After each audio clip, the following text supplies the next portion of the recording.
Hello, hello, hello. Welcome back to some more Hoit! By which I mean, of course, Starcraft, Legacy of the Void. First thing I want to point out just really quick, you notice how Artanis actually has Zeratul green blade there now instead of his other normal one, which I think is, what's the word? Awesome. Yes, that's the word. I had to think about that. It's a very difficult word to remember. Okay. Whoa. Hey, let's get rid of this. There we go. Okay.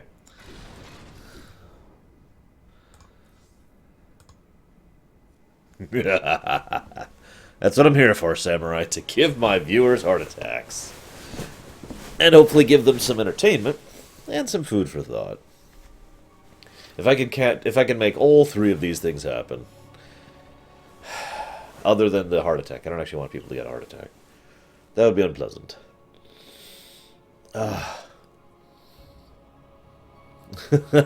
Sorry, Surani. I'm not sure, Takoida, but you remember in Warcraft 3 how there was an actual ability that heroes had, which was basically evasion? Something like that, I think, would be a really good idea for that. And I imagine if you could just affix all wraiths as like a hero unit to give them that kind of an ability, that'd be awesome. But again, I haven't looked at the StarCraft 2 editor in a while. But the StarCraft 2 editor is incredibly, like, there's tons you can do with it, so I wouldn't be too surprised. So. Ire is lost. Oh. But now Shakuris hangs by a thread. So hang on. Ire. Hey, Equalitus. Hey, Serrani. Hey, Baronessa. Hey, Andre. Hey, Darkrai. Hey, Kelson. Hey, Pavemaniac. Hey, Seventh. Hey, Monkey. Anyone else? Hey, True APM. I know you're there. Grey Wolf. Kemek. Deacon. Baronessa. Sanashi. I already said that. I think that's everyone. If I didn't say your name, then you know what to do. Of all the Templar, you never wavered in the belief that our two peoples could live in unity. It is something I admired in you. It is ironic to hear you say this. All this time, I believed you were reluctant to accept the unity I sought. You and I had many a disagreement in the Twilight Council. For day by day, I saw my people losing what they were. I saw our precious old ways erode. You wished to preserve them. I am Nerazim, Dark Templar. I hold great pride in my people. But you are also Protoss. That is the greater affiliation. That is not what the Conclave believed when we were exiled long ago. Your kind had ire. Our culture is all we ever had.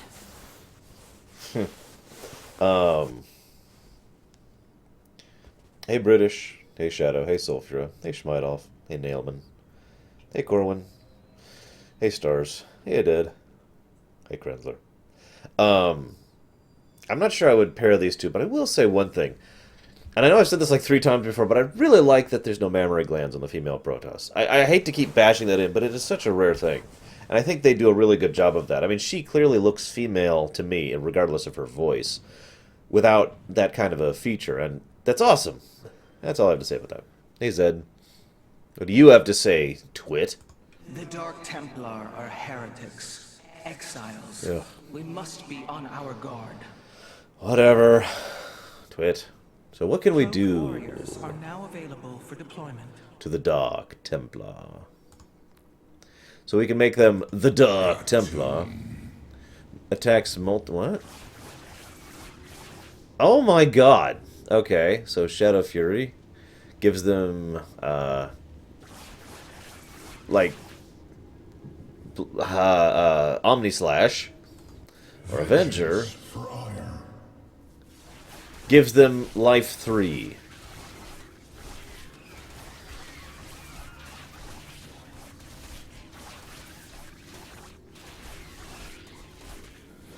Wow. What do you mean, Darkrai? Yeah, I think we'll go with Avenger. That just sounds fun. It's our first non-Dark Templar thing. Of course, Kemek, that's the best thing to do, is to... I like how we still have her in a frickin'... Not only is she our advisor, but we have her in prison, basically. It's like... Really? So what's going on in the core here? To think, if the Zelnok... What have you discovered about the Keystone, Phase Smith? Only that my skills may be inadequate to assess it. Explain. Imagine the Terrans obtained one of our fabrication matrices. Could their scientists ever understand its engineering? The task set before me is of a similar scale. The Zelnaga were beings beyond our understanding. Keep working, Karax. I have faith in you. And remember, don't act like a Protoss. Well, it's funny you say that, Darkrai, because last I checked, you could do that with Heroes of the... or Heart of the Swarm. Without requiring the main game. So... did you need Wings of Liberty to play Heart of the Swarm? Because I didn't think you did. Either way, I like the idea of standalone expansions. Because it's a good way to get people into it and then encourage them to buy the older stuff if they like what they like. You know, if they like what they see. And as I've been pointing out, I've said this a trillion times before. Oh, you need Wing... I didn't actually know that. Huh. Whatever. You know, it's the Mario 1 versus Mario 3 thing all over again. It's the Super Mario World versus Yoshi's Island thing all over again. You have more time and experience with the same engine, with the same code, with the same limitations. You can pull more out of it. You can do more with it. And I like that. And it's very clear to me that the mission... they've been doing this throughout the series. Wings of Liberty was amazing, but Heart of the Swarm did more with it. Accomplished more with the same game. What the hell? What has happened to you? What the...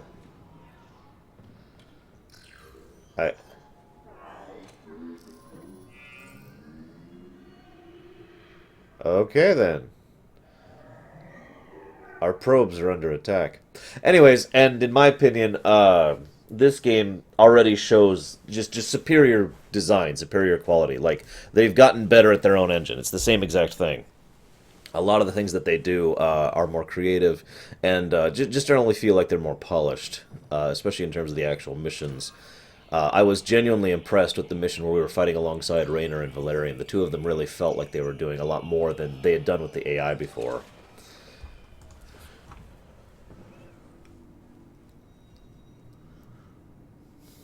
Yeah, no kidding, Dakota. Okay, what do we got? Allows the Nexus to automatically attack nearby units. Or... Spear of Adun automatically harvests Bespine from assimilators without requiring probes. Or... Stargates and robotics feel looking to try to utilize warp technology. They're VIs, Chemic, to use the Mass Effect equivalent. And so I have 5 Solarite right now. So I could get Orbital Assimilator. I could get Automatic. Or... I think we'll get that, in all honesty. And some starting supply. And some build time. Alright, let's go. Oh, by the way, nice touch. This is actually some nice design philosophy here. These cost variable amounts. 0, 25, 50, right? So they make it so that you can put spare into these things and take out and put in as needed in order to fill out the excess. So you never just have 100,000 credits lying around, to use the Wings of Liberty equivalent. You've actually got, you know, you've actually got the, you've got it all allocated, basically. So that's nice. The evacuation ships have reported in. All are present and are being escorted by the Spear of Adun.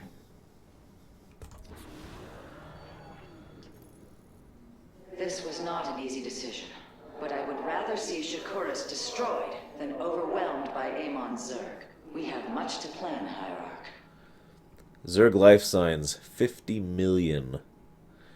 Now, that may not sound impressive, because, I mean, it's like, oh, well, that's, I mean, hell, there's 100 million Protoss here. Try to remember, again, that the Zerg don't have a concept of civilians, really. I mean, the closest thing they have to a civilian is Abathur, and he's not here.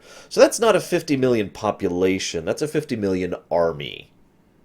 That's an army, 50 million strong. Yeah, think about that. Tell me, Vorazun, how will we bring destruction to your world? The Zelnaga Temple's phase prism. Yes! It was the temple. Forcing a spike of energy into the planet's core. Enough of a charge, and the planet will shatter. Amon will not. Damn it, possess Trapium. our world. I have been thinking about this choice. Are you reconsidering? No. My time here has reminded me of the courage of your people. That we must fight. If we are to suffer, then so too will Amon. We will lure as many of Amon's hybrid and Zerg through the gateway as we can. Only once enough are through to wound him will we overload the temple and flee. You mean to bleed him? Yeah. Bold. But we can't risk the forces it would require to do such a thing. Leave that to me, Matriarch. I have learned much from the Dark Templar.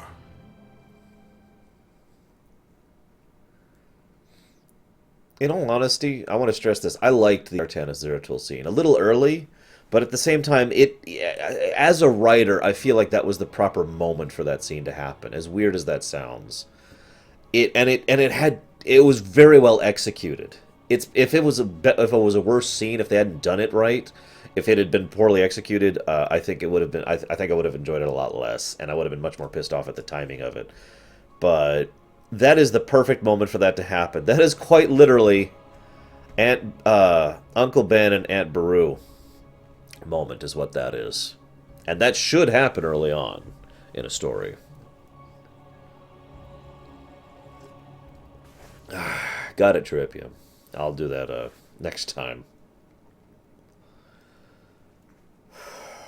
Now, one thing I will say about this, I like this idea. I like the fact that Artanis isn't just, we have to get out, we have to get out. He's actually planning to try and do something. I'm trying to think how to explain this. Too many times, especially in fiction, that's also true for most, and it could also be considered an Obi-Wan moment. But anyways, too often in fiction, the characters are like, oh god, we can't win conventionally, so we have to flee, we have to run. All we're doing is trying to survive, all we're trying to do is endure. I like the fact that Artanis isn't thinking just about fleeing, just about trying to cut their losses, but also trying to wound the enemy at the same time, which is challenging and difficult, but also, if I could be blunt, correct strategy. That is what you should be doing here. You should actually... You should be trying to cause some damage to the enemy with your retreats. Otherwise, they're just going to keep getting stronger, and you're just going to keep getting weaker. A purely defensive strategy, and this is true across all of fiction, all of real life, cannot work long-term. Pure defensive strategy will never work in the end. So I like the fact that Artanis is effectively doing a fighting withdrawal rather than just a withdrawal.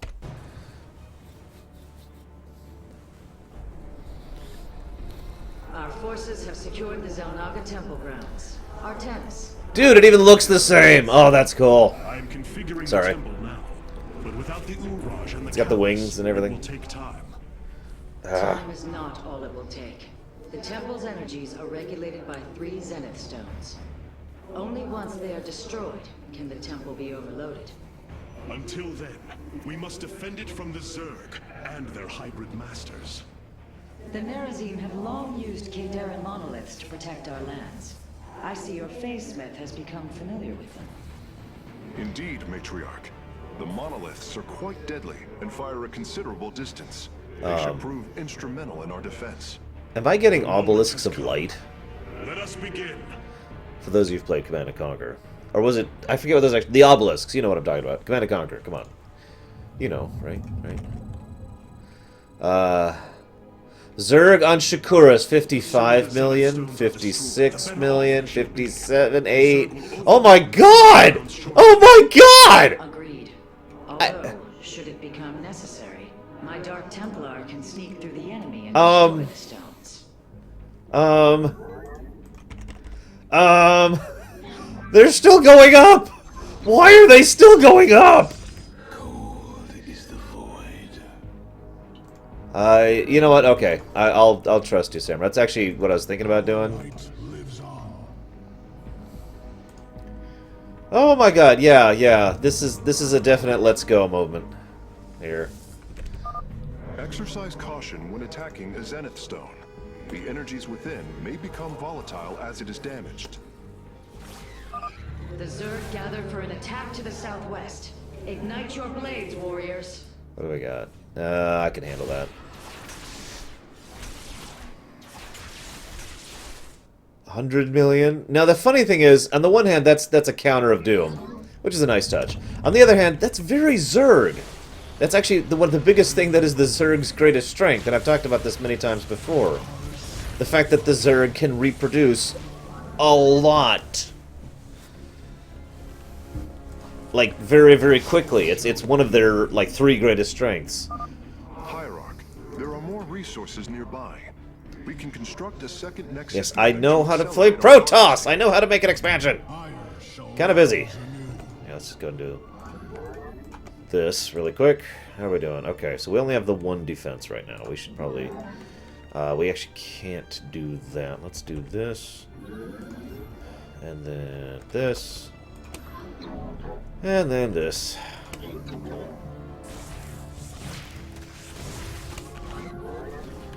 Yeah, at that rate, we're actually probably going to see the billion mark.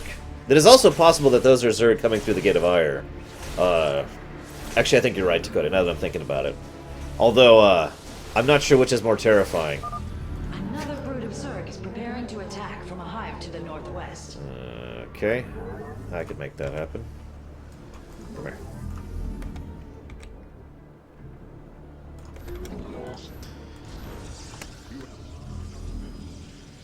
Damn it.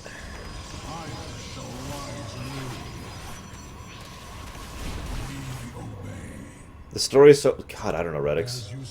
There be Protoss here. That's the story so far. Oh, jeez. Okay, go.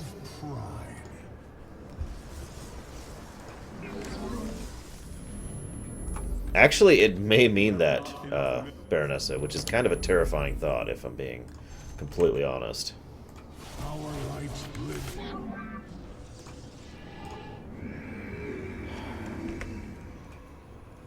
That's true. It could actually be both, which is actually even more terrifying in its own way.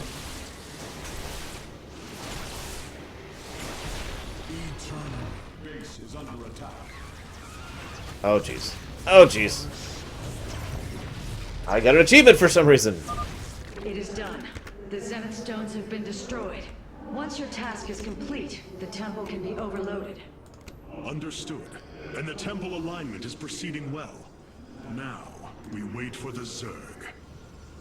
Artanis, our observers are reporting a vast number of Zerg have poured onto Shakuris. And yet, not a single hybrid. Amon is testing our resolve. With pride. This has got to be insane on Brutal. Like, I'm actually thinking, like, oh god, how bad is this on Brutal?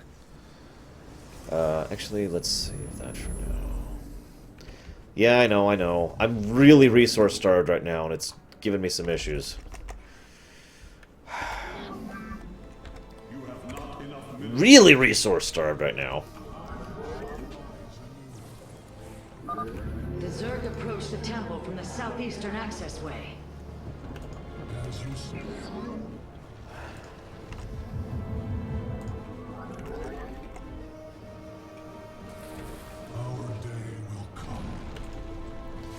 Yes, we've already done Core Hall.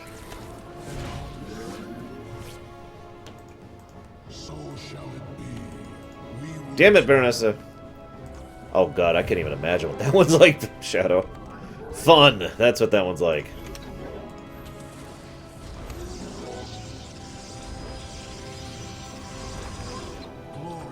Suppose I can group them up with these guys now. Ready yourselves, Templar. The Zerg are moving to assault both sides of the... There's only 300 million Zerg on Shakuris. That's all.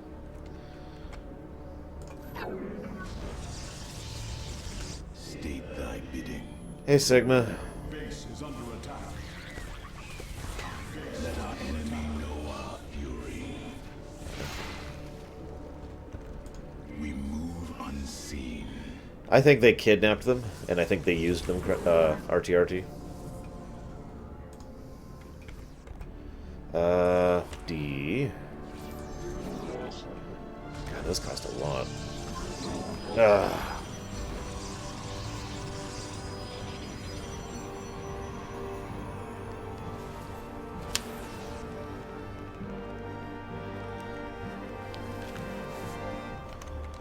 Okay, I feel confident in the southeast for the moment.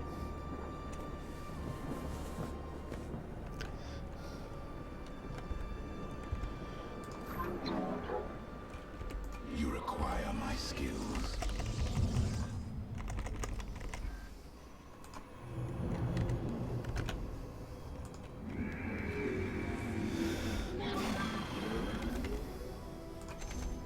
You have not enough minerals. God, those cost a lot. Whatever. Hope they're worth it.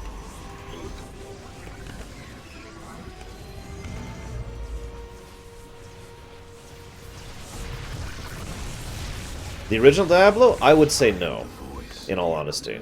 I don't think the original Diablo is worth playing anymore. To be blunt. But that's not like... It's not like it's necessarily a horrible game, it's just... It's got all the issues an old game does. Imagine playing the original XCOM and you understand the problems with the original Diablo. Really. Not much else to be added to that. Then again, I'm one of those weird people who just has trouble playing the older games, so... Let our enemy know our fury.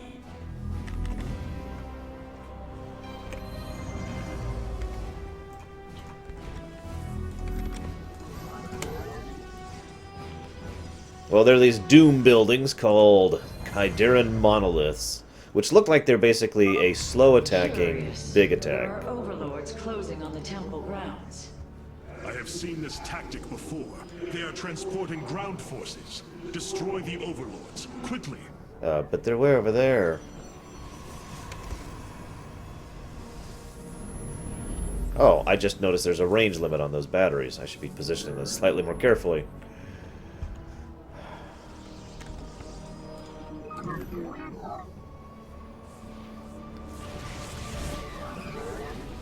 Wow, that is some nice range on that Nexus attack. You see that?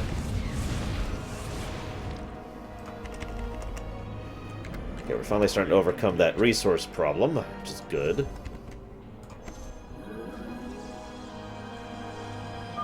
Our readouts indicate there are nearly 500 million Zerg on Shakursk. All of them moving for this temple. Let them come. The Templar will endure. There's a fun thought for the day. I want you to picture someone calling and say, "Excuse me," insert name here. We noticed that there's roughly 500 million Zerg coming for you right now.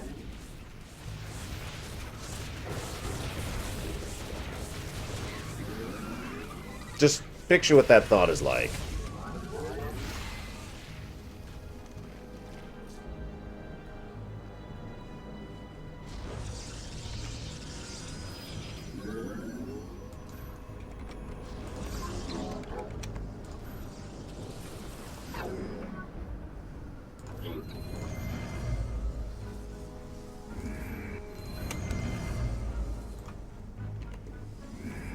Oh god, Zed. There's roughly 500 million Borg en route.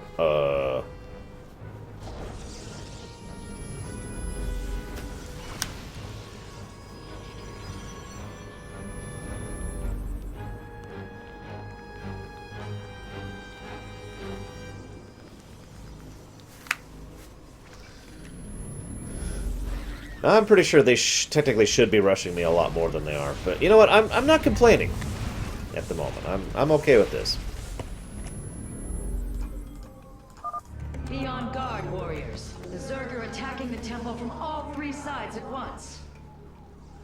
I have been wondering that, Samurai, but I figure that they'll mention it at some point. I'm guessing it has to do with going after them, which is why I'm trying to get an offensive force idea going here. Base is under attack. How's our defenses doing? Looks like we're doing okay on defenses right now. I'd like to get a couple more things going. So why don't we do this? And another battery would be nice. So we're going to get another battery going right there. And right there. And right there. Let's go. You know, let's just go hog wild like I'm thinking about doing anyways. I've got a little bit of a banks, finally. What? Oh, that's right. Okay. Stupid forge! Being in my way. Yeah, I'm saving that for when I need it. And I have a feeling I will need it. 2, 3, 4... I declare a thumb war. Against the Zerg! Ah, my thumb! Sorry. Base is under attack.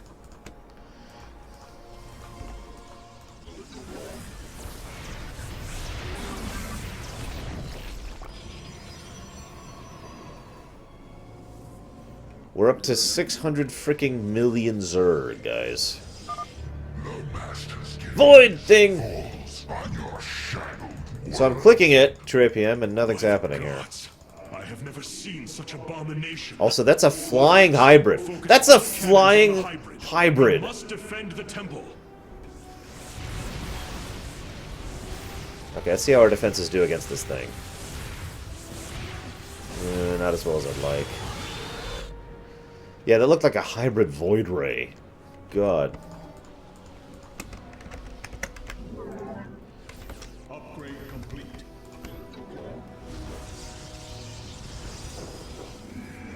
Okay. Got that, we got that. Why don't we... Where's our... There it is. Just in case I change my mind, let's do this. And we've got the bank to do this, so we're gonna tank up even more. Because I'm getting nervous about this mission, if I'm to be 100% honest with myself.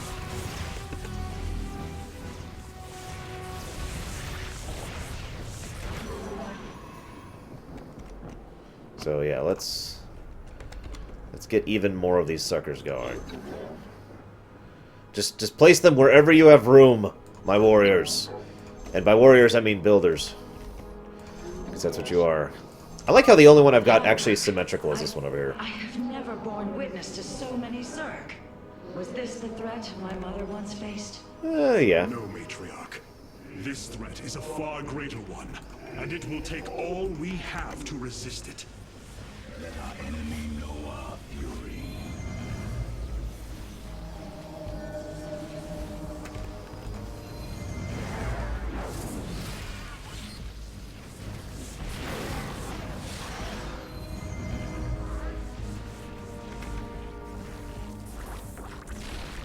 Well, hang on. Let me see if that's an option. Enable enemy unit selection. When was that? Okay, hang on. So, I was gonna say, how the heck? Why can't I select enemy units? We'll just go with 2 of those. Screw it. We'll go with 4. Go big or go not home. I don't know. Something. Now to set up our tertiary defenses, because I'm not convinced that we're sufficiently defended right now.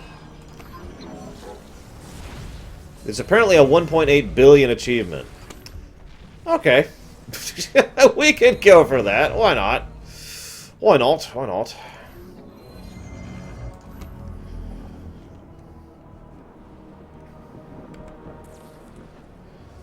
Okay. So these things have some range on them. So, screw it! Lots of Dark Templar defenses. I'm going to turtle like you wouldn't believe. And then I'm going to fail the bonus objective because I did so. You just watch. That's what's going to happen here.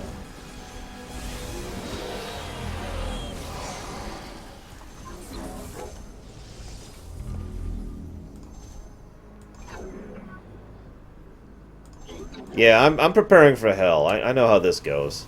This whole mission has been too easy so far. And that worries the crap out of me. You can know a true gamer because anytime things are going easy, they start getting paranoid.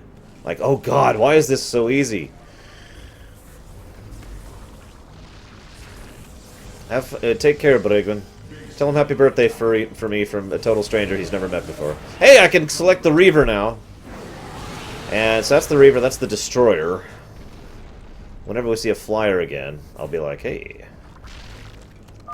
The moment approaches, warriors. The temple is realigning. It will be ready soon. Hierarch, I have discovered a solar Hey! cache beneath the Zelnaga temple. If we can hold longer, I should be able to retrieve it. Begin the retrieval process, Karax. We will hold the temple as long as we can. Oh crap, he's strapped. Okay. He's free! Good news, guys. Our probe is free.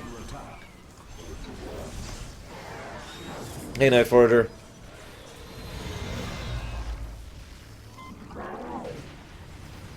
We're on Shakuras. Welcome to the last defensive line of Doom. I'm playing Helm's Deep, Protoss Edition. Seriously, that's pretty much what I'm doing here. Damn it, stop getting trapped. It's not that hard. Just be on the other side when you build the building. So is it 1.8 billion for the achievement? I guess I'll know whenever the achievement pops up. I'm going for it, screw it. I'm going for it. Ah, shoot. Okay, that was... Okay, this is a Nemesis, is the name of that hybrid unit. You know, normally I'd be like, hey... You know, surely this is enough defenses, right? But it probably isn't. Knowing how this goes. I'm actually really limited on real estate space, so... The bonus... Okay, so the bonus of... Oh, I see it. 1.5 for the bonus. 1.8 for the achievement. Yeah, by the way, that's the enemy right there. Why don't we go ahead and make a move on one of them, shall we? We've got the bank to do that. So... bonk.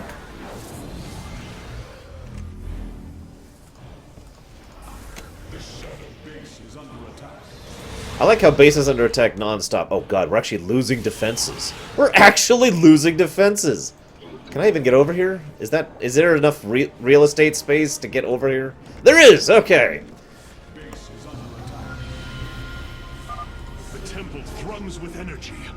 It is ready. Not yet. Solarite retrieval is still in progress. Stay on target. Hold on just a while longer. Stay on target. Yeah, I've got to turtle up more. This is insane, but it's true. Oh god, they're just plopping units down on me now. Why would I save, Serrani? Screw that. Why don't we go ahead and do an attack on them over here? We've got the resources to make this happen. Go. Buy us time.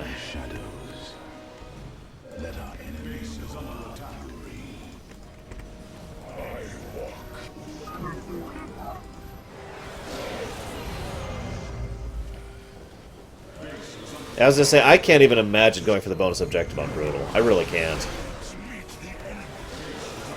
Oh my god.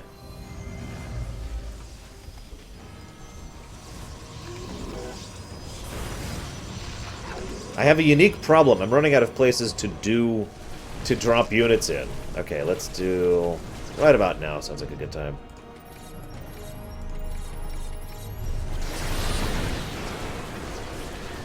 Push! Push back against the swarm, my brethren! For Ire! Or Shakuras! Whatever planet we're on.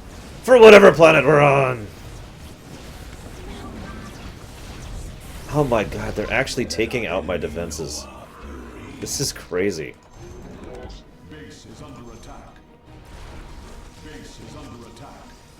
Oh my god. How's our other defenses doing? Not so hot. Let's head this way for that next.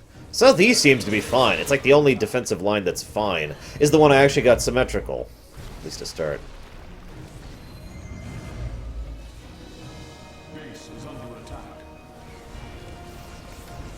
Okay, so let's set one up right there. Let's go ahead and set a cannon right there. Plain old cannon. And a shield battery, because why not? Now get out of there. What are we at? 1.3 billion.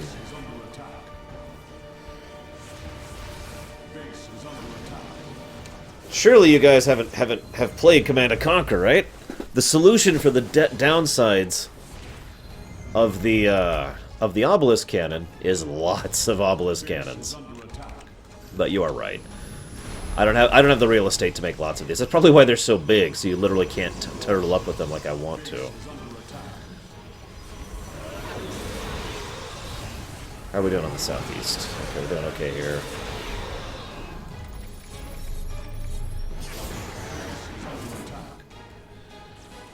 Yeah, their creep is quite literally at the stairs, and might be going up it soon at this rate.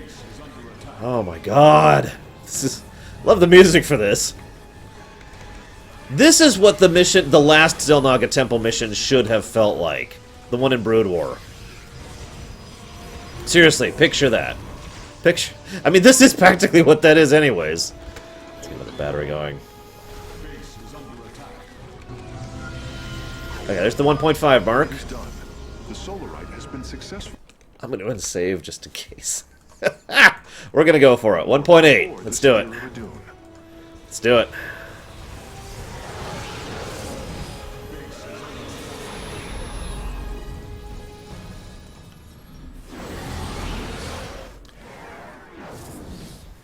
How are we doing up here? Oh my god, that northwest is just getting hammered. Everything is just getting crushed in the northwest. Ah, jeez. Okay.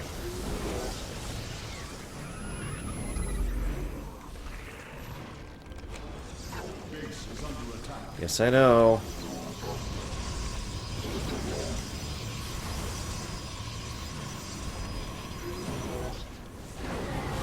Oh god, they're making a hole.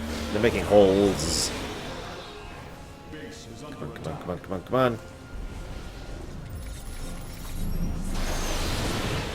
Oh god, the northwest is almost completely overrun.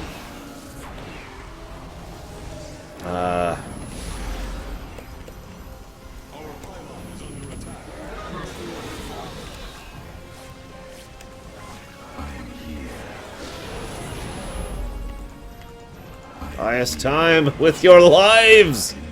Quite literally! Oh my god. 100 million more! 100 million more! 100 million more.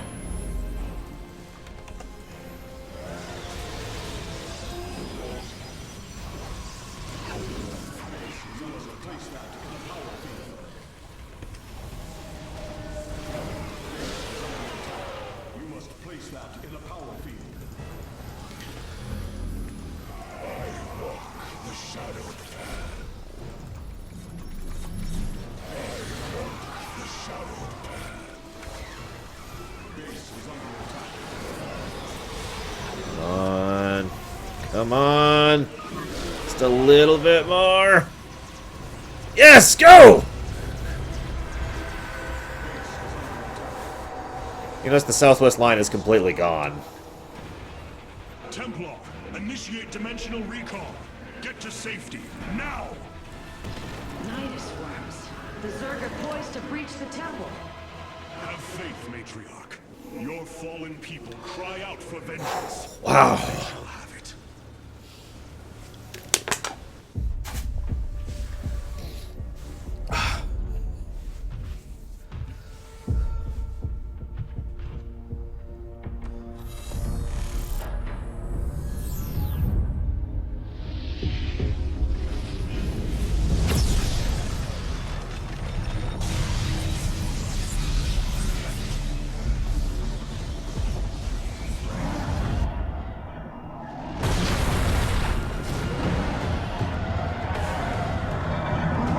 Yeah, that's a Nidus worm.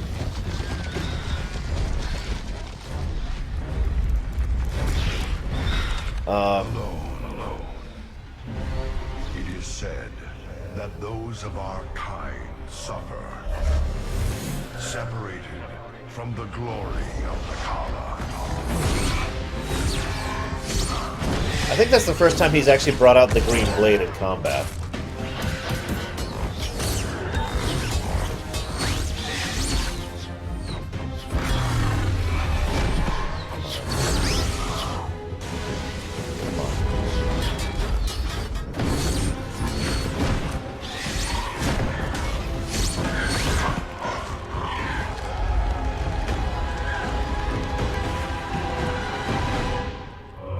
of us are ever truly alone.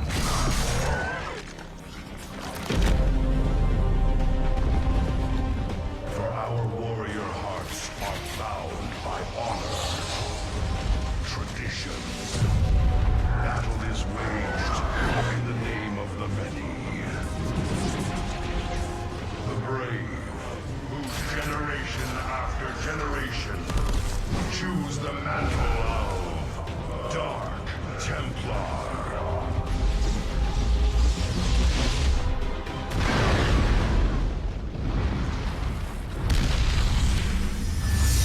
Oh, Jesus! I actually thought he was gonna die there. Oh.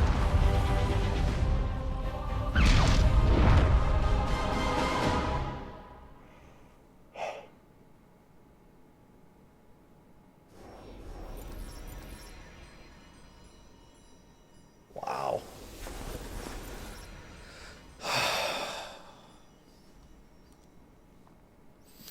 Destroy the stones within the first 10 minutes was the other achievement. Hold out to 1.8 billion Zerg. God damn! Okay, okay, he's alive. He's alive. It's all good.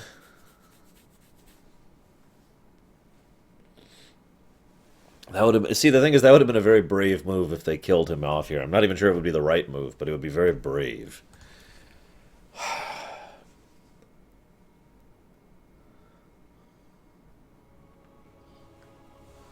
Also, nice speech by Zeratul there on the nature of the Dark Templar. And there's Shakuras.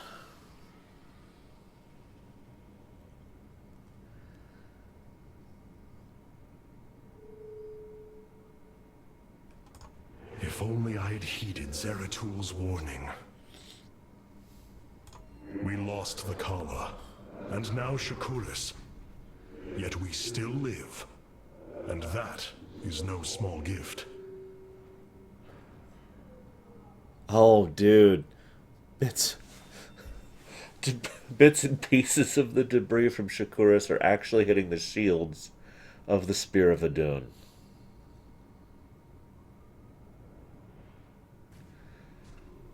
Like that, right there. We lost the Kala. Okay, so that's... Shakuras is gone. It has become one with the eternal night. But the traditions we forged there will remain with us forever. Is that still possible, Matriarch?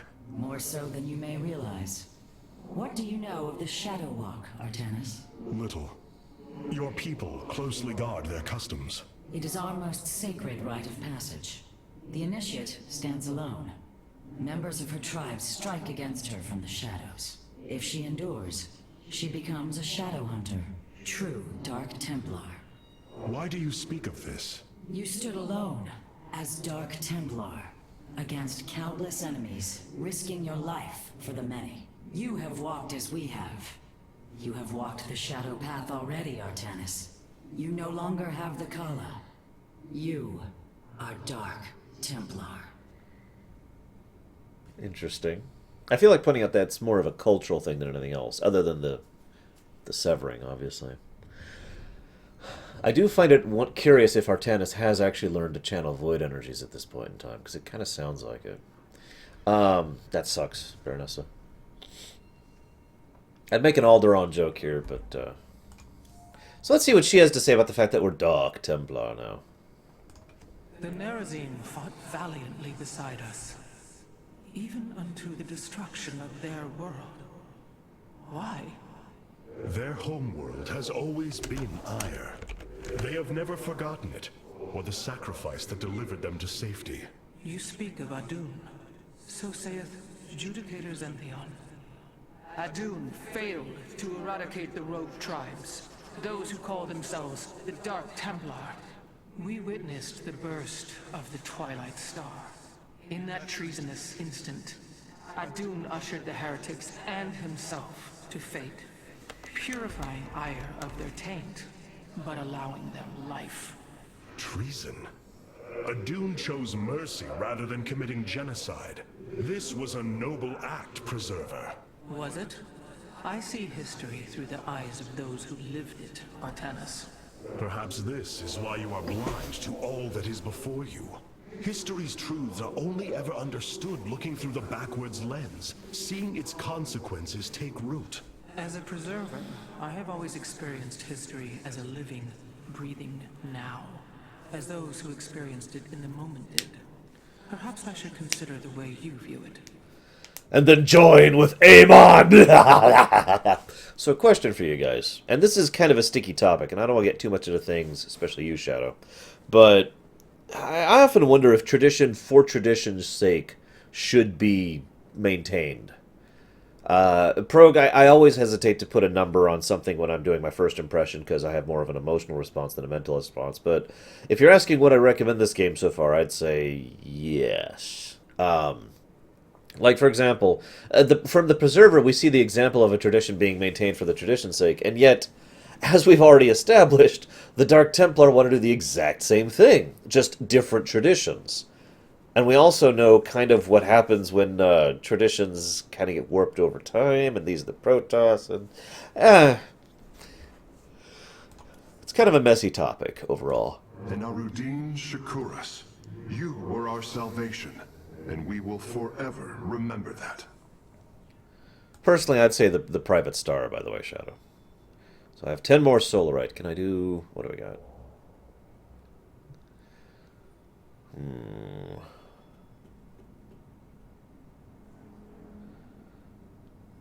Do I have... what do I got? Do I have enough? No, I don't. Unless I get rid of the warp and reinforcements, which I could. Think. Yeah, okay. Why don't we go ahead and do this? And then... there we go. I advise against physical contact with the Keystone at this time, Hierarch. Why? It worked great for Kerrigan. In Arudin, Shakuris. By the way, something about seeing a destroyed planet just gets to me for some reason. I don't know why. I mean, it's just a destroyed planet, but... Shakuris has fallen, and Amon's grip tightens. If we are to stand against him, we will need more than warriors. As Hierarch, I was made aware of a location where our Kalai scientists experimented on new weaponry in secret. The Catalyst. In the Glacius facility, the Purifier program has been reborn. We must recover this immensely powerful technology. That's a good point, Big J. I guess she didn't. Clearly she should have. Ah, yes, I see. The physical shape is a deception. That would mean it can be realigned. This decay rate is impossible. No constructed material would behave this way. Unless... Unless what? this decay rate is Okay, impossible. so now he's repeating himself. Many of my Dark Templar have volunteered. I didn't mean to skip her comment there. Whatever. Let's go get the Sentry. And most importantly of all, go to a world that has 5,000 Protoss on it. This will be interesting. Glacius facility. Within lies the greatest weaponry the Empire ever developed. It is the site of the Purifier Revival Program. Purifiers? The forbidden weapon? They were sealed away by the Conclave, never to be restored. The ancient purifiers are not kept here, Preserver. They are still locked away. Here, on Glacius, our researchers have been developing prototype weaponry inspired by that ancient technology. You speak above your caste, Kalai. This is unimaginable heresy. Can we just kill her We are yet? outmatched by Amon's forces and facing annihilation. If this technology may help us, we will use it.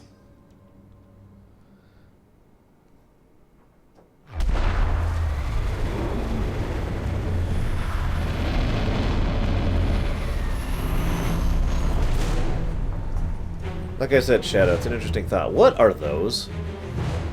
The Tal'Darim. Here. They are attacking the facility. Amon has unleashed his servants. Ready our warriors. I like how she actually pulled the cast thing on him. I mean, for God's sakes. Ready our warriors, but first, let's talk to everyone. Every course of action we can take will come at a price. Well, see, the thing is, I don't think she's misusing heresy. I think she's literally repeating the Conclave wrote. It's funny because this, again, reminds me of why it is I liked Aldaris. Because he wasn't a Conclave.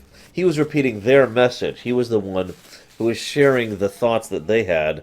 And, you know, consulting with the Dark Ones is heresy. Thinking for yourself is heresy. Drinking water on a Tuesday is heresy, you know, etc. I feel like with her, we're seeing the closest thing we've ever seen to actually seeing the Conclave. And I kind of like that, actually. It really helps highlight just how frickin' stupid they always were. No, the Conclave are not deities, in any sense of the word. They are idiots who proclaim themselves to be masters of all. But yeah, see, the actual... Okay, to explain slightly here. The actual heresy here, they're not saying that what you're doing is heresy. What they're saying is ignoring Conclave law is heresy. Now, if you don't understand what I mean by that, the idea here is that because of the sacred nature of what Kos did, anything that is going against what they consider to be Kos's will, aka the will of the Conclave, is therefore heresy. Or if you're not understanding me, let me just say this even simpler. Doing anything that is not doctrine is heresy. Anything that is not doctrine is heresy. So that's why they keep saying, this is heresy, that is heresy, because doctrine disagrees with it. I hope this new technology proves as valuable as it was rumored to be. The purifier weaponry that has been researched here could prove to be a valuable addition to our arsenal. That is what I am hoping. Is there any merit to Rohana's fears? The Kalai on Glacius have prototyped the technology with successful results. It is said that these experimentations are no different than the Templar they are replications of, a byproduct of quantum predictive analytics. They were and are still only machines. Do not give them such credence, Karax. We too are machines of a biological nature. I often marvel at the architecture, the design, the careful construction of our form, our machinery. The Xel'Naga forged us as we forged the original purifiers. No. That's not actually true. You're welcome, Mad Max. Lore for life. Seriously, though, that's not actually true. The Xel'Naga did not forge the Protoss. They modified the Protoss. They did not forge the Zerg. They modified the Zerg. In fact, it's actually interesting to me, and I've had this theory for a while, and I'm getting more and more convinced of it as I've been going through this. I don't think the Xel'Naga can make anything. I think all they can do is edit what exists, and I think that's one of their biggest limitations. They lack creative spark. Which would be ironic because the theme of stagnation and hubris tied into that is one of the biggest themes across all of Starcraft, across all 5 games so far. And all the books. So, yeah. Yeah, Uplifted. It's for anybody who's actually played Spore, you guys probably know what I'm talking about. For those of you who haven't, in Spore, you can go to a world that does not have sentient or sapient life, plop down a specific device that you can build just for this purpose, and it will accelerate their progress to the point where they will become a sentient sapient race. And whenever they do, they're inherently positively inclined towards you. What has happened to you? Because, you know, of course they are. So I see he only has 3 things still. Yes, I see. Okay, so that's... The physical So what do you have to say about this? Now, let me make this clear, by the way. I'm not trying to be too harsh on Rohana. I get her perspective. I really do. It actually makes a lot of sense the way she's acting. She's wrong. But my point is, she's just reminding me of how much I was pissed off at the Conclave. I don't know if you guys were paying attention back during the original Starcraft Lorerun, where I was just ranting at the stupidity of the Conclave. But, she is a living reminder, quite literally, of the Conclave and how ridiculous their policies were. And so while I understand, she is not only a huge threat because she refuses to sever her nerval cords, But she's also spitting venom and dissension at a time where we really need neither of that. The Tal'Darim. They have not been seen since the Aeon of Strife, Yep. before the Protoss were united by the Kala's light. Yep. I'm afraid they returned some time ago, Rohana. We thought them fanatical servants of the Xel'Naga for years, but in truth, they had enslaved themselves to Amon. Why would any being willingly follow Amon? That is unclear. The Tal'Darim call themselves the Chosen. What Amon has chosen them for, we do not know. They are dangerous foes who have helped forge the hybrid and shed blood in the name of our great enemy. Protoss turned upon Protoss. The Deul demands retribution for such offense. They must be destroyed. If it is their fate, it shall be. That's true, Takoida. I'm still just mind blown that the Conclave were quite literally sitting on the Spear of Adun and were like, no, we don't need to use it. We will deal with the Zerg the way we always have. I'm paraphrasing, but with the might and fury, we will not strike from the dark at defenseless Cerebrats, but we will deal with the Zerg in our own way, and it's no wonder the Conclave frickin' died. If I could point out one thing here, and I hate to keep drawing parallels to Warcraft, but you know how in Warcraft, people willingly join the Burning Legion? Now, I know what you're thinking. Why would anyone willingly join the Burning Legion? And yet, if you actually pull yourself out of yourself for just a moment, third-person perspective, and start thinking about it, like, distantly, it's like, well, you know, there are several logical reasons to join a force like that. First of all, because you agree with their philosophy, that life is wrong and needs to be reverted, which is ironically what Amon also thinks. You can probably already see where I'm going with this discussion. The second reason is because you want your own power. And the third reason is because you're insane and stupid or crazy or otherwise deranged. There are reasons to join it, but I mention this because that first reason is the one I've always found most interesting. People who genuinely believe in the cause. Now, I mention that because I have a very strong feeling that there are Protoss already, and there might be Protoss in the future who look at Amon's message and agree with him. And they agree with his philosophy, agree with his, I'm just going to use the word here, truth.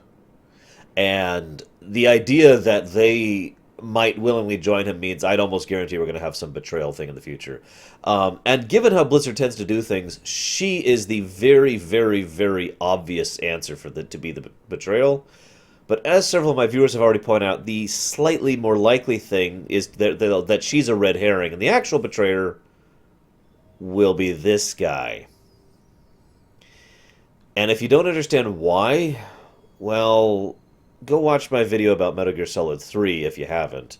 Don't do it right now. And everything I mentioned about the good doctor and why she, being a scientist and being so devoted to her craft, kind of turned into this ridiculously amoral, vicious, terrible person. And that's kind of how I can see that happening with him.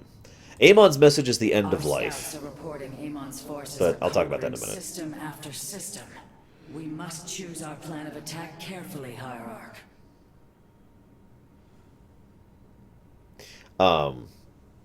Of course, I am speculating on what Amon is after, but he's already said several things, which I totally called, by the way. You guys have me on record. I was saying this stuff before this game even came out.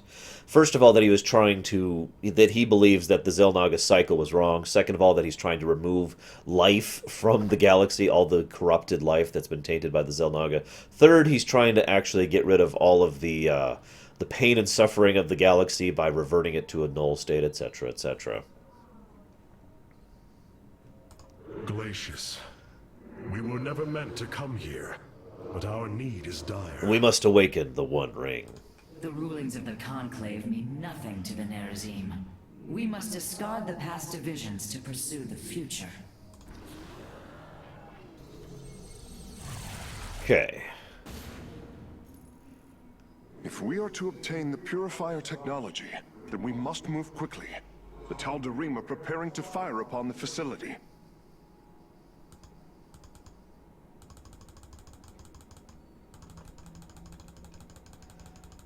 So, you see what I'm doing here, right, Tripium? What? Oh, there we go. Oh my god! Hostile dancing detected! No! What dance is that? Like, what the hell's... I think that... oh my god, it's true. The Tal'Darim are serving us. This will not stand! We will respond to this serve with the might and fury that is our heritage.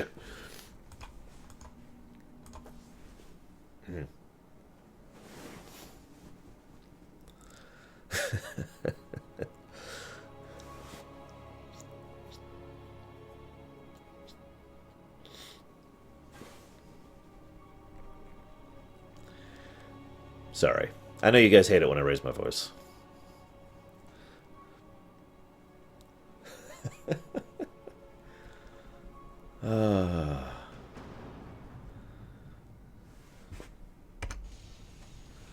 What the hell? Hierarch, the Tal'Darim are unleashing their mothership's phase displacement beam against Glacius's orbital defenses. I am First Descendant Alarak, and I've been charged with destroying this facility. That does sound a lot like John You Delancey. seek the technology vault, but you are too late. It will be annihilated along with the rest of this pathetic world. Use your time to withdraw from the system, or remain here and watch your forces burn to ash. I care little which you choose. He is not entirely correct. If we begin now, our forces could outpace the displacement beam. Then we are going in. Okay, it is John Delancey. Confirmed! Had to pull up the credits for that one. The displacement beam is advancing. We must reach the vault before it is destroyed. Oh god, it's a race mission. Oh god, it's a race mission. Okay.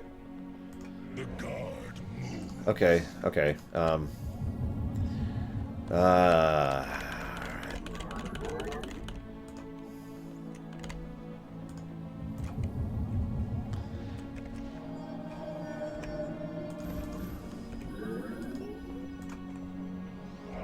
walk the shadowed path. I am detecting a Tal'Darim force amassing outside of our nexus point. I don't know if We must amassing prepare for assault. is an appropriate These term for sentries 3 were left people. behind. Let me activate them. They are quite effective at restoring shields to nearby warriors. Oh, if you insist. Yes, I have access to immortals. That does look like a very uncomfortable helmet, doesn't it? And there. Our gateways are now calibrated to warp them in as well. Excellent. But it does cost a lot of gas, so we'll work on that later.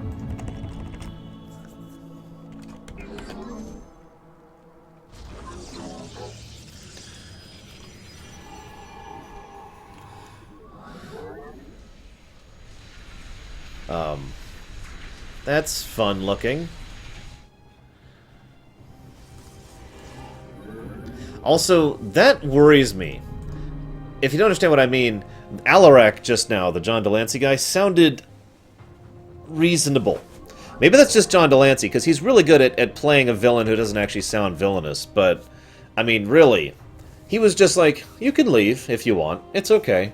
Or you don't, it's okay too. You know, it's most villains in this situation be like, you will die in the name of our Dark Master, or we are immortal and you are mere mortals, or, you know, all shall perish and suffer. You know, instead he's just like, you can go.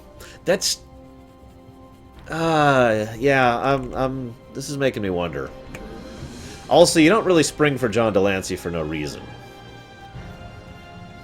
Although, admittedly, sometimes some very clever companies have used good, well-placed voice actors as red herrings to make you think a character is more significant, and they're not.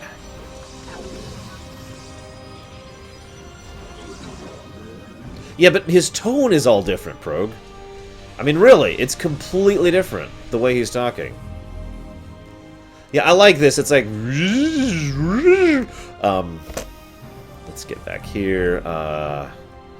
Okay, so we need all the things. We need tech, like, right now. Ugh, I also need more resources, too.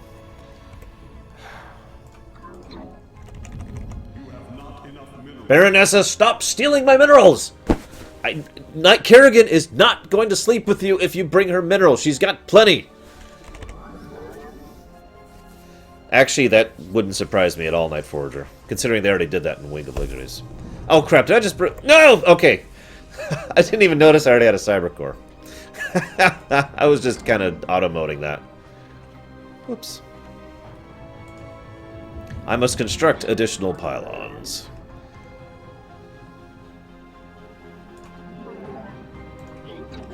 Yeah, just barely got that in time. It's like, huh? Oh, crap!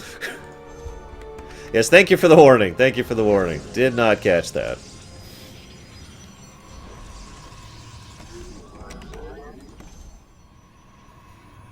Not just yet, Grey Wolf, but soon.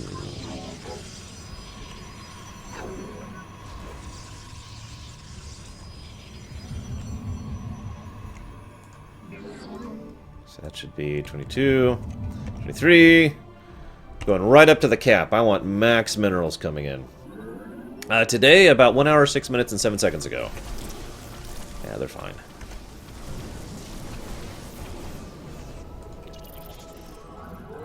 I need you.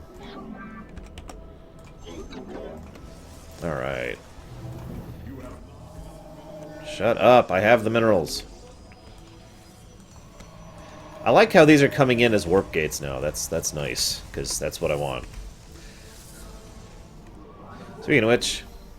Oh, dude, these are coming in as warp gates, too. Dude. Happiness mode engaged. Oh, I'm going to. I'm actually surprised we don't have High Templar yet. Then again, it's entirely possible High Templar aren't really a thing right now, so... okay, you... Come here. I'm gonna go ahead and get some very basic defenses going. And some supply going here.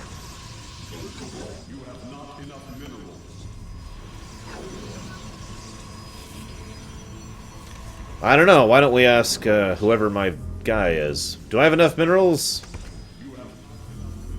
Apparently not. Sorry, guys. Not enough minerals. Game over.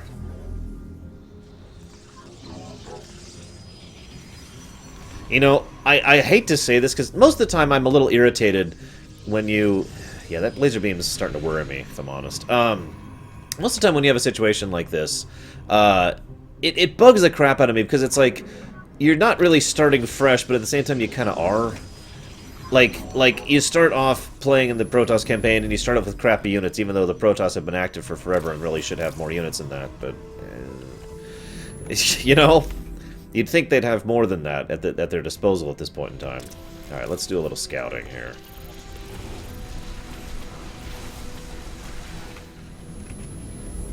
Alright, what do we got right now? 4. 1, 2, 3, 4. Actually, let's go and do all of that. Can we still cross Our here? forces are near the displacement beam. We must remain alert and stay out of its range. You guys know I'm not good at, ironically, speedrunning in an RTS. Which is hilarious, if you think about it for a second. Yeah, it's the Metroid thing all over again. My only point of bringing that up is I think this is one of the better examples of where that depowerment makes perfect sense, because we actually have lost almost everything. We're crawling back up from nothing in order to reclaim our, you know, ability to function as a race and as an army. You still have access to your psi powers, you just lack the Kala. It appears the station scientists were storing raw solarite here as well. If possible, we should obtain it. I Excellent. guess. Solarite gathered.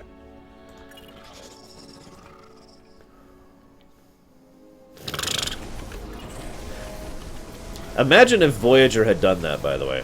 One of the few times they really should have done that in Star Trek, and they didn't. Come on, Voyager, come on. Alright, what do we at? Ah, we've discovered more sentries. I will activate them now.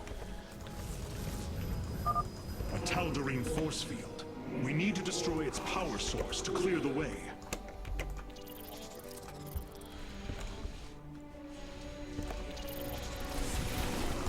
Okay, never mind, we're good, we're good.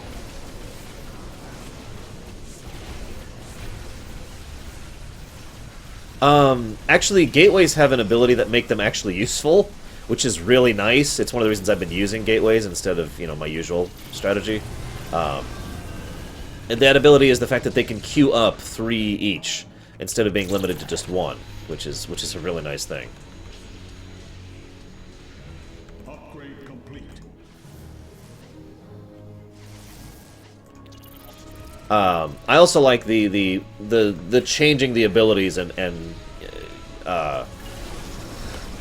the kit of the various units. That's really nice, based on, you know, Dark Templar or whoever the third faction is, mentalities and philosophies. Alarak's warriors have established a large stronghold here. Templar, pull back. We do not have time to engage this base. Oh yeah? Want to bet?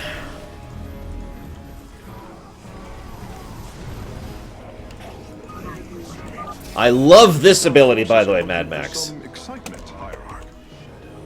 The fact that you can literally drop down a pylon and then reinforce units on the fly in the field is an amazing thing, and really helps this feel like you're playing the Protoss.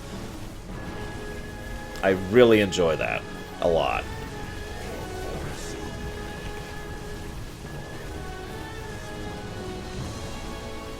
Yeah, isn't that awesome, Mad Max?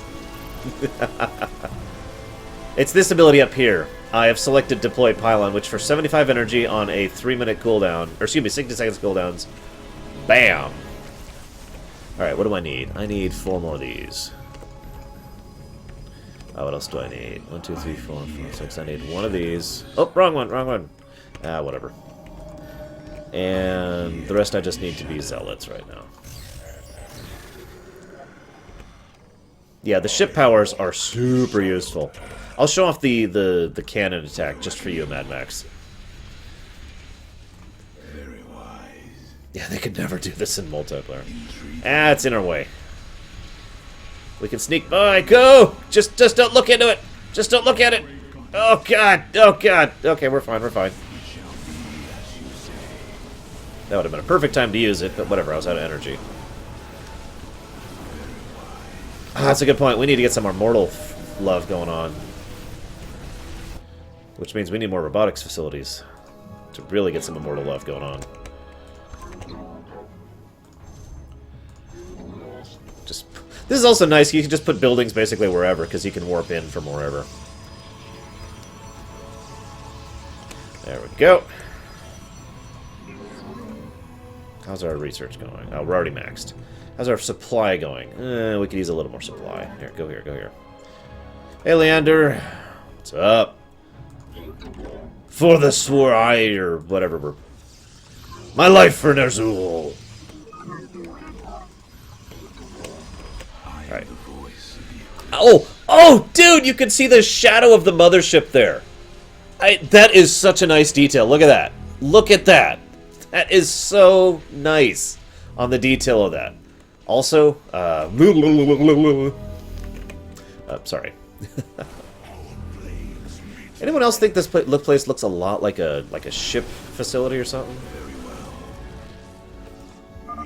Bringing nearby sentries online. For the reckoning.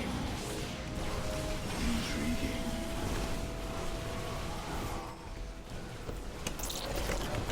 God, I love the attention to detail. I really do. Oh, hey! I promised you I'd show you stuff. So this is the laser cannon ability. Let's just go spread it out a little bit. Here we fire! It's really useful in a pinch. I used that extensively on the Hold the Line mission I just did. I just got an achievement! Take out the enemy's base, even though you don't have to. Releasing sentries from stasis. Also, I noticed they're working on Colossi here, too. I'm detecting movement from the Tal'Darim fleet.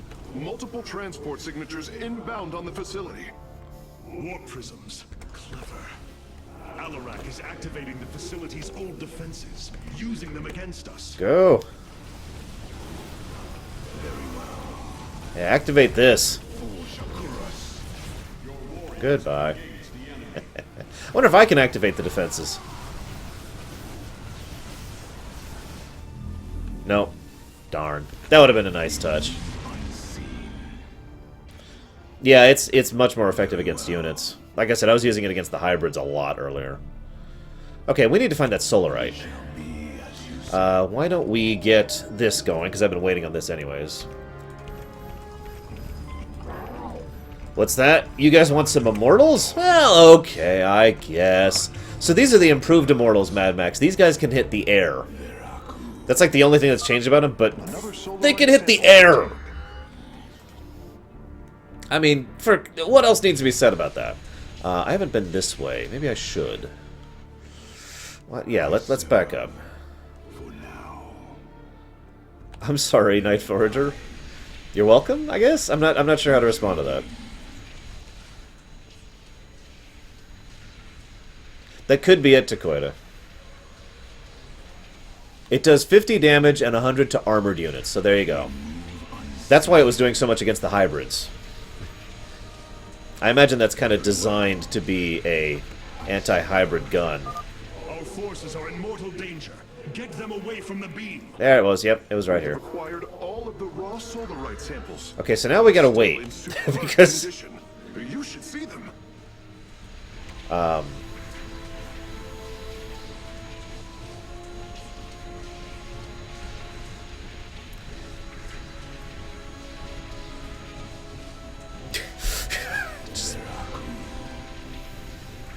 Come on! Move out of my way! Jeez Louise.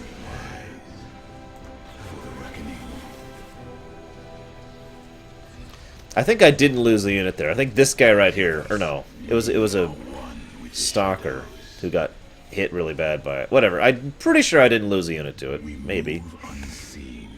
That's a good question. Let's find out. Do you have armored armor? It doesn't tell me, so I'm not sure. Oh, whoa, whoa.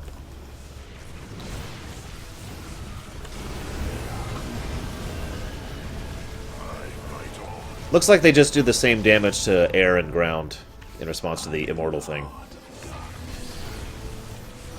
Speaking of which, let's do it against something that'll really be useful. Bam!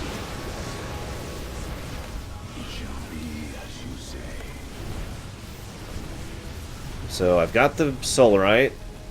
I guess we'll just finish the mission now, because I don't know what else to do.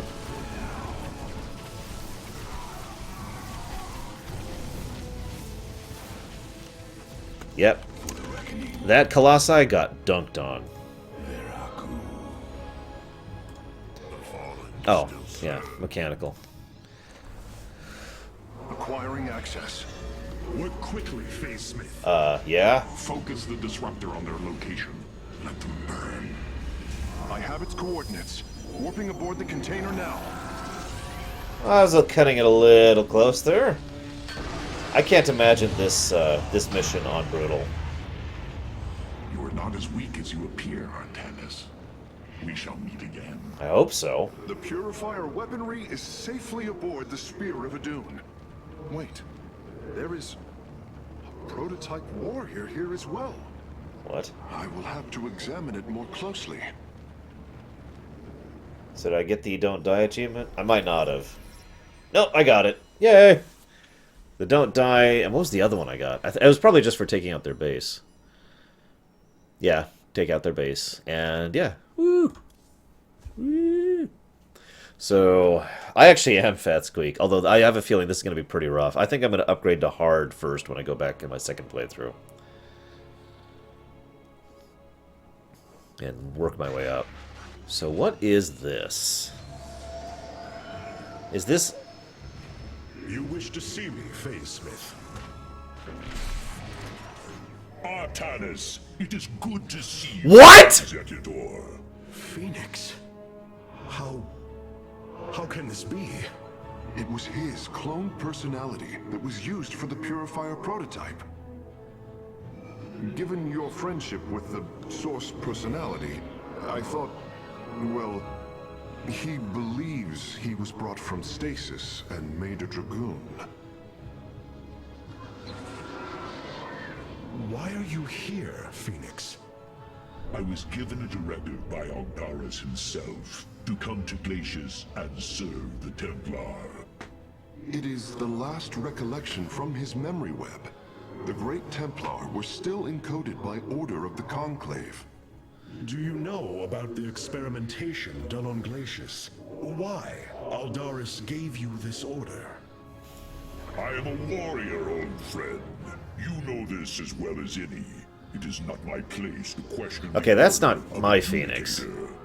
His construction is highly advanced, an Adanium shell composed of acrylic compression mesh.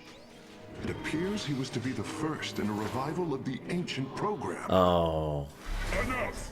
I have fought far too long for the will of the Conclave to be examined like some specimen. I am Templar, and I am reunited with the dearest of friends. Is this not a glorious day? You are right, of course. Karax, these tests are no longer needed. Phoenix, welcome aboard the Spear of Adun. Oh, guys. So, that's not our Phoenix. That's the Phoenix from right before he became a Dragoon. This is before he had all his experience. This is before he grew a brain. Also, they banned AI research for a reason. You remember me talking about that? In fact, it was the purifiers that I was talking about. Phoenix, the core is emitting an unusual number of flares. Can you recalibrate the gravity well's vector field? No. Right, of course. I'll handle it. Nice.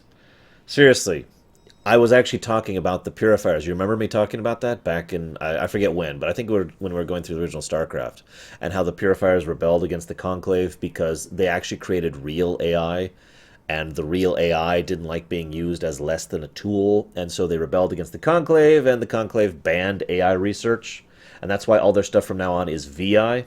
I am borrowing terms, by the way, because I think the AI-VI distinction is a great way to explain true artificial intelligence and limited artificial intelligence.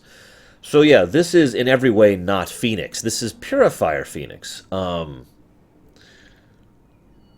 that has a lot of character possibilities.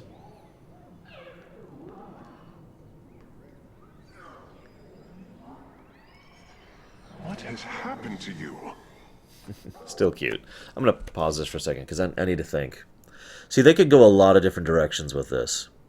Because, again, I want to stress, this is not our Phoenix. Our Phoenix is dead. So let me say right off the bat, I like that. I like the fact that they did not resurrect Phoenix. So I'm kind of happy that they didn't resurrect Phoenix. They did not undo his death. Second of all, this, you remember how I've talked many, many times, and this is something that is ethically debated in real life to this day. If you take a person and make a complete and duplicate copy of them, and then fast forward a year, are they the same person? And the answer that most people answer, and this is my answer to this question as well, is no. Their experiences, their drives, the things they go through, they will be different people. Maybe not initially, maybe not at that initial point, but they will eventually become different people. Over the course of their experiences. So this is a new character. This is a clone in every way that matters. It is a duplicate of the original Phoenix who will now have his own experiences, his own life, and we'll see where he goes from that. Second problem, this is effectively a purifier. For those who don't know what I mean, the purifier actually refers to the AI type, the same way you would call a Cylon. You know, you don't call a Cylon AI, even though it's an accurate term. You call them a Cylon. That's what a purifier is. So this is Purifier Phoenix. This is not Phoenix. And there are some potential problems with that. Don't mistake me for being anti-AI bias. I'm one of those guys who thinks the Doctor and Data and other examples like that are people. You know, they do deserve to be considered as an individual. I'm just saying they are different. So that's valid. Yeah, similar to a Geth. That's another good example of the AI-VI thing. Yeah, please don't spoil this for me. I'm speculating just based off the last 3 seconds. But the next thing I want to mention here.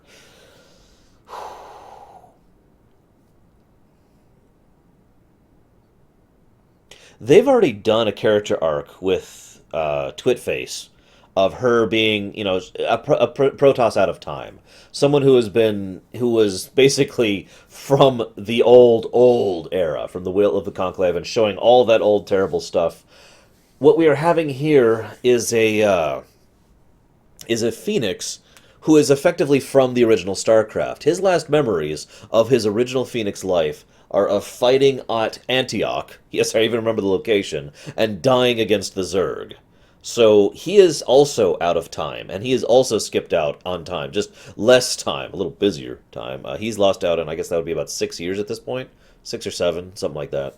Um, so it is entirely possible that they will use him character-wise to advance the AI debate, to advance the what is a person debate, and I'm okay with that. I'm okay with those ideas being advanced, and the person out of time concept. So there's actually some decent amount of stuff they can do with this. And you're right, Dakota. We were talking, and I was speculating as well that they might actually bring the AI research back in the dire needs of the time, and we have a literal AI standing right there in front of us. Also, that this would make a ton of sense. Oh God, could you imagine that, Dakota? Jim would be seeing his best friend, and Phoenix would be seeing a complete stranger, because he hadn't met Raynor at that point in time. Anyways, and yeah, there's a lot of character trauma and drama that could happen here. I almost hope they don't go that route with it. We'll see. But I don't know. I hope they do something with this, is my point. I like the fact that it's not the original Phoenix. I like the fact that there are potentials right now, having just introduced him, to go in directions with his character. So I'm hopeful they do something with him. And they don't just bring him back for fan servicey reasons, because, I mean, Blizzard has done that before. Now, I want to point out one other thing really quick. As was mentioned, this could be a very good reason why Phoenix has not been released in Heroes of the Storm for so long. Because it would be a spoiler for this, and we could see, you know, Purifier Phoenix as a thing. And that makes a lot of sense. So I'd just like to say right now, if they announce Phoenix in the future, I'm just going to say, called it! But anyways, okay, so let's allocate first. Let's get the mundane thing out of the way. I actually don't have anything I can allocate to. That's actually kind of funny. Okay, whatever. You and I have stood shoulder to shoulder, blades thrumming in the heat of battle countless times. And now, you lead the Protoss. I wail with pride at the mere thought of it. I was chosen to represent the hierarchy by the remaining Judicators and the clans of the Nerazim. I am still honored by their choice. Tassadar must be proud as well. Tassadar is gone, Phoenix. He fell, bravely sacrificing for his people. He saved us from annihilation. What? It cannot be. And Ire? Fallen to the Zerg as well? It has. How long have I lingered in stasis, becoming this Dragoon? Do you know of the Purifier program, Phoenix? Of course. The greatest Templar minds replicated. Dangerous machines that had to be shut down. They were shut down, but we have never ceased the research, and still have tried to find ways to replicate our greatest Templar, to use that ancient technology. Why do you tell me this? We are facing a war like none we have seen before. We will need you in the days ahead. Maybe even the Purifiers. Then my blades are yours, old friend. Note that he couldn't bring himself to tell him. Which is interesting. It also means subconsciously Artanis views that as less of a person than he does Phoenix. Why? Because a real person would deserve to know, and he would do him the honor of telling him the truth, and instead he keeps the truth from him. He's probably viewing that as an it, not a him. I mean, I agree, it is a difficult thing to say, but, I mean, if that was my friend, and don't forget, Phoenix and Artanis had been friends long before StarCraft began. They actually mentioned this all the way back in the original StarCraft. By the way, Artanis was the executor, yet another point of proof there if we even needed it. But I don't know. It's possible that Phoenix doesn't think the way I did. I will totally agree with you that. But all I gotta say to that is, if I was actually a clone of myself, and the original me died years ago, I would want to know. But that is me. These new purifier designs rival any technology our people have previously conceived. The replication data is the sort that allows accurate duplication of one's consciousness. Phoenix's personality may be accurate. How accurate? Within the 99th percentile. So there is a chance for discrepancy. Quite a minuscule one. And in a lifetime, how many choices does that variation impact? Who would you be with such a difference in the decisions you've made? Keep a watchful eye on Phoenix. If he is to help us, I want to know who he is. Okay, that makes tons of sense. First of all, props to Artanis for having a brain and recognizing the truth of the situation. Second of all, I like the idea that it's not he's 99% accurate, it's he is accurate 99% of the time. That's a completely different thing, and I like that way better than the 99% of the same personality thing. I also really like the way Artanis counters that argument immediately. Okay, so let's take every action and thought you have in a day, and 1% of those are different.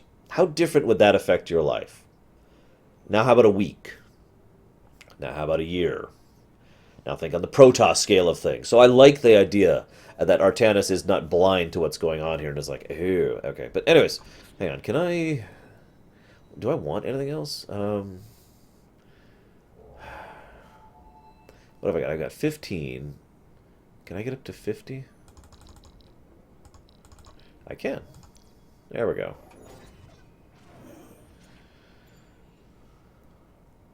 Let's see. And we'll go with the starting supply on this. What council? The purifier technology cannot aid us, Hierarch. It is flawed to its core. Will you not heed the warnings of the past? Oh, fine. Just for you, Samurai. I'll try out the solar core. Literally just for you. There you go. We have acquired new robotic support technology for review. Also, I feel like pointing this out. She keeps talking about how the purifier technology was flawed. I want to stress again that that's not 100% true. It wasn't flawed, it was actually pretty damn good. They created real AI.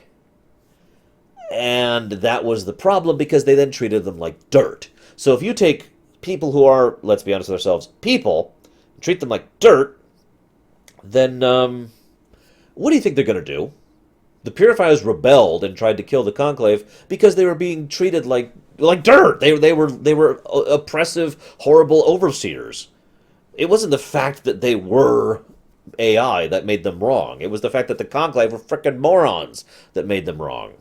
Yeah, again, it's the Geth thing all over again. The Geth were not evil. The Geth were killed for their actions. The Geth were attacked for what they did. I agree, by the way. I like the fact that Artanis is not just being emotional. He is actually taking this into account mentally and logically. Man, Artanis really has grown up since we first saw him in Brood War, hasn't he? My God. Okay, so what do we got? Restores 2 shields simultaneously. Nice. Boosts attack and movement speed. Yes! Power!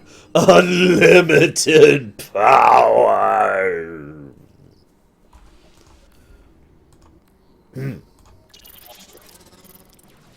I can't help but notice our third thing here is not Nerazim or Ire. It is has utilized data from glaciers. purifiers. Robotic sentinels online. Use them wisely, Hierarch. I don't... Oh, what the? The enemy shall be purified.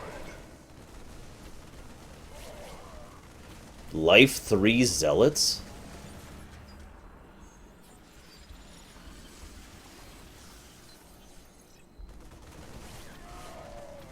Once every 2 minutes. I think we'll stick with these. So I guess Purifier is going to be our third option. That sucks. So hang on.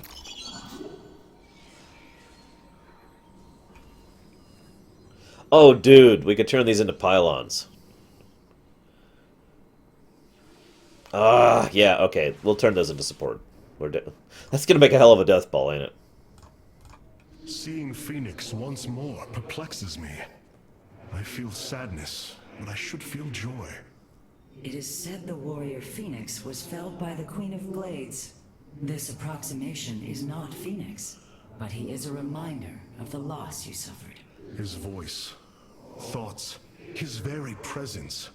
He describes memories we shared with such vivid recollection.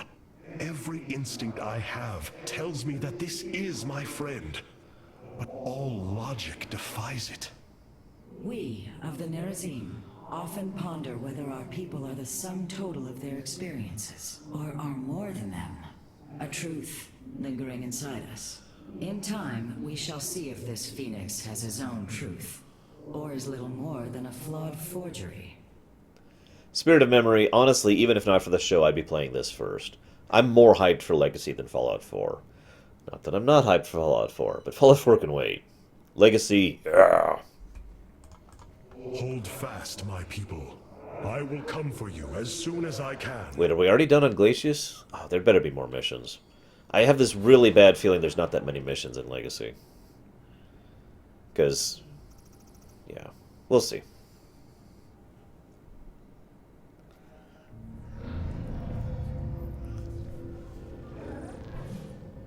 Hierarch, I see the master construction of the Xel'Naga now. Their understanding that energy, essence, and information are all one. Each interchangeable, each mutable. Then you uncovered the information Zeratul foresaw within this keystone. I have. From what I understand, it will lead us to Ulnar. Ulnar. It is a place of myth. A realm whispered of in our legends. The homeworld of the Xel'Naga. I believe the keystone can project its location. Show me, Karax.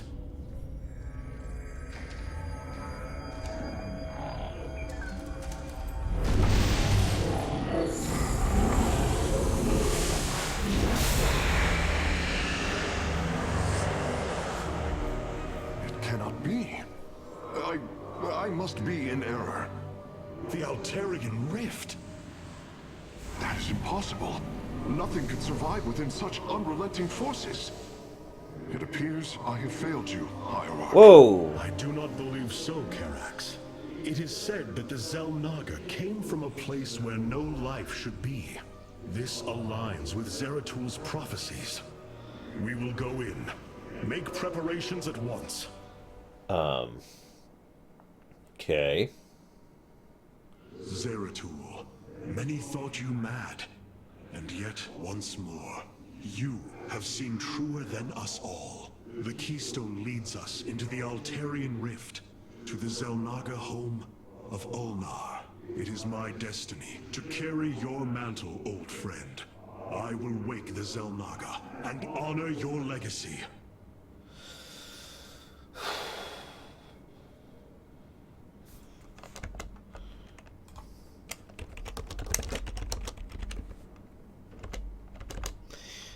So,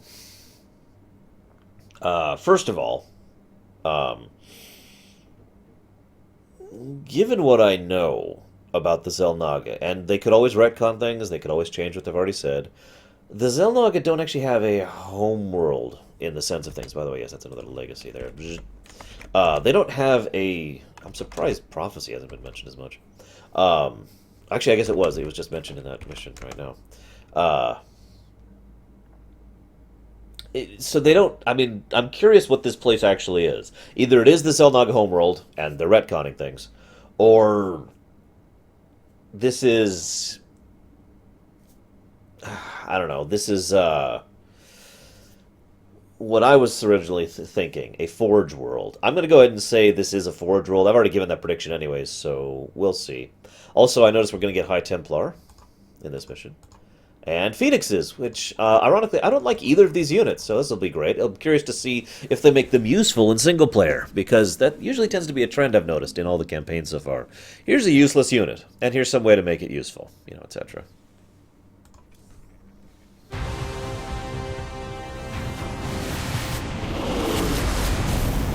That's true, Equalitus. Wasn't expecting that.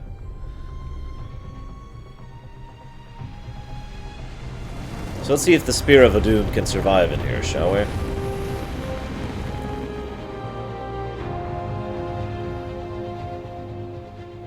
This defies reason. We should be shredded into our base particles. Yet here we stand, between universes. Hello? Zeratul was right. It is Allah. Think of it, Matriarch. The cradle of all life, hidden all these years. Yes, but why?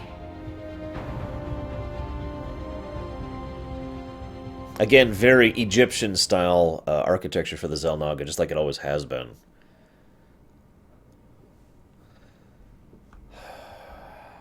Anyone else getting just a huge Necron vibe from that thing? Anyone? Is that just me looking at that thing and being terrified by it?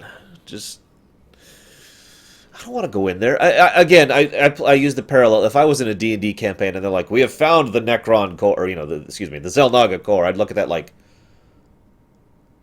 alright, I'm going to leave, and, Zeratul believed. And so will I. My mother told me many stories of the Xel'Naga. No, the Necron, Shadow, not Necron the person. It is hard to believe we stand above Ulnar, the home of the Ihan-Ri, the Xel'Naga. The Judicators theorized the Xel'Naga left Ire to return to a place such as this. They said they slumbered through the ages. Zeratul believed the artifact would lead us unto hope. The Xel'Naga may be the hope he spoke of. If the legends are true, then the Xel'Naga are below, awaiting their children to awaken them. Then let us hope so. I really hate to point this out, but we have a pretty good idea of what happened to the Xel'Naga, and it has nothing to do with this thing. Alright, prediction. Before we do this, please don't confirm or deny this. But here's my prediction. There's two things they could do with this, speaking as a writer, okay? Thing one, the expected. This is the Hail Mary pass. We will get some boost, some benefit, some new technology, some aid, something like that from this Xel'Naga temple, and it'll give us the edge to fight against Amon. That is the expected thing. There's nothing necessarily wrong with that. The expected, the cliched, I've said this for years, is not necessarily bad. It boils down to its execution. It boils down to how well it is presented, okay? So that could work. But what I'd like more is if they did the second thing, which is... we're screwed! Because we do find out the Xel'Naga are here, and they are just as horrible as we've been theorizing this whole time. And it's just like, oh, we have finally arisen, and there's this big grand moment of, yes, finally, and oh no, we're evil, by the way. Bam! And things get worse. That's what I'd like to happen here. Also, really nice touch. The lighting in this room is brighter because of the light coming off of the rift. That's just a really nice touch. I like that. To think, this device's makers, our makers, are so close to us. It is a truly humbling thought.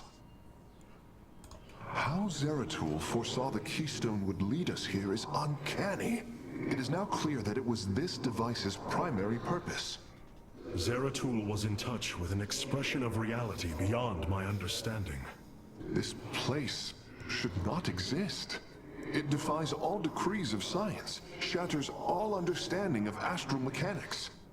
I once thought we Protoss had reached the pinnacle of attainable knowledge. I was a fool. There is far more in the galaxy than exists within Protoss understanding, friend Karax. I know this now. Spirit of Memory, yeah, that's a great parallel. It would be like the Covenant actually meeting the Forerunners. I've actually done a great deal of writing, Corwin. Apologies about earlier, by the way. I haven't published any of it because well, actually, there's two reasons for that. One is I don't think I am a good writer, but the second reason is because publishing is a morass mess of death and doom. But yeah, I've actually done a fairly large amount of writing. I've written 2 books and a Karax, huge there are amount of short several stories. lapses within my memory web over the past few days. Have you been up to something? No? Perhaps you fell asleep. That seems unlikely. Carax, stop messing with Phoenix 2. What do you think? Should we call him Phoenix 2 or Purifier Phoenix? Phoenix, you appear distressed. Apologies, Hierarch. I have been pondering the events that brought me here. Come on, put it I together, discovered Phoenix. There are holes in my memory. Put it together, man. Battles recorded here in the ship's archives that I should be able to recall, but cannot. What is it you have found? Records of my defeat at Antioch and being revived as a dragoon. But this body, it is clear to me that I am no dragoon. There is more to those records, Phoenix. But what you uncover may not be desirable. I am willing to face the truth, old friend, however difficult it may be. Then I hope you find the answers you seek. Okay. That is actually a relief. I was really worried they were going to pull the stereotypical bullcrap that I always hate. I don't know how to explain this, but I hate when... and I've always hated this ever since I was a kid. I've hated this type of story, where there's a character, and there's another character, and there's a misunderstanding, or a lack of communication, and then drama. Drama, drama, drama. I hate that kind of storyline. I don't know what that's called, but it feels very artificial to me. It feels very fake and forced, and I hate that kind of crap.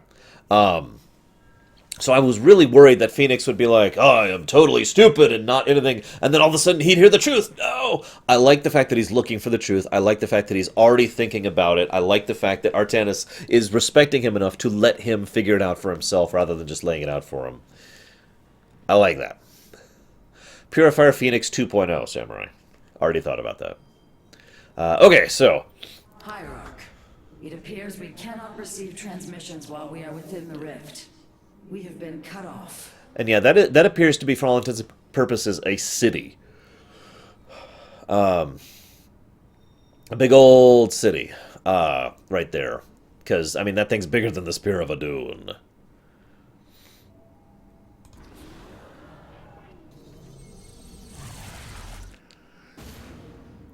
Oh my god, that thing's The huge. Spear of Adun's sensors have located what appears to be an access way into the temple. Our starships are prepared to move on your command. No! More dancing! No! Scottish dancing! I think. I'm not actually sure which dance they're doing. They're, I like this, by the way. Analyzing. Can't even tell what it's looking at.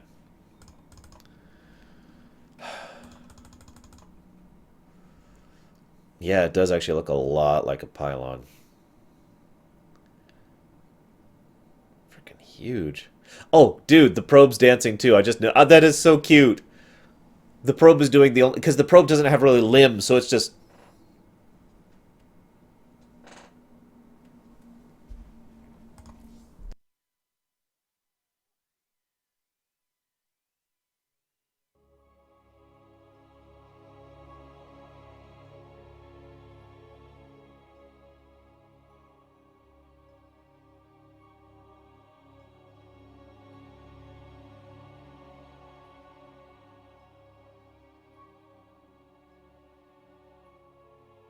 I need a drink. I will be right back, guys.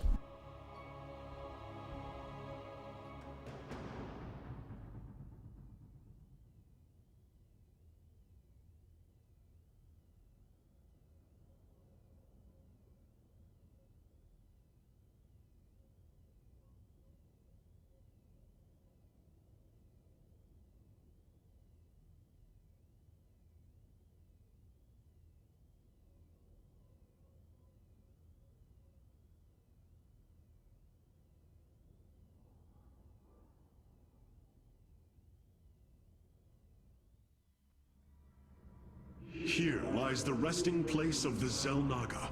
We must find a way to unseal this access way if we are to awaken them.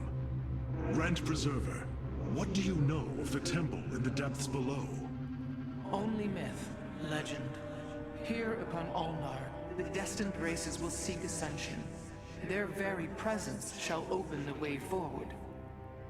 I believe these celestial locks are the key. Our forces should claim them in the hopes the way forward presents itself. Hyrok, the Tal'Darim are here. They are taking control of the celestial locks.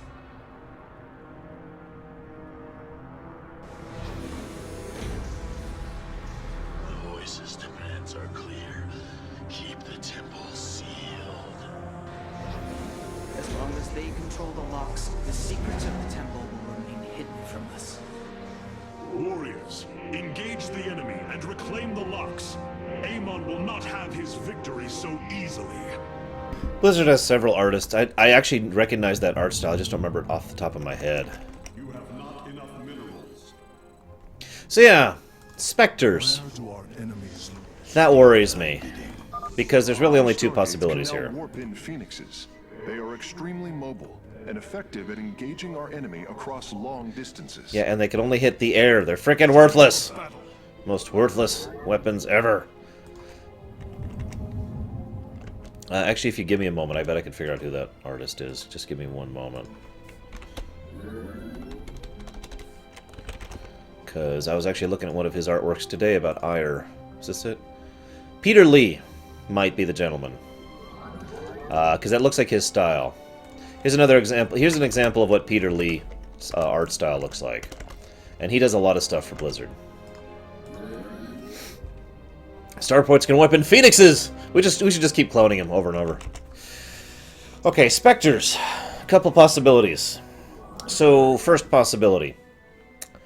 Tosh is a traitor, and was either working for Amon all along, or has been convinced to work with Amon.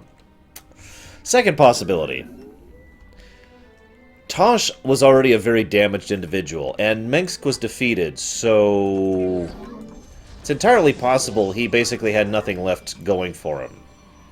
And if he had nothing left going for him, I could see him getting the, frankly, nihilistic perspective that Amon agrees with. I mean, remember, Amon is all about, at least near as we can tell, wiping out all life, ending all pain, etc., etc.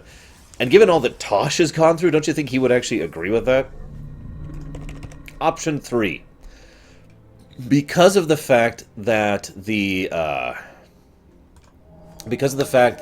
specters are artificially created from normal humans thanks to Terrazine and the ore I can't remember, which, if you remember, both of which are used by the Tal'Darim as well to get them closer to their gods, it is entirely possible that the specters are quite literally just more susceptible to Amon's control.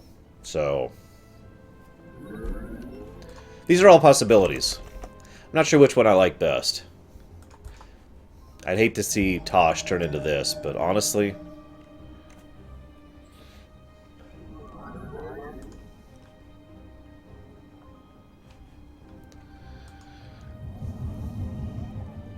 That's a decent way to put it, I think. That's true, Tosh himself didn't, because he didn't need to be made into a Spectre. He was already that direction. Let's get... Oh, right. Amon's forces are inbound to our nexus point. Okay.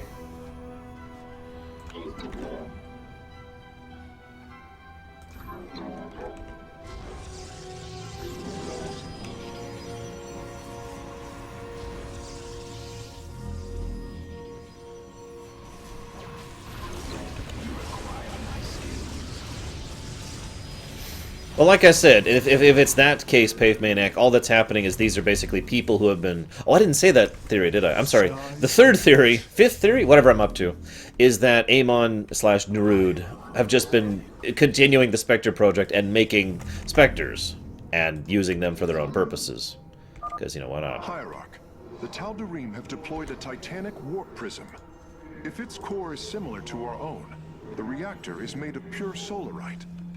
If possible, we should destroy it and claim the reactor to enhance our solar core. Okay, I can make that happen. Just debating things here. Why don't I do...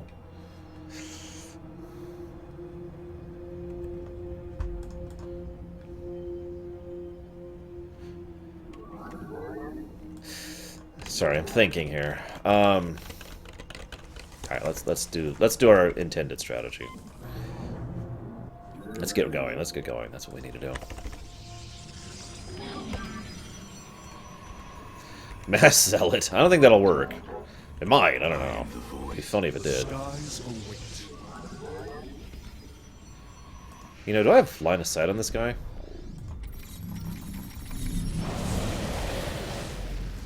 Interesting. That's, yeah, notice that air ground unit, the Phoenix can actually attack ground units now by pulling them into the air, which I swear they didn't used to be able to do. Or maybe I'm crazy. It's entirely possible. Where's my guy? There you are. Come here. Okay, so...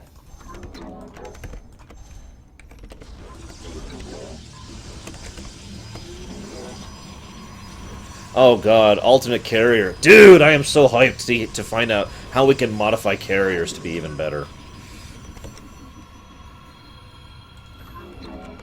Ah, that might have been it did. Well then, autocast makes that a lot more useful, in my opinion. Baronessa! Damn it, woman.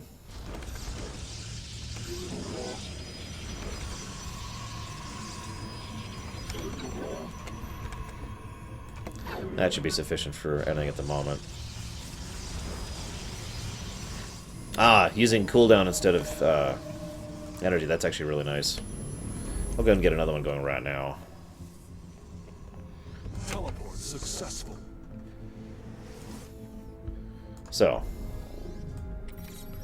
you can decide the direction.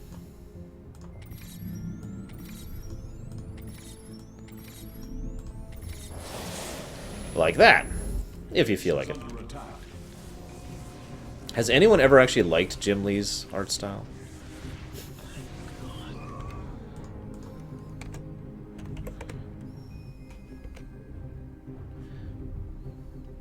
Ah, damn. We'll do this, though.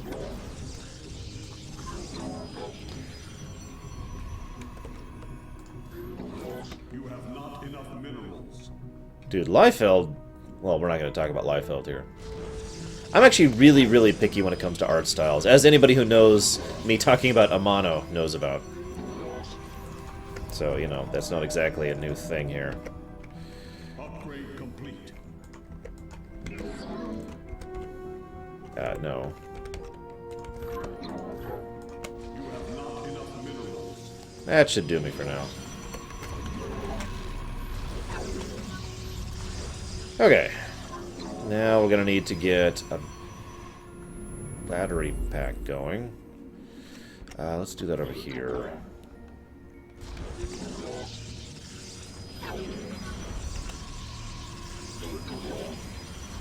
Oh, that would be insane, Takoida. Awesome, but insane. Now, see, I had this weird impression, and forgive me because I didn't play multiplayer all that often, that Phoenixes could lift things into the air, but then they couldn't attack them when they were there. It was just lifting them air, nothing else. And then, you know, that's it. So, I mean, obviously I am entirely wrong here, because I don't know nothing about nothing. Warp field online. Can we... Yeah, let's go for it. Almost got that guy.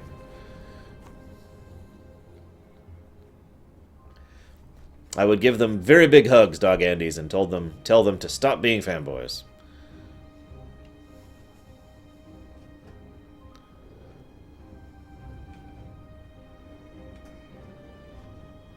Ah, okay, gotcha. I totally missed that last sentence there. Yeah, this costs hardly any energy. It's 50 energy for the attack, and it's got a really short cooldown. This is nuts.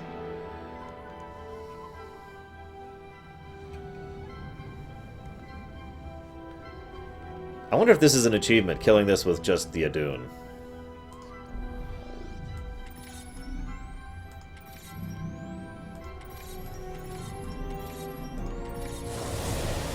Probably not. It is done. I am warping the vessel's cargo aboard for further study. Yeah, that's a nice ability. I think that's pretty nice. We need to expand, like, pronto. Alright, let's get a real force going. 1, 2, 3, 4, 5, 6. I am here in the shadows. Base is under attack. I am the heart of darkness. Okay, 8. Perfect.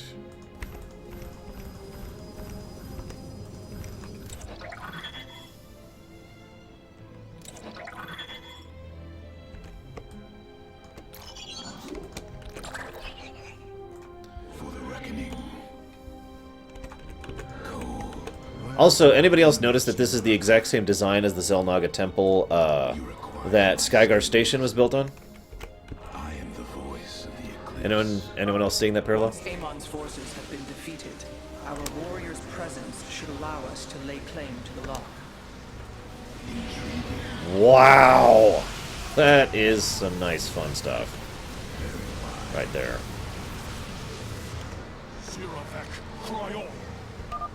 The lock is now ours.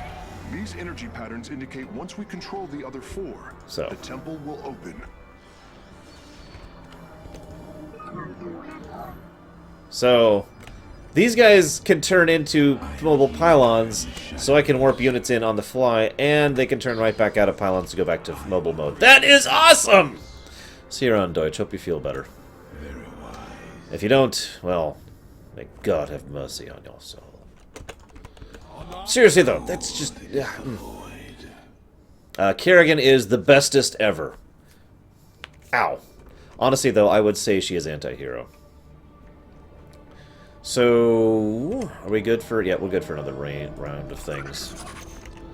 Let's turn into that for a moment. I walk the shadowed path. Reinforced. God, I love that. That buff from these things is insane, too.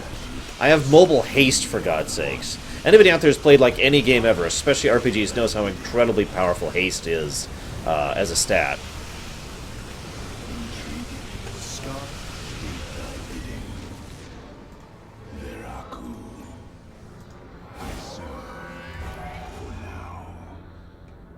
Base is under attack. Are we fine? Yeah, we're fine. Wait, what? Maybe we're fine? I like how they're hitting us with Terran and Protoss at the same time. It's a nice touch. What do we need? Zealots.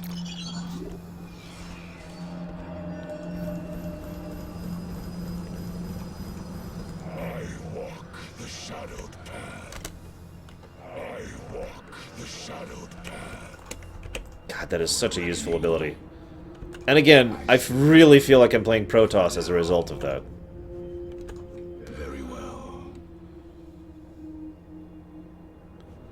Oh god. So, anybody notice we haven't seen Selendis since the intro? Warriors, pull back from the enemy base. We must focus on the celestial locks. Fine. Well, we can't pull back now, so... 1, 2, 3... 3 licks to get the center of Hotel Doreen base. Upgrade complete.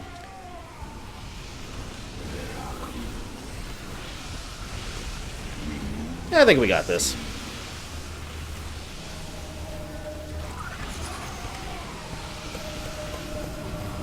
Let me just warp in units in the battle here. Because I'm awesome. Well, okay, I'm not awesome, but Protoss are awesome, so hey.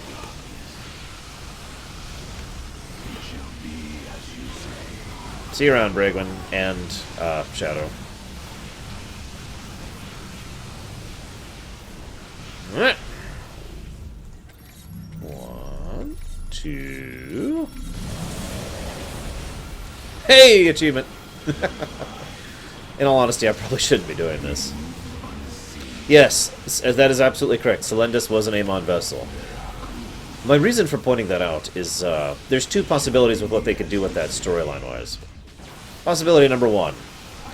Selendis is our enemy, and we must kill her. Which is probably what it's going to be, by the way. Possibility number two. We will actually have a mission to try and recover Selendis from Amon. A mission to slice off her nerve tendrils, basically. Alright, I'm just going to abandon these guys. You're all dead. Bye. Field online. Alright. Be on guard. Amon's servants are moving to seize a lock.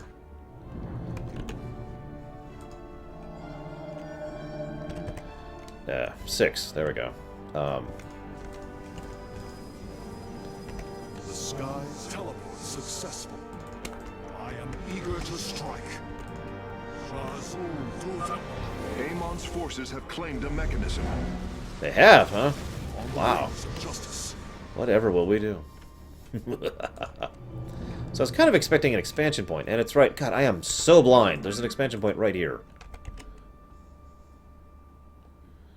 1, 2, 3. 1, 2. There we go.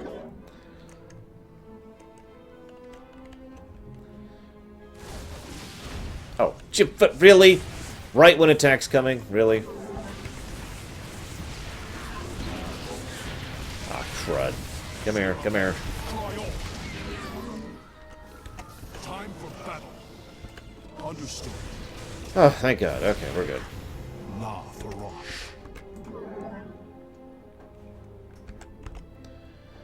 1, 2, 3. 1, 2.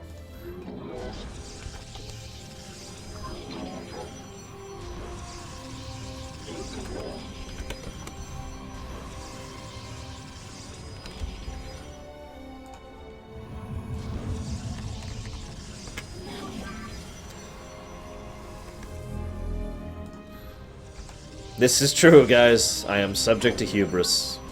Again.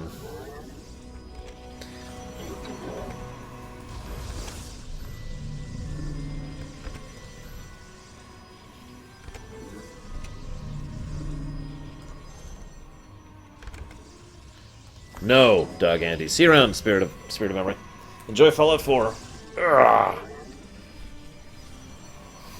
Alright.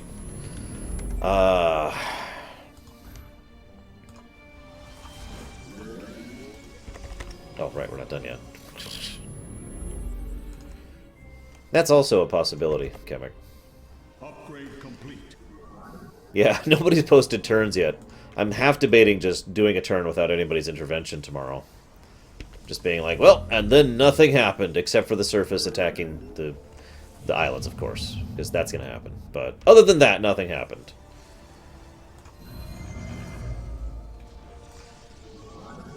Alright, you know what? Screw it. Actually, we could do it back here. We'll do it back here. That's what we'll do. Base is under attack. As I've said many times, I'm just not good at micro. I don't have the mentality for it. Captured by our foes, Hierarch. We must be cautious.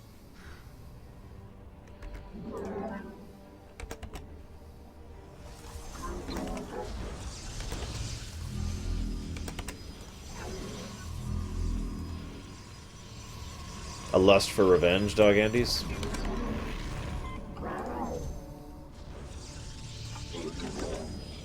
Or, like, a lust for the Hyperion, maybe?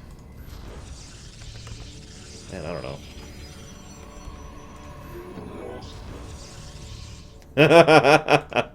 I would totally write that in, too, Samurai. They were watching this televised broadcast. And...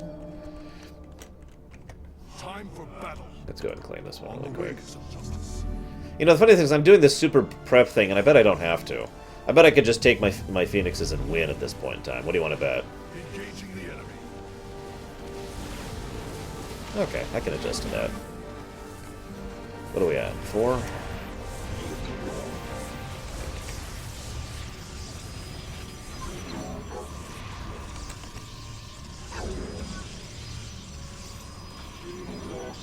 Come on, you can get through.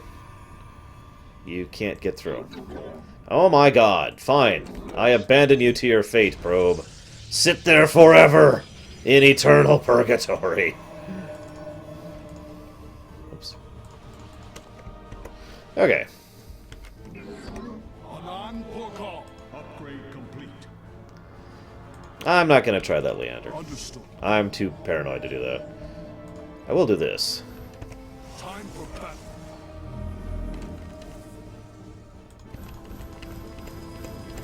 You must place that. I am here in the Are we? shadows. Or not.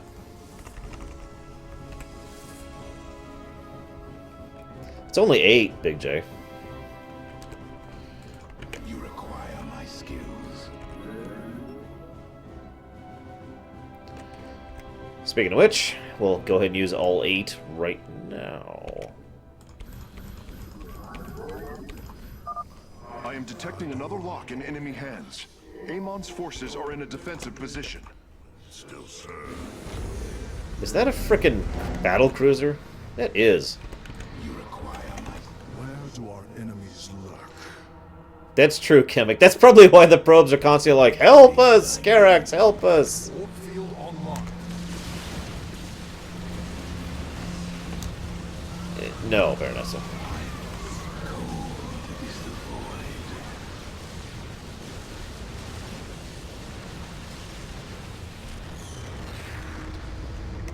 Where do our enemies lurk?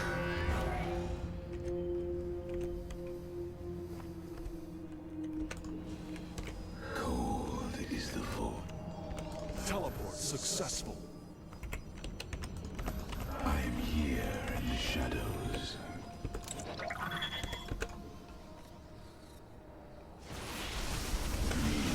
I am eager to... God damn it, really? Base is under attack.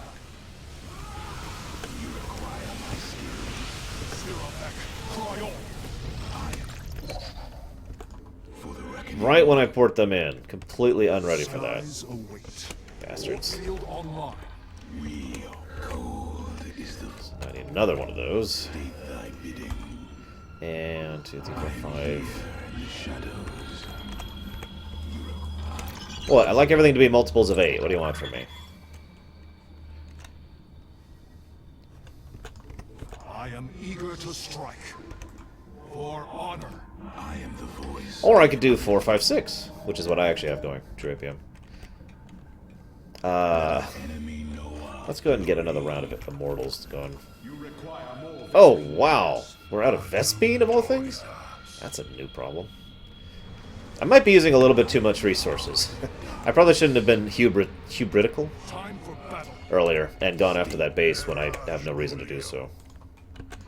Warp field online. Yeah, Colossi can be hit by air. It's pretty much their only Amon's downside. forces have claimed a mechanism. Oh my god, we were just there. Go kill that. Actually, ignore it. I will. Keep going. The skies await. Time for battle.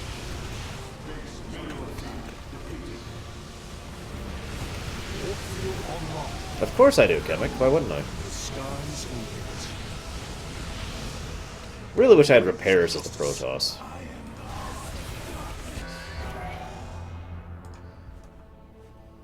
What is this?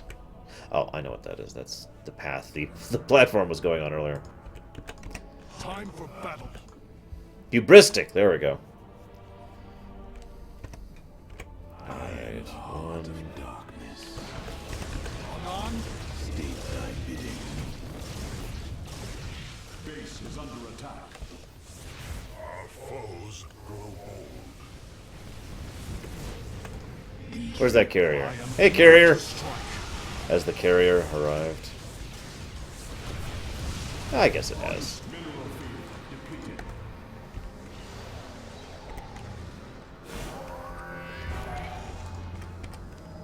The skies. I am eager to teleport successful. One more of those. I have nothing to do with corn. I just want to let you guys know, in case anyone was curious. Well, they have shield repair, so, you know, I guess that's something. I am the Siravek Cryo. We are one with the shadows. Wow. I'm not used to having a gas Vespine gas shortage like I currently do. Well, let me go ahead and get some non-gas things related going here. I walk the shadowed path. You require my skills. Whoops! Cut that off a little too soon. Sorry there, Zealots! Sorry. Sorry about that, guys. The shadowed path. I walk the shadowed path. Okay. Don't have a death ball going yet, but we're working on it. Amon's forces have claimed a mechanism. I am the voice. I am eager to strike. We are one with the shadow. Anan Pokal. State thy bidding. Base is under attack. Where do you require my skills? Anan Pokal. Mineral field depleted.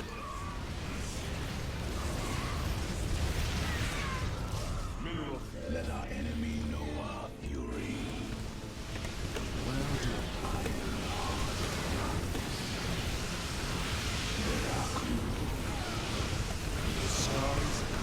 Yeah, they finally have a detection.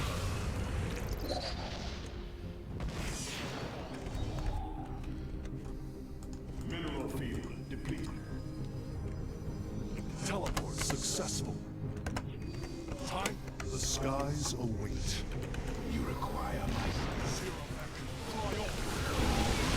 I am eager to strike. Where do our enemies know? Zero. I am the voice. Mineral field depleted. state thy bidding. Okay.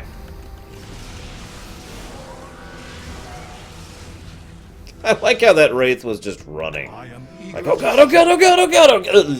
engaging the enemy. I will comply. La Faroche. You require my skills. Time for battle.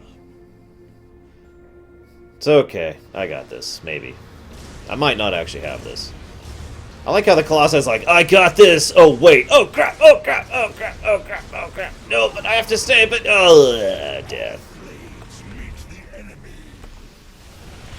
I am eager to strike. I was actually just debating setting up a death ball. I have like half of a death ball right now. It shall be as you say. But screw that, let's just win. Unless it's an achievement. But I don't know. Nah.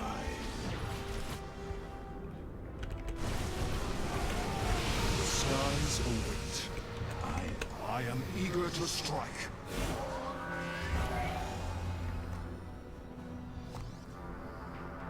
All 5 locks have been captured, Hierarch. The access way is opening.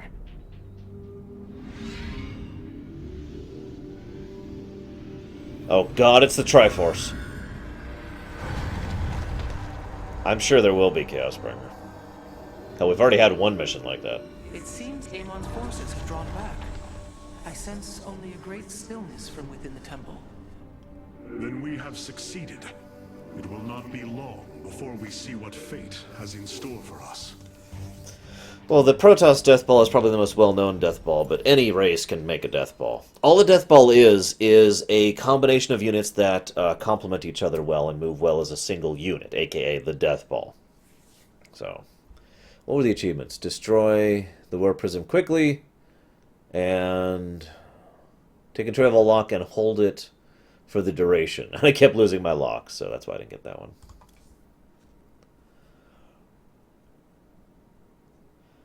Actually, that's a nice idea, Takoida, and that would be another way to differentiate Wraiths from Vikings. I'm afraid the Spear of Adun will not be able to assist you inside the temple. Please be careful, Hierarch. Yeah, that doesn't surprise me. Zeratul Okay, that's the same quote. Amon's forces arrived here before we did. The temple may already be under his control. Zeratul believed the other Xel'Naga were here, and that they would stand with us against Amon. They could end the war. My people could be free once again. Then why have the Xel'Naga not answered us? I am going into the Ulnar Temple alone, Matriarch. I do not intend to risk any more lives. Hero You mission. risked your own life on the word of a traitor. He killed your mother, Vorazun. That is true. But he was never a traitor. I do not wish for death. Only to see Zeratul's visions fulfilled. You will return. That much, I believe. So first of all, Artanis hero mission. Hoit! Second of all, I mean, logically, the Xel'Naga are not going to be helping out here. It just makes too little sense for this. What is this? This is like the 7th mission? For there to suddenly be Xel'Naga who are like, and we will win the war. Oh, God, I'm not sure I want to know what's in that stupid temple. Also, I like that even Rashagal's daughter calls Zeratul a traitor. Going back to what we were talking about why the Protoss don't like Zeratul, despite the fact that he's awesome and has been a good guy basically since the beginning. It's Protoss being Protoss, really, when you boil it down to it. Also, this is just funny and a really nice little touch. There's a pylon over here. Why? Because it's helping keep all the consoles on the bridge powered. Just nice little touch there. My warriors cannot aid me in the battle ahead.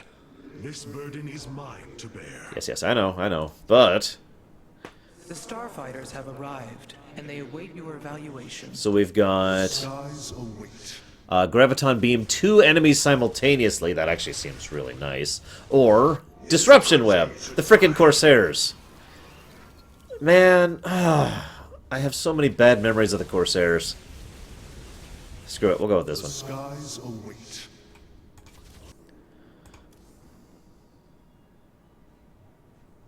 These records are fascinating, Artanis. I can hardly believe the stories they contain. Since we arrived here, the Keystone has reacted strangely. It's as if it is attuned to the energies below. Well, yeah. Energies below. Yes, void energies exude from this place. I believe this world is a conduit between dimensions. And the Keystone. Acts as if siphoning these energies. This is entirely different from how the origin point information was stored. As if the Keystone was reconfigured for a second purpose. Let us hope that the Xel'Naga themselves can reveal the truths you're looking for. Shuryu, so far, yes, absolutely. I'll click on Phoenix in just a second. I want to answer a question here. Or not answer a question, because I already answered Shuryu. It's an awesome thing. Speculation. I want to get out my speculation just in case I'm right or wrong or whatever. Remember how I mentioned there's two big possibilities? Either the Xel'Naga help them and it'll give us the tools to win the war, or the Xel'Naga are against us and we're doomed. There is actually a third option. I've been thinking about this since the beginning, but I want to tell you guys so you don't think I'm making it up. The third option is there's nothing there. This is just an empty temple. It's been abandoned for millennia. We came here for nothing. That's option 3. Praetor Adonis requested my presence for the decommissioning of the supercarrier Antimond. When it was seized by a group of turncoats and traitors, I knew I could not let it fall into rebel hands. Also, I like Phoenix's design, by the way. Big old blades on the right hand, big old grasping claw on the left hand. A scout crashed near the borders of Antigua. I gathered 20 warriors, and we slaughtered 1,000 Zerg to save the pilot. That was right around the missions in the original Starcraft. The Calafi intercession was a difficult time. Proud warriors who fought for Ire were met with hostility when they returned. Aldera's Judicator insisted I leave. My fellow Templar were ordered to fire upon me. I did what I had to do to defend myself. Damn it, Phoenix. I once led an expedition to rescue the last surviving brother of 4 zealots. The squadron was killed, except for myself, Wait. the target. Wait. He saved Protoss Ryan? Ahem. We'll do that for now.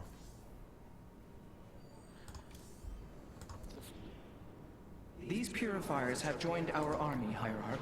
It seems they are willing to serve. Where shall we march? For now. Wait, so I can get an adept instead of a frickin' dragoon or a stalker? Well, I've already used them quite a bit actually in the prologue. I think we'll stick with stalkers for now. They're really good. Where shall we march? Universal thing. Okay, just checking everything here. Oh my god, I can turn the pylon on. Now I gotta click everything. Ah, screw it. Alright, let's do it! Artanis Hero Mission. Adun Toridas, Hierarch. Lorerun, I know not what I shall find below, but I know I must go alone. You are in command of the Spear of Adun now. Until you return, Artanis. So, I hate to point this out, but this is a woman who, A, thought Zeratul was a traitor and an idiot, and B, was willing to blow up her own planet as a tactical maneuver, without getting any gains against the enemy. Is this the person you want to put in charge of the whole of the Protoss, Artanis? I mean, I know politics and all that, but seriously? No dancing detected! Wait, there's something peeking around the corner there. What was that? Well, whatever it was, wasn't dancing. The guys, I know now, the Xel'Naga are true evil. Because they're freaking not refusing to dance.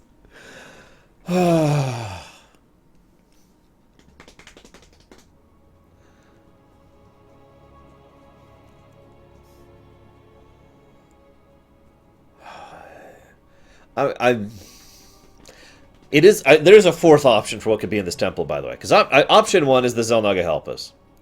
Bleh.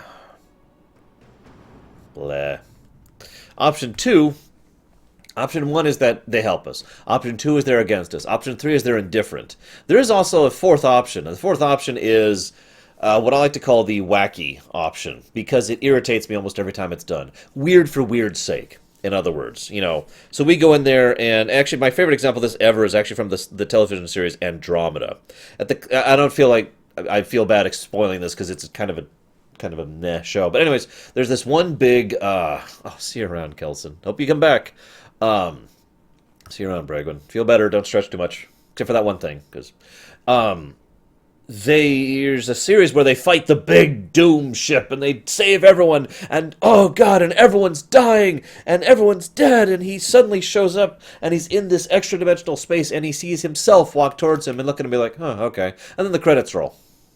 That's option 4. Weird for weird's sake.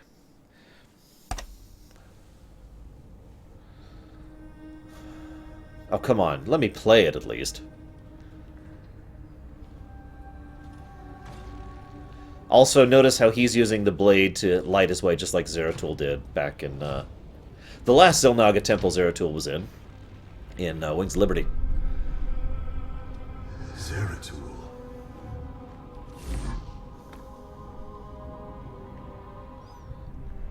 Shakuris. And the Queen of Blades.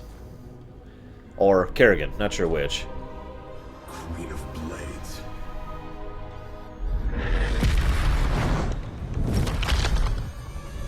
Hello, hybrid. Kerrigan?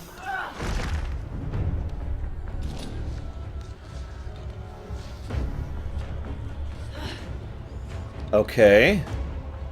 Kerrigan. Artanis, wait. I am not your enemy. Oh, thank I God. have come seeking the Xel'Naga.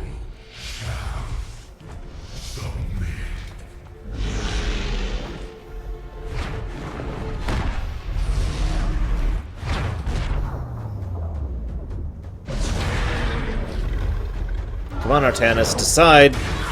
Decide quickly! Oh! Ow!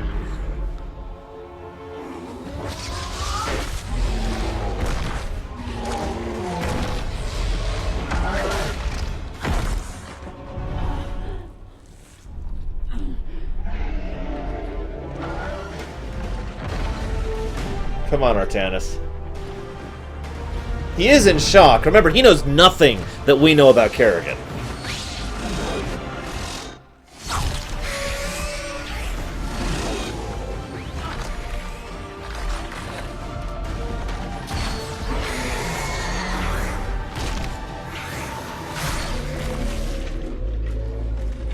There's the Void Blades again, by the way.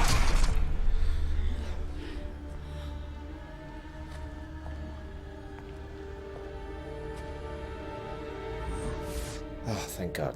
It seems fate has drawn us together. We should not tempt it further.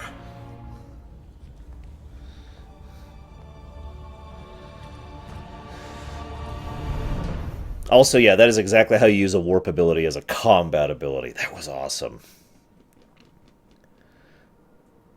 The shrines call this place the Temple of Unification. The Xel'Naga are somewhere within. So far, all I've encountered are hybrid. I've been fighting them for days. Progress has been... And that's why she had trouble fighting a hybrid. She's worn out. Prophecies foretell of two ascended races, working together to seek out the halls of revelation within the temple. Only with both present will the shrines reveal the means to awaken the slumbering Xel'Naga. Really? I've never cared much for prophecy. Me neither. And yet, despite our history, here we stand, together. Perhaps you should start. Oh god, am I controlling both? I'm controlling both. Okay, so she has the Spawn Banelings, the AoE, the Big Nuke, and the Fury ability. He has the Dash, Invulnerability. He's got the Life 3 effect, big ol' AoE heal, and massive shield regen. A bold plan.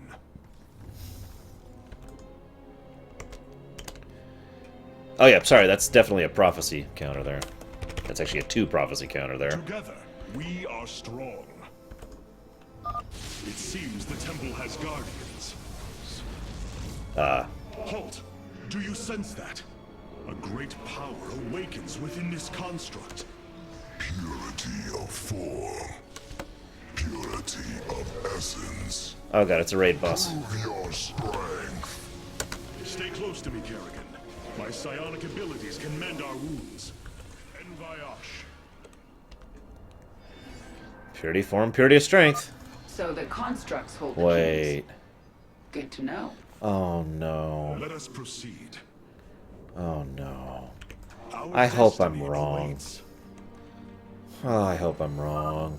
These devices emit solar energy. We should gather them. Our knowledge is your heritage. We are strong. There can be no doubt. That's Look out. kind of what I'm Hybrid. thinking, 7th.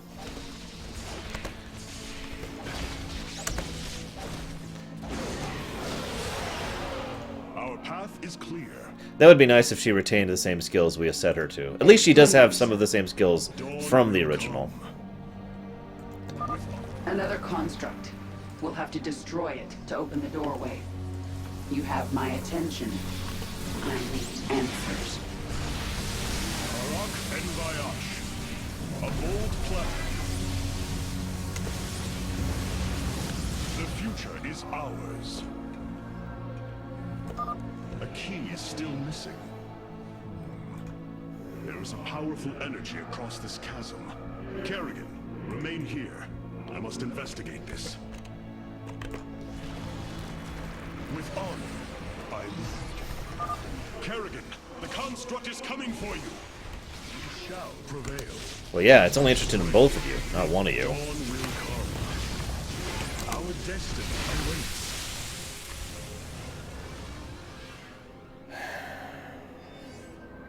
Doth Chasm returns. I serve my people. Sorry I'm kind of quiet, but I am super on the edge of my seat right now, and I'm worried that this Explain is... yourself. Okay, let me put it to you in these terms. This would be option 2, by the way, just a really insidious version of option 2.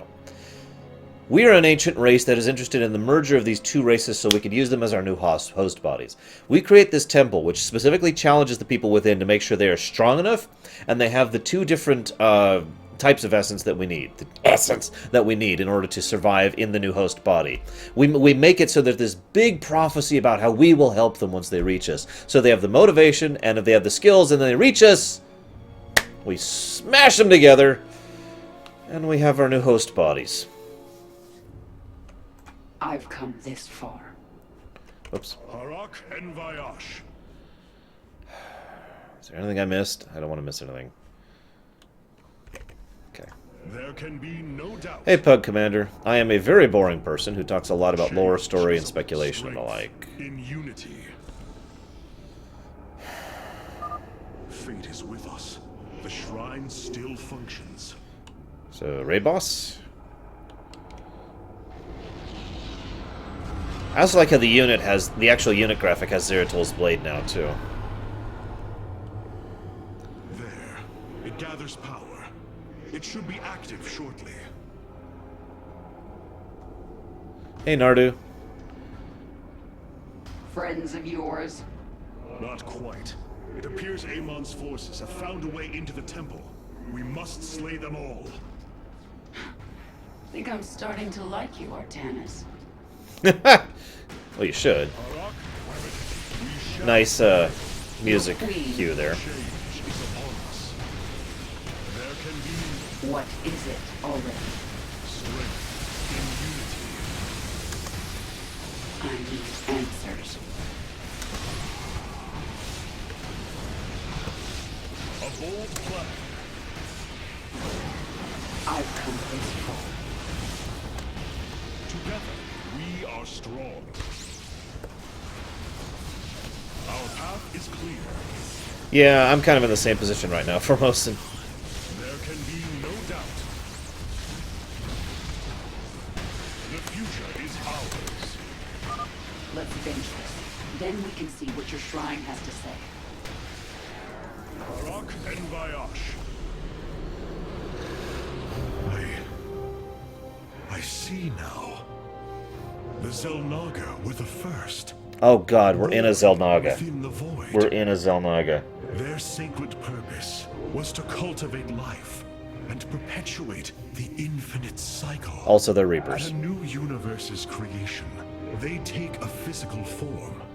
If destroyed, they are thrust back into the void. All of this time, they have waited for us to assemble the keystone and find our way here.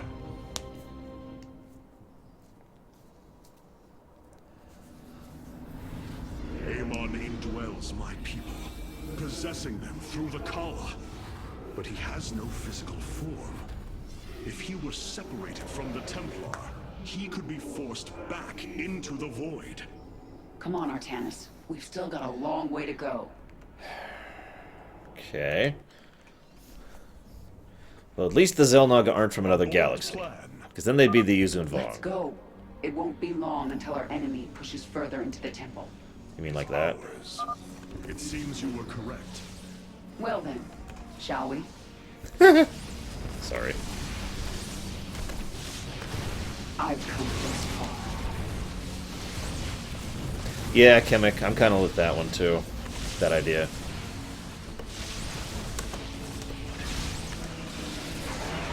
Dawn will come. With honor, I lead. Our path is clear. It appears the Tal'Darim are preoccupied. We should engage them while they are fighting the constructs. Okay. If I have to. Our path is clear. With honor, I lead. Harak and Vayash. A bold plan. I also like the fact that their abilities complement each other pretty well, Strength in unity. if you're paying attention. The future is ours. No legs, Kemek, come back! Come back, man. What fools you are to attack me. A bold plan.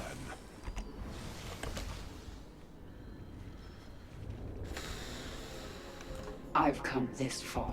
And yes, thank God Kerrigan dropped the idiot ball. That's why I was so happy when she was like, "No, I'm here to talk." I was like, "Oh, thank God." Wait. Hybrid. Yes, there are lots of hybrid here. This is nothing new. The future is ours. Go scout for me. Ulnar shall serve as your tomb.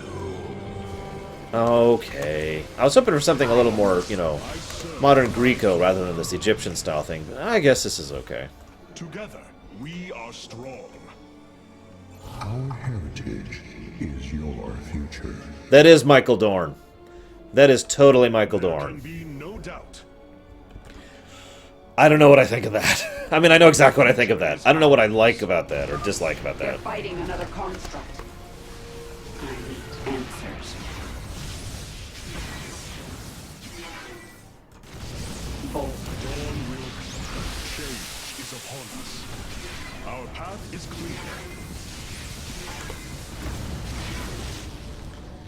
A bold plan. What is Michael Dorn doing being the voice of the Zelnaga? Not cool! Strong.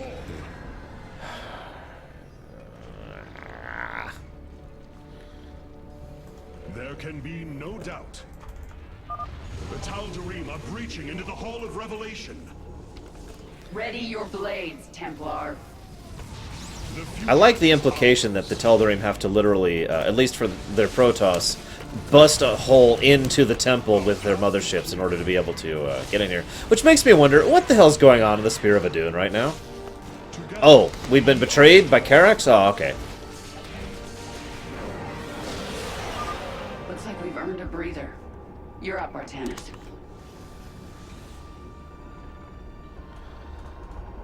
I'm gonna wait, Samurai. I already have my thoughts in my head, but I'm gonna wait. Strength in unity.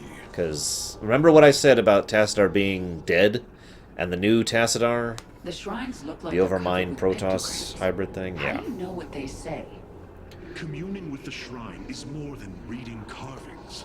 Each atom of the stone has been placed with meaning, purpose.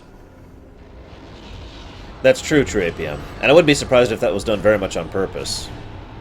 Thematic significance in gameplay. It was here, from Ulnar, that the Zelnaga began to seed the universe with life. They created us, just as they gave life to a numberless assembly of races in other universes. Every time, they observe and identify the potential of their offspring, never interfering. The infinite cycle will always be the same. Two races are destined to emerge. One, pure of essence, an indomitable spirit capable of great change. And one, pure of form, a being capable of vast psionic potential, able to house the essence of a Zelnaga. Essence.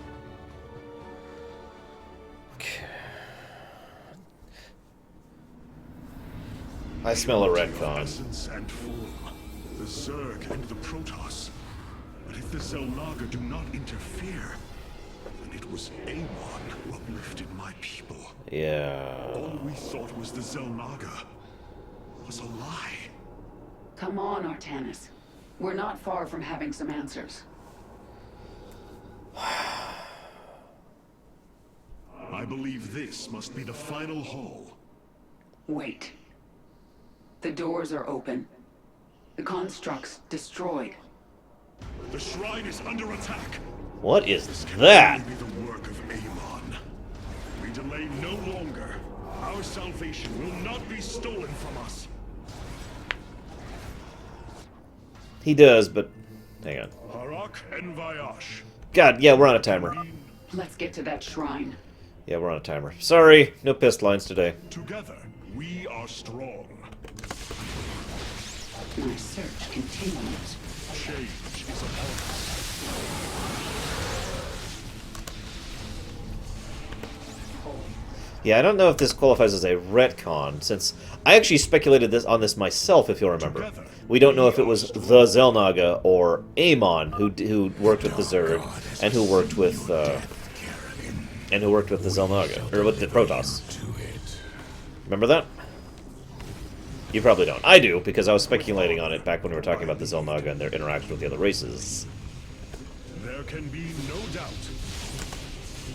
Guys, that's it. The Heroes of the Storm, that's the Xel'Naga. Actually, that would make a surprising amount of sense. Excuse me. I lead. Excuse me. There can be no doubt. By blood and fire, we shall be reborn. That was acid, not These fire. people are maniacs. The future is ours. Seriously, though. What in the hells is going on in the Spear of Adun to allow all these people in here? Plan. Where the hell is my side? Ah, whatever. There can be Usher them unto the infinite abyss. a bold plan. Come on, come on. Dawn, our destiny awaits. Together, we are strong. Oh, I can move forward. I just couldn't tell. The future is That looked like a wall.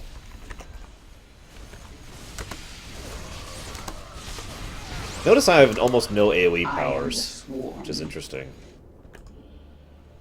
Yeah, where's the Swarm, too, while we're on the subject? What the hell did she have to do to get in here? She mentioned she's been fighting the hybrids for days. What the hells, you know? There can be no doubt. Wait. The future Yep. is ours. Called it.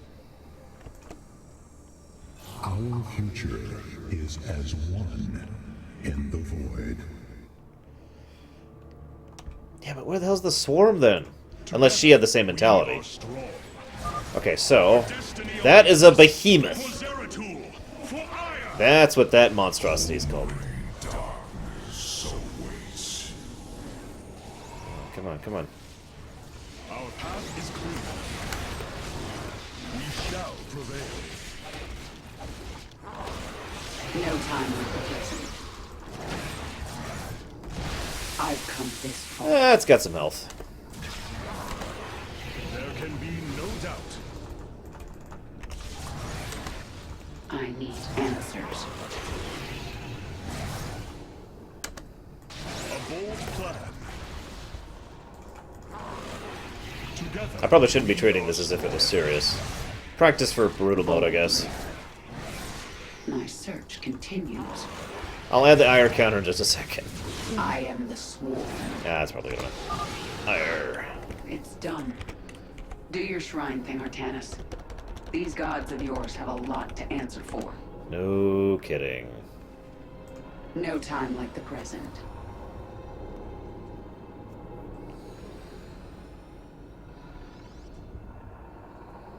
That's 4 kinds of hybrid... 5 kinds of hybrids we've seen so far, by the way. You can tell they're slowly building up to there being a hybrid force later on.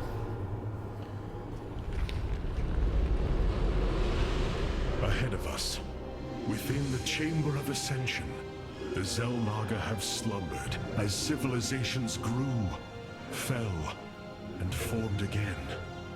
They will awaken when the 2 destined races arrive. Then, the elders among them will give their lives to bestow their essence. And pure of form and pure of essence will be reborn as Xel'Naga, shepherds of the infinite cycle. Congratulations, you two have come here to die to be Xel'Naga hosts. So, what do you say? Ready to meet your maker? Indeed. Come. The Chamber of Ascension lies ahead, and our salvation within.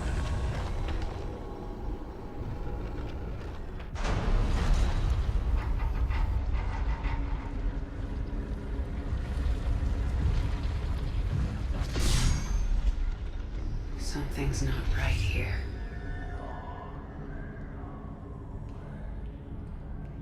The Xel'Naga.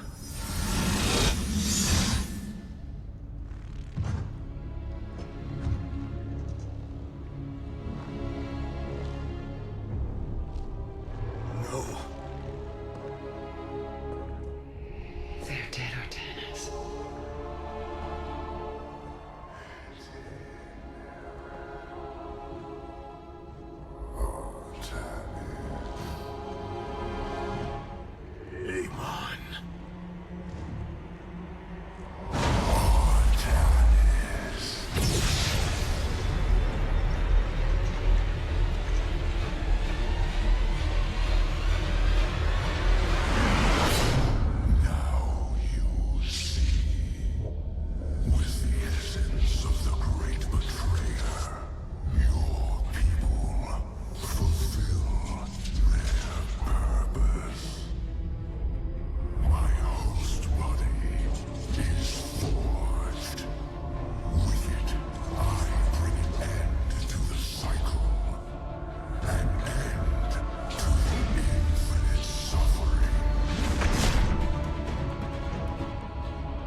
so easily broken, Amon.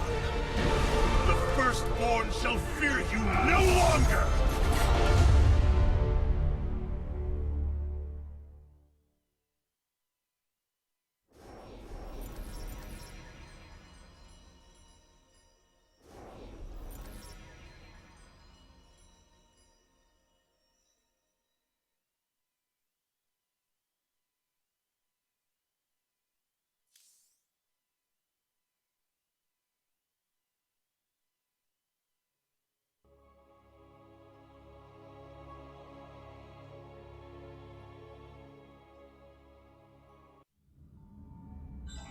Matriarch, there is a massive output of void energy spiking from the temple below.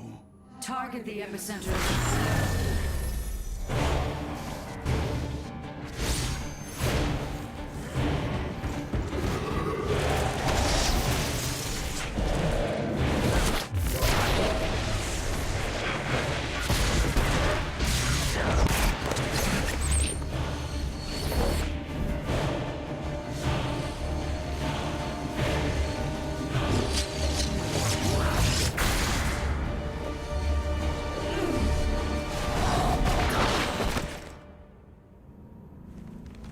I do not come as your enemy, Dark Templar.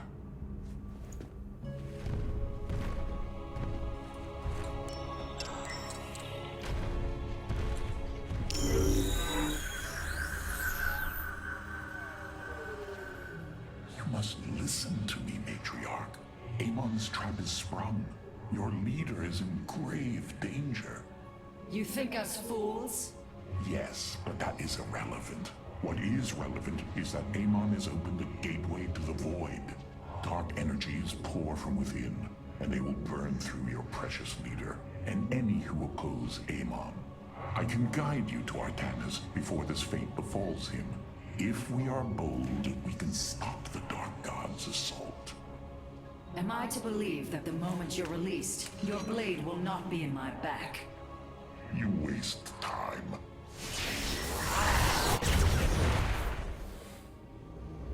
Lower your blades. I am Alarak, first descendant of the Tal'Darim. Amon has betrayed my people. Retribution will be claimed for this, and if your hierarch survives, he will aid in it. Make your decision.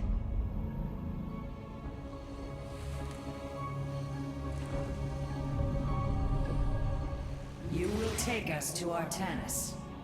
Most wise.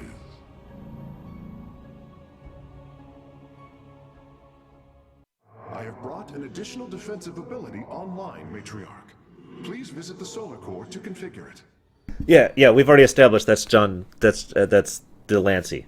That's John Delancey, and he is perfect for that kind of a role. Excuse me, sorry, but dude, he is so perfect. He is a villain who isn't stupid or evil. He's just a villain. He's just I don't even know how to describe that kind of an actor, but he nails that. John Delancey has always done that kind of role perfectly. It's one of the reasons why when they were making Discord, they were like, well, we need to make a guy like Q. And then they got John Delancey to do the voice for it. I mean, just, But yeah, that is so him. That is the role built for him. Oh my god. So let's talk first of all about why Artanis and Kerrigan were still totally cool with walking in and being like, hey, let's do this. Hey, Callisto, sorry, you just caught me at a mind explosion moment. Welcome to my stream. Feel free to chat with me, with my viewers. You guys are you guys are all awesome, so welcome to my stream. Don't be a stranger. Okay. I was right, first of all. I completely freaking called it. We are here. We will gather the strongest of essence and strongest of form. They will come to us. We'll merge them into one with the big device that Amon used. And we'll use that as new host bodies, and then we'll go forth, and we will reclaim the destiny of the elders as according to our will. Now, I don't think the Xel'Naga necessarily are evil. This feels like an orange and blue morality kind of a situation. But I think that Kerrigan and, to a much greater extent, Artanis were fully aware of what they were walking into, because think about it for a moment. He's totally doing the Sith thing. If you think, I like how she's just standing there with her arms crossed, staring at him. By the way, look at it. Her eyes are looking at him, not the thing. Anyways, I think Artanis was okay with that. His sacrifice in order to create the salvation of his people, Artanis would do that in a heartbeat. That's why he willingly walked in there. That's why he still called it our salvation, even knowing it would mean his death. And well, the death of his way of life, because the Xel'Naga would then start governing the galaxy again. So it makes perfect sense to me that Artanis would just be like, yes! And then they go in and the Xel'Naga are dead. That's interesting. First of all, the design of the Xel'Naga there, you only got a few bits and pieces of it, but it was actually very similar to Protoss and Zerg design, which makes sense because, once again, we have a situation where it's the Reaper thing all over again. You follow different types of beings will follow different types of paths in terms of evolution, in terms of technological progression, in terms of cultural society, movement, etc., etc., etc. There are patterns to existence, and so it makes logical to me that the previous cycle, which created these host bodies for these Xel'Naga, were similar to the Protoss and similar to the Zerg, and going forward with it. However, were not actually the same, producing these host bodies and these Xel'Naga who were sleeping, waiting for the new host body and this new universe which would be adapted to it. You might as well ask, well, why do they need a host body at all? Forgive me for getting a little metaphysical, but imagine if physics didn't work the same in the previous universe. Imagine if they literally could not function in the previous universe. They could not be the way they used to be. So it is also possible that these creatures were the prototypes that didn't work. I mean, I don't know. There's a lot of different possibilities here, but here's a really good question. When did Amon kill them? Remember, we had to walk our way in here, seal our way through this and all this stuff, so we had to kill. Or he had to kill them at some point in time. We had to go through all this crap to get in there. Has Amon been in here the entire time, is basically what I'm boiling down to. But yeah, so my idea is that Artanis decided to kill himself, and of course Kerrigan would be okay with that. She cares about Jimmy, and she knows this will help the Terrans and help Raynor and help all that. Kerrigan is also cares about the Swarm, as we established back in the Heart of the Swarm. So, and she's also kind of a Death Seeker still. So at this point in time, she is willing to die if it means the salvation of all that she cares about. So again, makes perfect sense. And then Amon's like, no, you're all screwed. Because Amon's already created a host body for himself, and we're screwed. It is also possible Amon could just get in here, because the Void is, for those of you who've played D&D, basically the equivalent of the astral plane, connected to our reality, but separate from it. So you could just go... Now, as for the Terrans, that's an interesting quote, because we've got two possibilities with the Terrans. We could go the Mass Effect route, which a lot of fiction does, a.k.a. humans are special. I mean, let's just call it what it is. Humans are special. Maybe this is self-serving, but I actually like the humans are special trope. I always have. That being said, I prefer it when it's well approached, when it's well executed, but humans are special.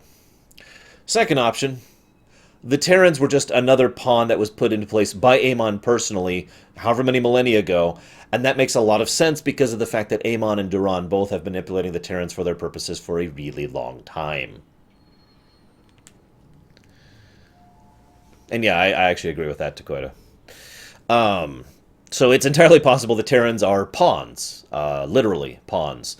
I like that idea more if the Terrans end up being crucial to the defeat of Amon. Why? Because a pawn can defeat a king in chess. You just have to set it up right. Okay, further thoughts. We see just a tiny glimpse of Amon's form. I was actually worried we wouldn't get an appearance of Amon in this, because we just saw the Protoss-looking thing in Wings of Liberty, and in Heart of the Swarm, and in Whispers of Oblivion. So I was really hoping they would go out of the way to make a new thing for Amon. And I gotta be honest, if I was the art designer in charge of designing Amon's body, I'd be tearing my hair out over that. Because we've already designed the hybrids.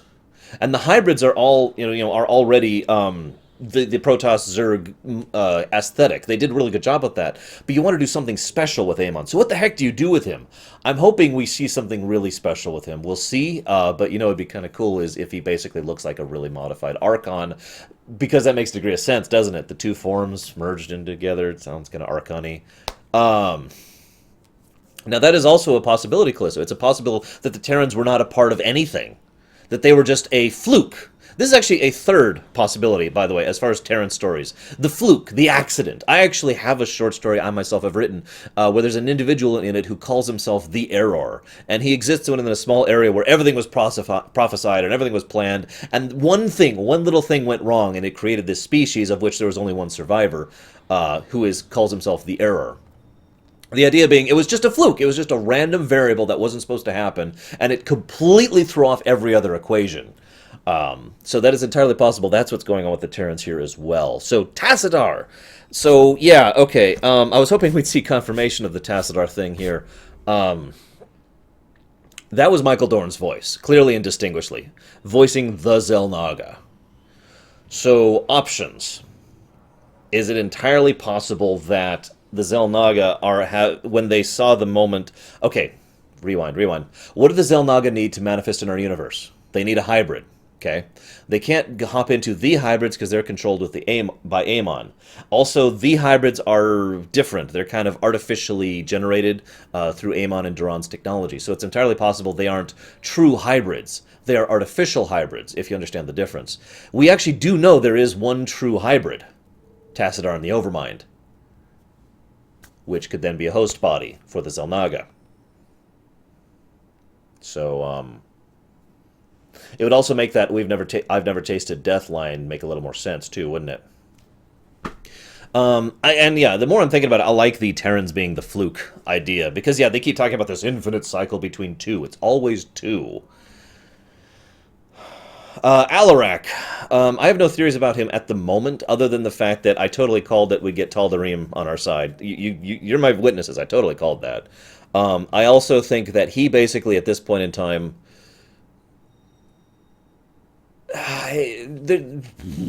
he mentions that Amon has betrayed his people. Now, considering the fact that he's been using their people like cattle for centuries, that's an interesting line. So, you know, why would there be a betrayal? If you are a cow being led to the slaughter, what does your master have to do to qualify as betrayal in that case? Well, I actually have an answer for that. I don't want to know the answer yet. Don't tell me. But my answer for that is actually really simple. Oh yeah, by the way, he has his nerve cord still attached. So here's the answer. The entire time Amon has been preaching to the Tal'Darim, this is true, regardless of what Amon's actual goals are, he has been telling the Tal'Darim that death is the natural order of things. Death is what should happen. It's ascension. You should ascend to death. He himself is the first ascendant of the Tal'Darim. You know, blah, blah, blah. Oh, that would be awesome, Mad Max. I really hope Rainer's in the last battle. He better be in the last battle. So, would it not be the worst kind of betrayal if he discovered that death is not actually either what Amon is going to grant, or is not actually ascension, if he's actually going to be doing something else? You're terrible, Leander. If maybe that, you know, he feels that, either he's been lied to about the death thing, or death is not actually going to be offered, and instead they're going to be, what's a good word for this? How about all of their minds being replaced by Amon's in perfect unity? Because we've already seen that Amon kind of wants to do that, unify the Protoss in such a way. And for a species zealous and vicious and evil as the Tal'Darim are, that would be worse, and that would qualify as betrayal. God, I think that's everything I have to talk about. So now we'll see what he says. If you heed my words, your hierarch will live. What is Antaro Artanis? What achievement is that? Converse with the following characters. Oh, I'm glad I didn't click that before. Yeah. You are unworthy of my conversation. I did not invade your ship to make idle chatter. Oh, by the way, in addition to being just really badass, this guy was able to overwhelm a stasis field. That's pretty freaking impressive. The Tal'Darim had better not be lying. Oh, they're lying. Wait, Rahana?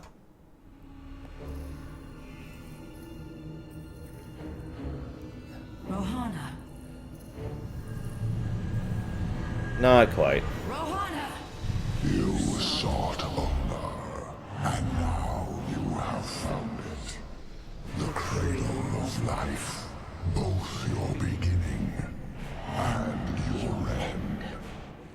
Release her, Amon. Do empty halls. You will find none here. Only the truth of the Xelnaga's failure. Let her go! I offer a gift. Release in oblivion. Silence!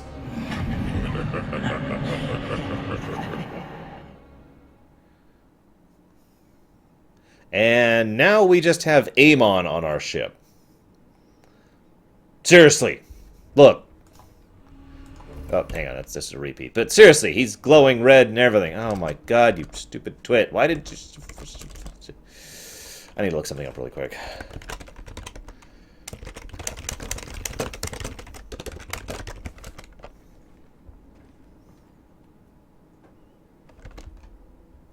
Damn, doesn't say.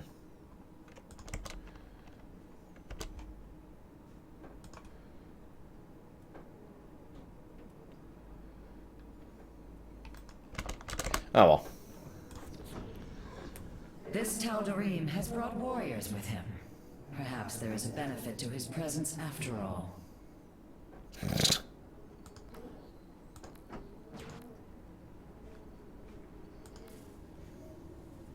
So there's the Tal'Darim symbol. Where does my prey hide? Disables? Oh, void stasis. Yeah, okay.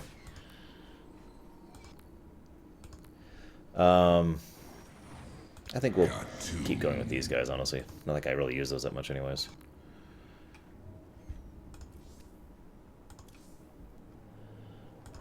Never turn your back on a Tal'Darim. In fact, if he so much as glares at you, put him down. It will be easier on all of us.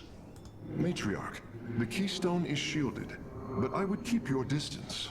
We have never witnessed an event like this. It is entirely unpredictable. Yeah, good thing they can't break out of stasis, right? I will monitor the Keystone to ensure that its current behavior does not harm the Spear of Adun. Strange. The Keystone is extracting energies at an unprecedented rate. Matriarch. Okay. Matriarch. The Keystone has begun absorbing void energies at an unprecedented rate. Then this Tal'Darim speaks the truth. Void energies flood from the temple. With each passing moment, the threat grows. I do not trust him, but all data points to the scenario he describes. A gateway to the void has been opened. Is there any way to pinpoint Artanis? No. The energies are making us virtually blind. We must put our faith in this Tal'Darim. It pains me to do so.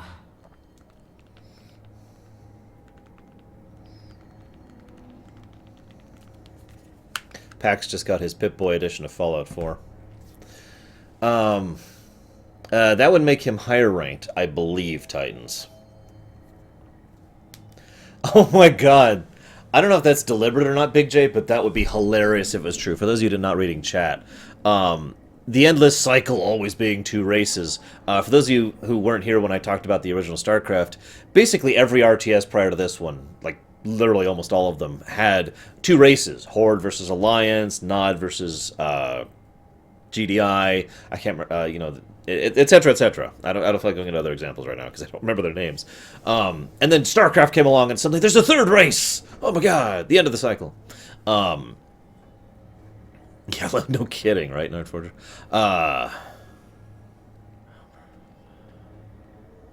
Very possible, Callisto. We were actually talking about that earlier, that the Tal'Darim might willingly be following Amon because they actually agree with what he says, or because they're insane, or whatever. I talked earlier myself about the possibilities of why someone would willingly do such a thing.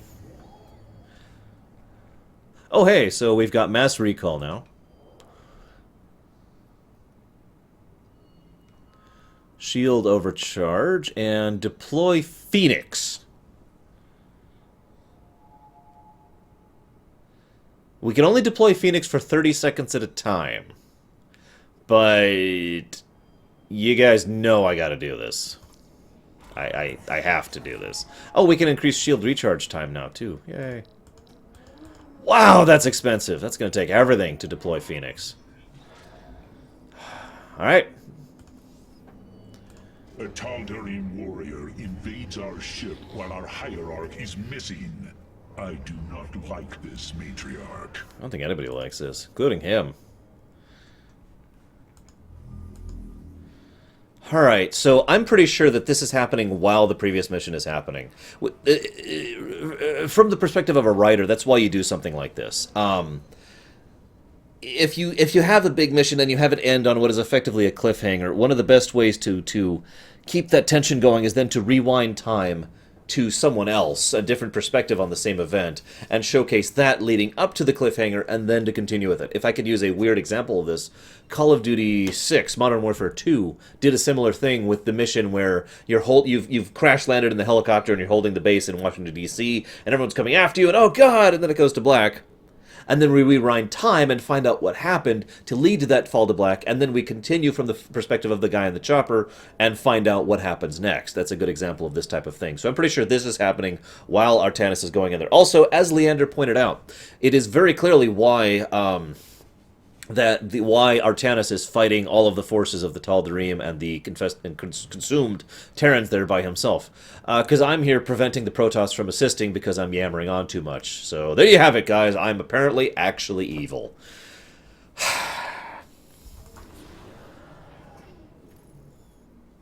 Your hierarch is apparently unaware of the danger closing in around him.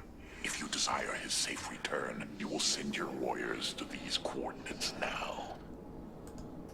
Must see dancing hybrids. Yes! Except those aren't hybrids. No! I have been betrayed. See you around, Mad Max. Yeah, sorry, my streams are pretty long. Yeah, he does definitely have that Sith aesthetic to him, doesn't he? Black, red, big metal chunk. Yeah, Alarak could also be leading us into a trap. It is entirely possible that he is still against us. I don't think he is. I really don't. I think the construction of this is going to make him an enemy, but not an enemy of us, if that makes any sense. Not now. This very much feels like a... like Mengsk joining with Kerrigan, actually, back in Brood War. This path will lead your forces to Artanis. I have done as I promised, Dark Templar. Now go tell your hierarch. I am waiting for him. Yeah, all of them did, Takoida. Our High Templar have volunteered to aid you. The loss of the Kala was not easily borne, but we are ready to serve once again. Templar, I thank you for your bravery in this dire time. We will recover our hierarch. So we gotta do one thing before we do anything else. Our power shall serve. My charge. The darkness will be repelled. We shall endure. With the Kala fallen to corruption, the memories of our ancestors are lost to us.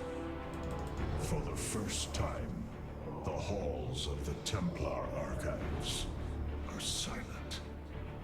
It has been difficult to bear. Without the Kala to rely on, our power has proven difficult to control, but not impossible. Your thoughts are growing harder to read. It seems my strength has not fully returned. Let me try something. You're feeling happy. No, sad. No, wait. Happy. Ah, how do the Dark Templar deal with this? We are focused once more. Sorry, just had to hear that. So what do you guys think? Should we Archon it up? That's a redundant question. Our spirit is in dawn. We'll keep one. We shall endure.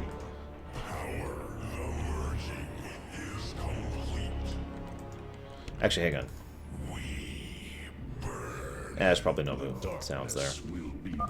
Unleash psionic storms, brothers. Let these hybrid thralls feel the wrath of the Templar. I love that cutoff. They've been doing that all the way through StarCraft 2, but it's a nice touch. I heed the call. I have heard of these Terran specters. Focus their energies into a feedback loop. They will not bear it. Comply. No, there's pissed sounds for it. It's just the ones we've already heard. Although I guess I haven't played them for you guys, so just for you. What guidance? Power overwhelming. We need focus. Power overwhelming. You all look so different on this side. Break on through. It's beautiful. They should have sent a poet. Energy never dies. I'm having a flare-up. 1 plus 1 equals 1. People say I lack substance. I'm lit. Burning. Doing the neutron dance. We burn. There you go. Like I said, the old ones, but I haven't actually played it for you guys on stream yet, so hey. To me, my swarm. Templar, join us, quickly! Oh, hey Artanis. Hey Kerrigan. I guess I was totally frippin' wrong. Lorerun, your forces have arrived just in time. Amon has opened a portal to the Void. It must be shut down before it tears us apart. Agreed. My swarm and I will bear the brunt of Amon's power and buy you time. But it's up to you to seal that portal. The gateway draws power from these void crystals. We will need to destroy them if we are to seal the gate. Then it shall be done. So I was wrong, guys. This actually isn't happening at the same time as the previous mission. It's happening right after it. It's a curious decision for them to make, but hey, whatever. Okay, so... My charge. Your charge is to kill everything and everyone. Wait. The darkness is approaching my hive cluster, Artanis. I hope you're getting ready to disable those crystals. I'll continue sending as many Zerg as I can spare to help you. Fight well, Templar. Dude, Kerrigan saying fight well, Templar. That's awesome. Just awesomeness. Oh my god. Yeah, Zerg Protoss co-op after the... And I have a feeling the AI is going to be awesome like it was with the Terrans. Although that Void Portal's kind of terrifying looking, if I'm honest. The idiot ball is in the Void. Thank God for that. I was kind of tired of it anyways. You have not enough minerals. We are focused once more.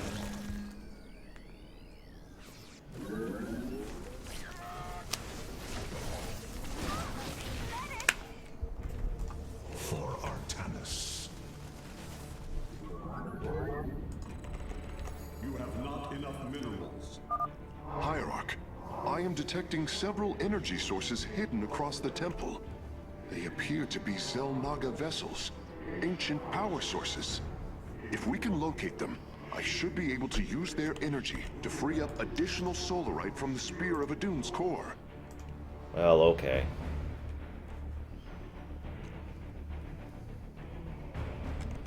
Wow, that Phoenix summon thing has a huge frickin' cooldown. You see that? Ugh. I'm trying to think. Why don't we go ahead and get a real death ball going this time?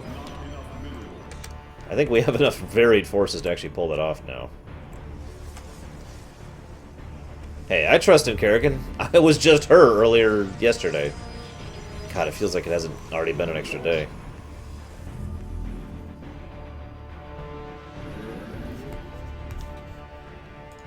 Alright. So... Our power shall serve. we're gonna do... this. Go, Phoenix! Go! Destroy everything! The crystal's defenders have fallen. I can't even control him. He just attacks everything nearby. Look at that.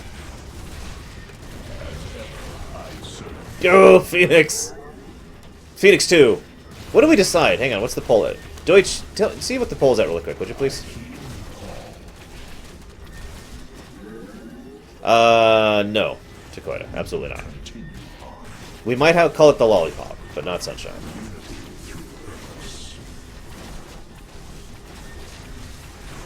Apparently you guys want it to be Phoenix 2, so go Phoenix 2! Chosen, slay these heretics in Amon's name! Crystal destroyed. Sensors are showing 3 more remain, Hierarch. Hey Dragoon, what's up?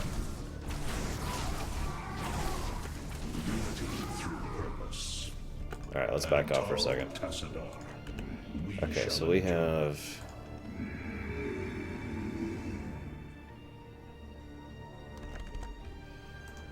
We're going to do this a little bit differently than we normally do here. We also could use an expansion. My swarm moves against the crystal. Join us, Artanis. Okay, sure. I'm with it. Live for the swarm. Or, I mean, the... Kala? No, that's gone. Live for Shakuras, wait. Live for Ire, shoot. Do we have anything left as the Protoss? Phoenix squared. I like that. Yeah, we could use some extra Vespian right now. I hope you're liking it so far, Dragoon. Since it's kind of... Let's do this, and this, and this.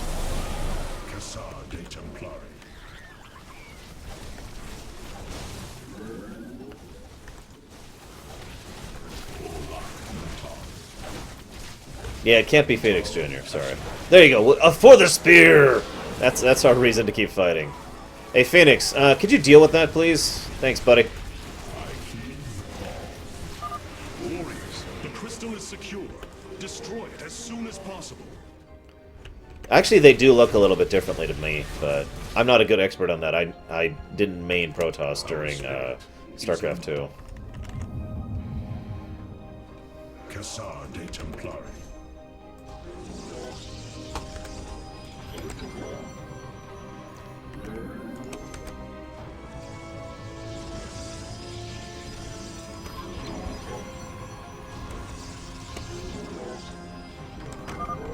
Crystals destroyed.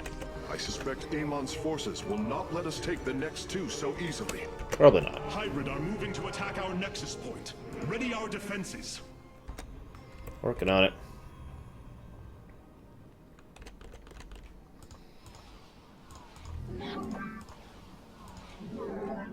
Cassar de Templari.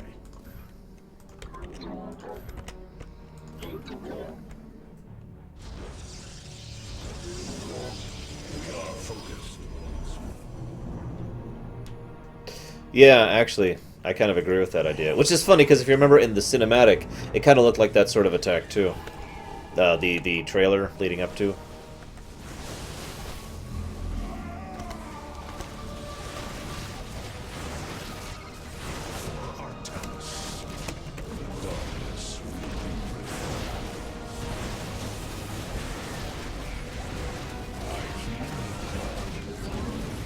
Alright. Alright, he's got that.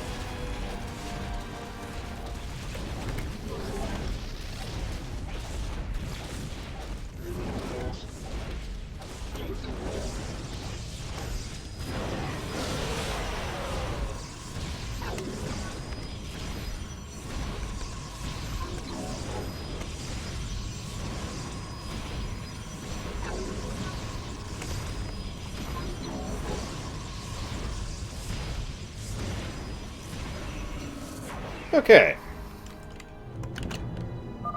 My forces and I move against a crystal. Thought I might extend an invite your way. We're not quite ready for that right now, buddy.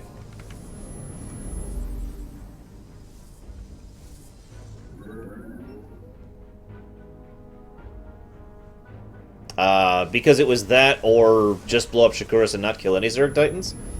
I mean, really, what are his options there?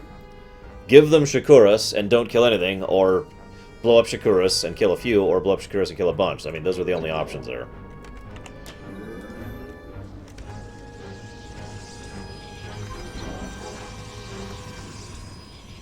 Alright. I have to pull back. Regenerate my forces. Do what you gotta do.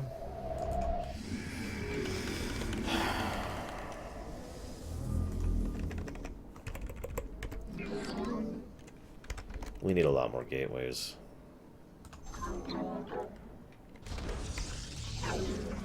Oh, hey! She does have modified units. Nice.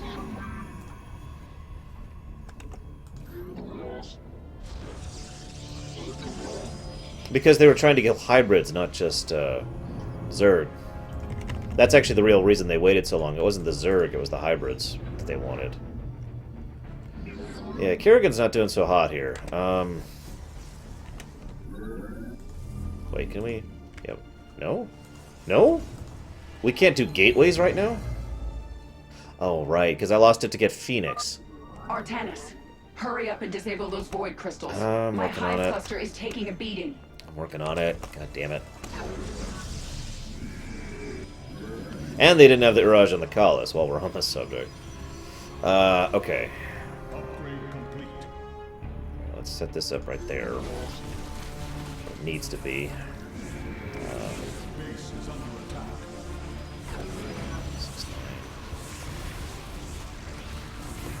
Set that up there.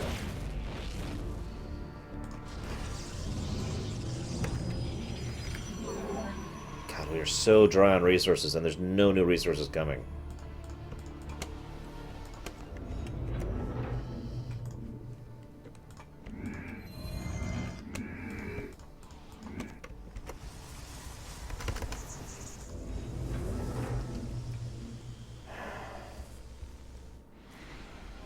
God, the void is literally just spreading. Look at that. Yeah, we need to hurry the crap up. And we don't have any forces at this exact moment in time. We are about to. Minions, push forward. Engage Amon's forces. Artanis, now's a good time to make your move. Kinda working on it. I guess that's all I can do at the moment. Alright. Do I have anything? God, I have anything else.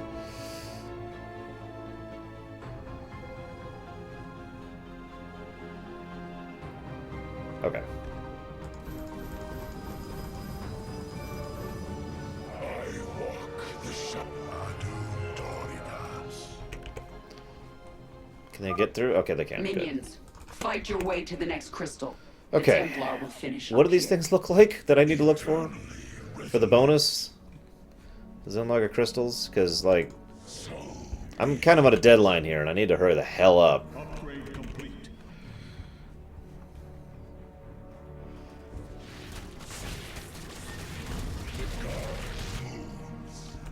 Okay, you know what? I'm just going to let them go after that. Because they've kind of got it. So be Adun Doridas. I have no idea where they are. The god. We've secured a Zelda Aha! Karax. That's what they look like. Okay, I know what they look like now. Unbelievable. Despite eons of inactivity, these devices are still at full power. Those are some nice batteries. Holy crap. Actually, let the defenses deal with that. You, get off, get off, get off, get off. Welcome back, True APM. You know what? Deal with that, Phoenix. We don't have time for this. Join me in glorious battle.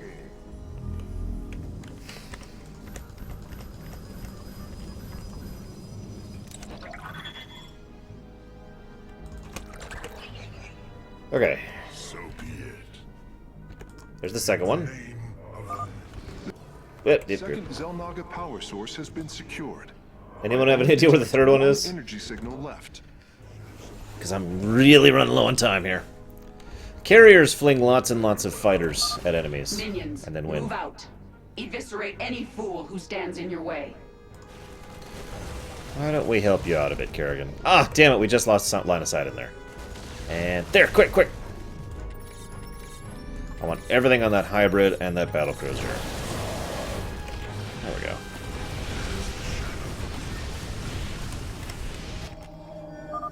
Only one remains, and the portal is growing unstable. We must destroy the final crystal, and do so with haste.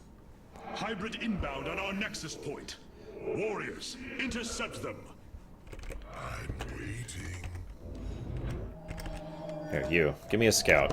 Just a scout. Construct additional pilots. What? Really? That's the problem I'm having now? Okay, fine. Need a battery block. Actually, not that last one. There. You call upon me. Alright, middle north. I'm gonna assume it's over here.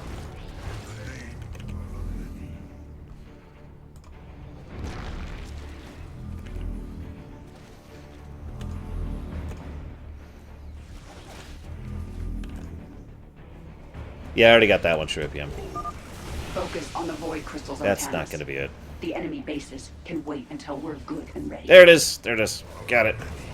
That is the last of the vessels, Karax. Go away. Understood. I am transferring the final power source now. What did I lose in that? I lost... Very well, Zerash. I lost Zealots. That's not surprising.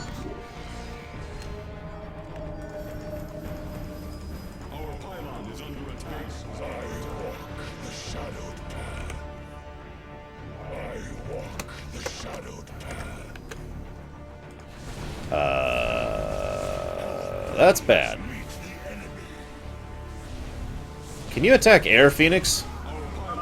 My hive cluster won't survive much longer. Disable the crystals now. So find out.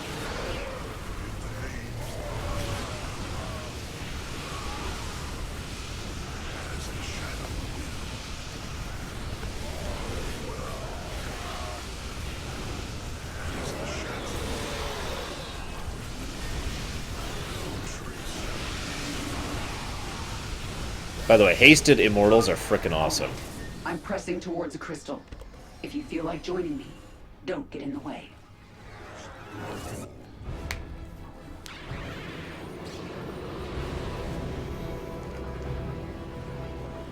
Let this be a reckoning. From this point forward, we stand united. We shall turn back the tide of Amon's darkness. Okay. God, that thing is huge! We fought well this day, Kerrigan.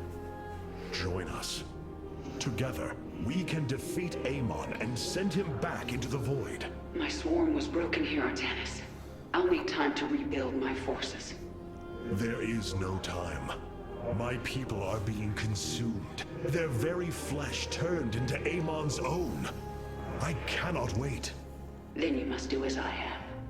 Gather allies, subjugate enemies, do whatever you can to ensure victory. Survival is never pretty. We are very different leaders, but I thank you nonetheless. Until we meet again.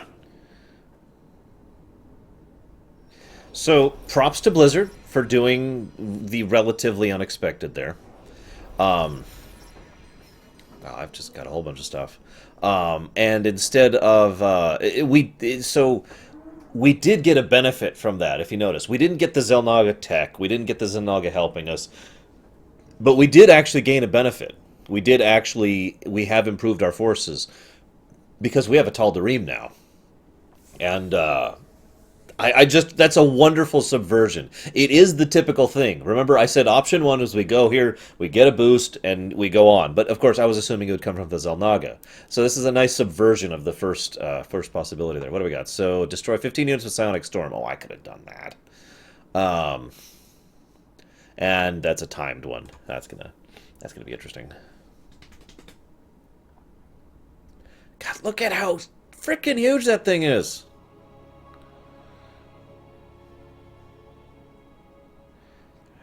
Let's see how he acts with Protoss Q, shall we? Artanis, Hierarch of the Twilight Council, Warlord of the Templar. I had expected so much more. Arrogance! Watch your words, or my blade will watch them for you. Oh, that's hardly a way to speak of one who saved your master's life. You care little for my survival, Alarak. What is the true reason you've come to me? Our god broke his ancient covenant and cast us low. These are lies, Artanis. I am the liar. Are you not but a lie incarnate, machine? Protoss. Speak your peace, Alarak. The Tal'Darim's death fleet amasses at Slane, awaiting the start of a full-scale invasion. I come with an offer. You will aid me in invoking a challenge for the right to rule my kind. He's not High Lord. My bad. And in return, I will grant you a cessation of hostilities between our people. Phoenix, rally my advisors. It appears we have much to discuss. Yeah, Planet Slain, by the way. What do you want to bet the Tal'Darim or Amon called it that? But yeah, Artanis. I believe I will serve you more effectively from here. Besides, I would rather Alarak remain where he can be watched. Yeah, Planet Murder, no kidding. I also like what Titan's just referenced there. His mindset is so clear in his word choice. His viewing as warlord and you know the one person who is entirely in charge, yada yada. Yeah, this does seem very much like a Mengsk situation here. The difference is Mengsk would lie about it. Lorerunner, is this all that remains of our standing forces? Yes, although many of our warriors are in stasis, and the Spear of Adun is fabricating new technology as soon as it is encountered. I see. Even so, we must focus on expanding our available weaponry, however we can. That is I like it because again that is very much if Mengsk I know this sounds weird, but if Mengsk had been honest from the beginning, I think it would have been less horrible. I'm still I mean he still is a bastard and he's still evil, but at the very least if Mengsk says, look, I'm going to take over from the Confederacy, we're going to form a new dominion, I'm going to conquer everything and we're going to know if we have to conquer it, join me and you could share in the benefits with me. You know, if he said that from the beginning, sure. But Mengsk never did that. He was constantly spinning his lies, using his words as weapons, and generally being a statesman. Alarak walks up and says, hey, help me take over my people, and I'll stop going to war with you. That's it. I like that. Now, that being said, I guarantee you this is the second thread. 2 of 3, possibly, depending on what happens with that brood mother, which we still haven't seen, by the way, back in Heart of the Swarm. If you're not paying attention, let's think about this. 3 races, right? I'm going to assume we defeat Amon in Legacy of this Void. If we do, how does StarCraft continue enemy-wise? We have plenty of plot threads to continue, but what major forces remain? Well, the UED, the brood mother, and the Tal'Darim. Which is funny because that's kind of, appropriate, isn't it? So what, Rohana?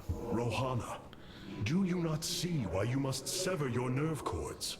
I cannot allow you to fall under Amon's sway again. The Kala was created in our darkest moment. Only its light was able to bind our people to give us unity. We are born into it, and when we die, our spirits become one with it. It is worth fighting for. And now Amon uses it against us. It sustains his existence. Its time must end. Artanis, through the Kala, our every thought and emotion are made as one. I feel his thoughts and emotions swirling like a vortex throughout. He does not realize it, but here, within the Kala, he is vulnerable. How? Just as he can see into me, I can see into him. We can use this to our advantage, Hierarch. I know it. It is not worth it. Please, I only ask for time. I really hate to be on her side on this, but that makes a lot of sense. What is the Kala if not the complete union of people through that type of energy, right? That is literally what it is. The union and the unity through the light energy. So it would be interesting if we gained some insight into Amon or his plans or his reality through her. Remember, one of the first things she said was, I sensed his truth. That's still a gargantuan risk, though, to allow her to keep doing that, because it goes both ways. So she has to stay down here, not privy to any of our plans or strategies, and she has to stay in stasis, and that's all assuming stasis is capable of killing her. We have to be ready to kill her at a moment's notice. Tactically, I would do it, though. After considering it, I would allow her to keep doing this. In the, and again, yeah, it's the Harry Potter into Voldemort's head thing.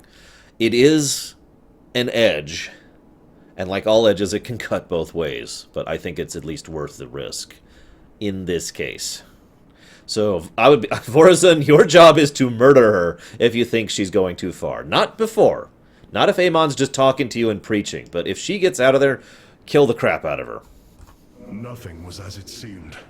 We came to Ulnar to awaken the Xel'Naga and receive their aid. Instead, Amon nearly killed us. I fear Zeratul prophecy is no longer clear to me. He was closer to the truth than I thought. The Xel'Naga did rest here. Had they lived, I think they would have given us their aid, just as Zeratul said. If nothing else, I will grant him that. Aid. Matriarch, your words surprise me.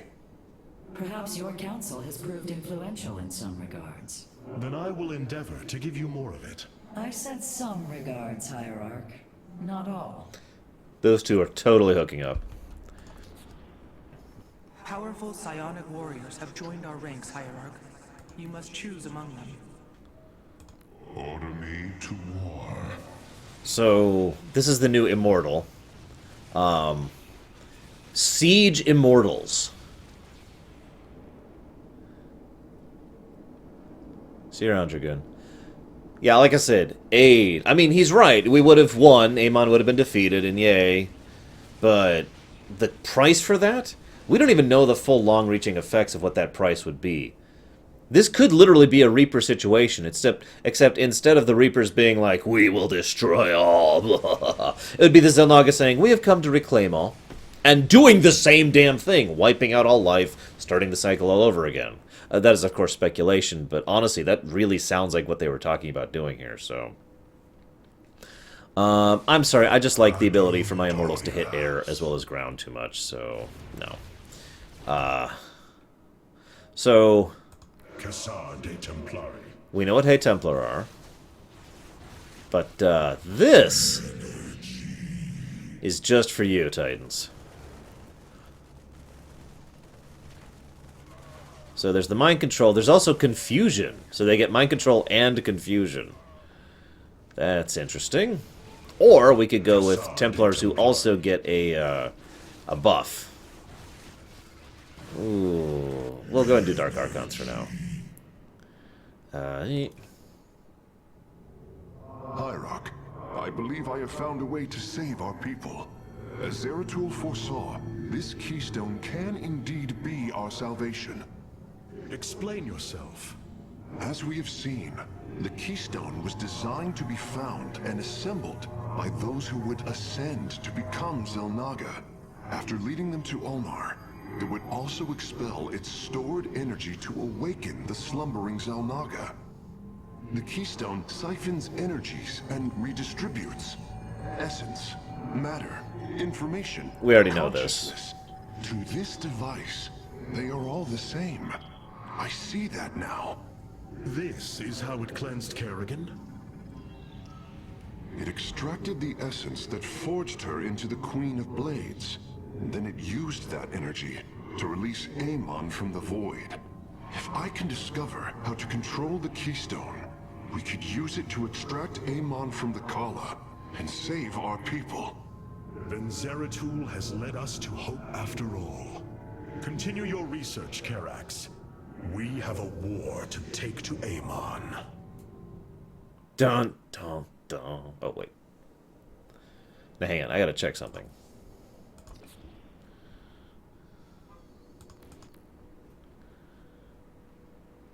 Oh, you're right. The Shadow Cannon is their A ability. Oh. I return to serve.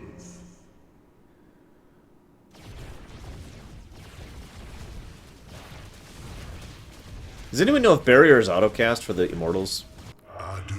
Or Shadow Cannon, for that matter? Order me to war. Because, yeah. I return to serve. Yes, Amon is romanceable, but only by you, Dog Andes. Which one is autocast?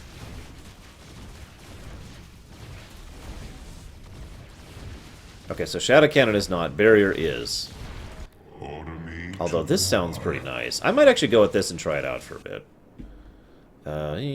Okay, so back to this. Phoenix! Well, we'll talk to you in a second. This keystone contains more info. There must be a way to test the limits of the keystone's absorption capabilities. Where does one acquire void energy? It appears the keystone is returning to pre-event levels. You missed quite the performance, Hierarch. What did it do with all the energy it already absorbed? Okay, so Phoenix is nice and all, but that's just really screwing up every single other one of my strategies here, so we're going to do this instead.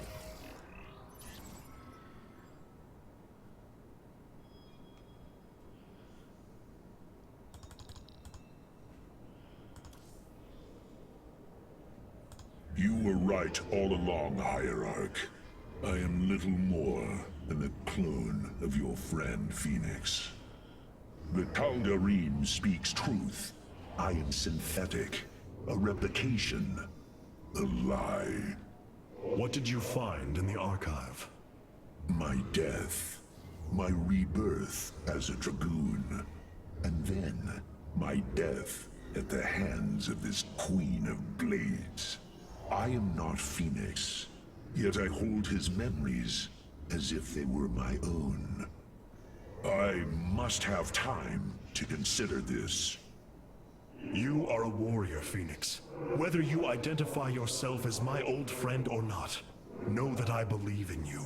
And I believe you will help me destroy Amon's armies and save our people. Do not waver because of this knowledge. I will try, Hierarch. Gotta admit, that would be kind of a mind screw moment, wouldn't it? Hi, I'm not actually me. I think I agree. We'll go ahead and do this. Crank all this stuff up instead.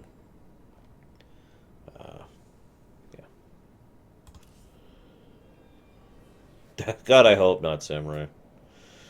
Okay. No, it is you. Zeratul. What did it all mean? A Tal'Darim on our ship. War makes for strange alliances. By the way, I just hate to point this out because we've been talking about how the Tal'Darim aesthetic is cool, but the Tal'Darim aesthetic is cool. Again, clearly Protoss, but with enough variances that you can kind of see how they took different paths in their design. You must know Amon will destroy you. If you have such faith in him, why are you here? Oh, I merely voice the inevitable. I know the true power of what you face. I said destroy you, not I. I have seen enough. His hubris will be his undoing. It is a flaw I also see in you. I believe I like you, Hierarch. Your bravery is commendable. Join me then. Together, we can defeat him. I cannot tether my fate to yours. Hatred does not burn within you as it does in me. You do not see through the agony of knowing all you believed in is a lie, and that your only solace is found in the destruction of your betrayer. No. Amon corrupted my people, and now turns them into a hybrid abomination. My rage burns brighter than 1,000 suns, and soon all will see my wrath unleashed. Then this is something I hope to witness. By the way, fun little fact. Those of you who haven't heard John Delancey lately, his voice has continued to go down and get deeper and deeper recently. what we're hearing there is not really a modulated voice. I mean, it is. You can hear the Protoss echoes later onto it. But that is actually how deep John Delancey's voice is at this point in time. He really does speak that like that. It's impressive. Let's do it. Ah, yes, the War Council. A short time later. The Void Portal within Ulnar has been sealed, but a greater threat looms. Amon is transforming our people into a host form. While we were focused upon Ulnar, he has unleashed the full might of the Golden Armada, using our own weaponry to eradicate life from planets across the Caprulu sector. Our current forces are not powerful enough to engage the Great Fleet, but Amon's other servants run rampant across the sector. Then we should strike immediately. Eliminate his outlying forces. The ancient purifiers were designed for war. If we reactivate them, we can build our armies and destroy Amon's Zerg broods in one fell swoop. Assuming they do not turn on us first, the Purifiers possess no loyalty, no honor. You waste time bickering. The Tal'Darim's death fleets are your threat. I alone can challenge Malash for the right to rule and bend his army to my will. Do not forget Mobius Corps. They are rumored to operate from a hidden base where they forge a hybrid army to serve, even now. This is true, but we cannot engage them without knowing where they are. Vorazun, send your most elite Dark Templar to scour the sector. For now, Karax, your focus must remain with the Keystone. The survival of our people depends on our actions in the days to come. It falls to the Firstborn to stop the coming oblivion. Hey, Hourglass. So we've got 4 clear threats to deal with here, and that's awesome. What do you guys think? Should we go help the Tal'Darim or do whatever this one is? Yeah, which one is this?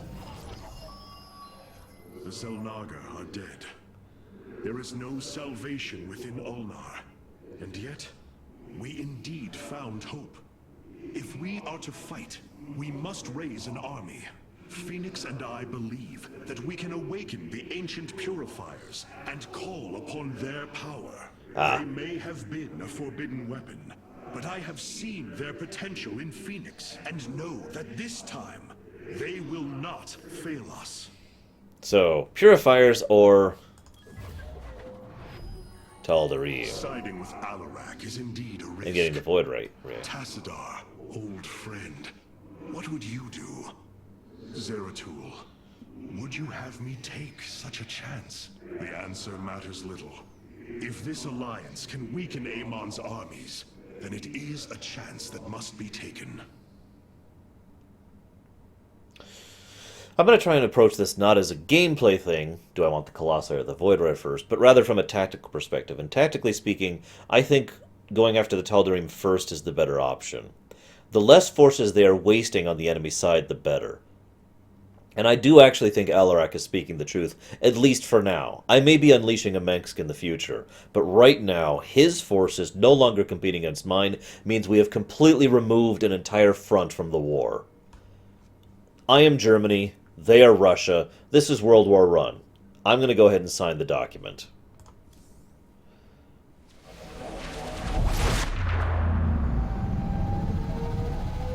So let's do this.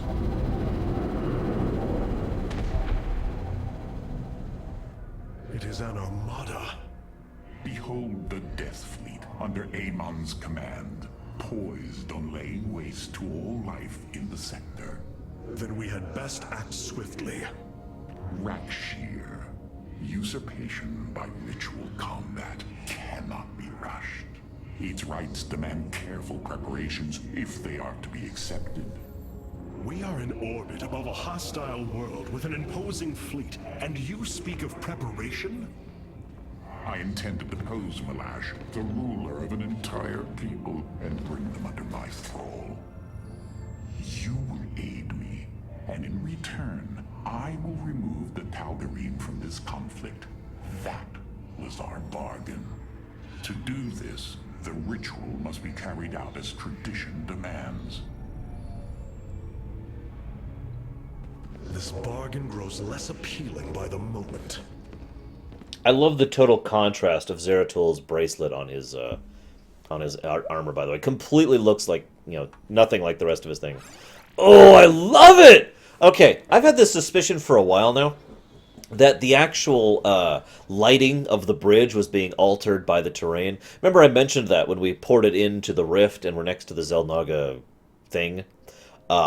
This is clearly new lighting. I mean, there's no denying it at this point. Everything here looks like it's under a completely different light and color in the wake of that planet back there, and its violet hue. So what do you have to say? I hope no one gets into the Terrazine while we're on Slain.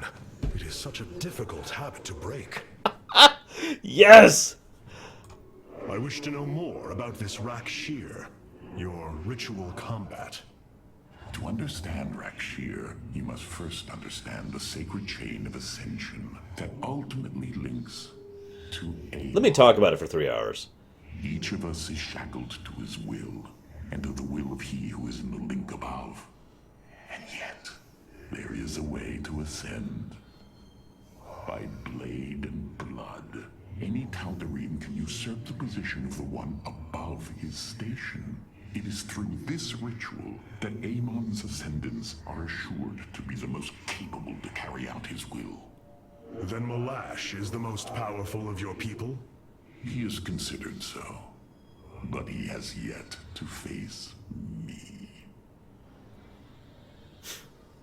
So, very Sith, with all the flaws that come with that.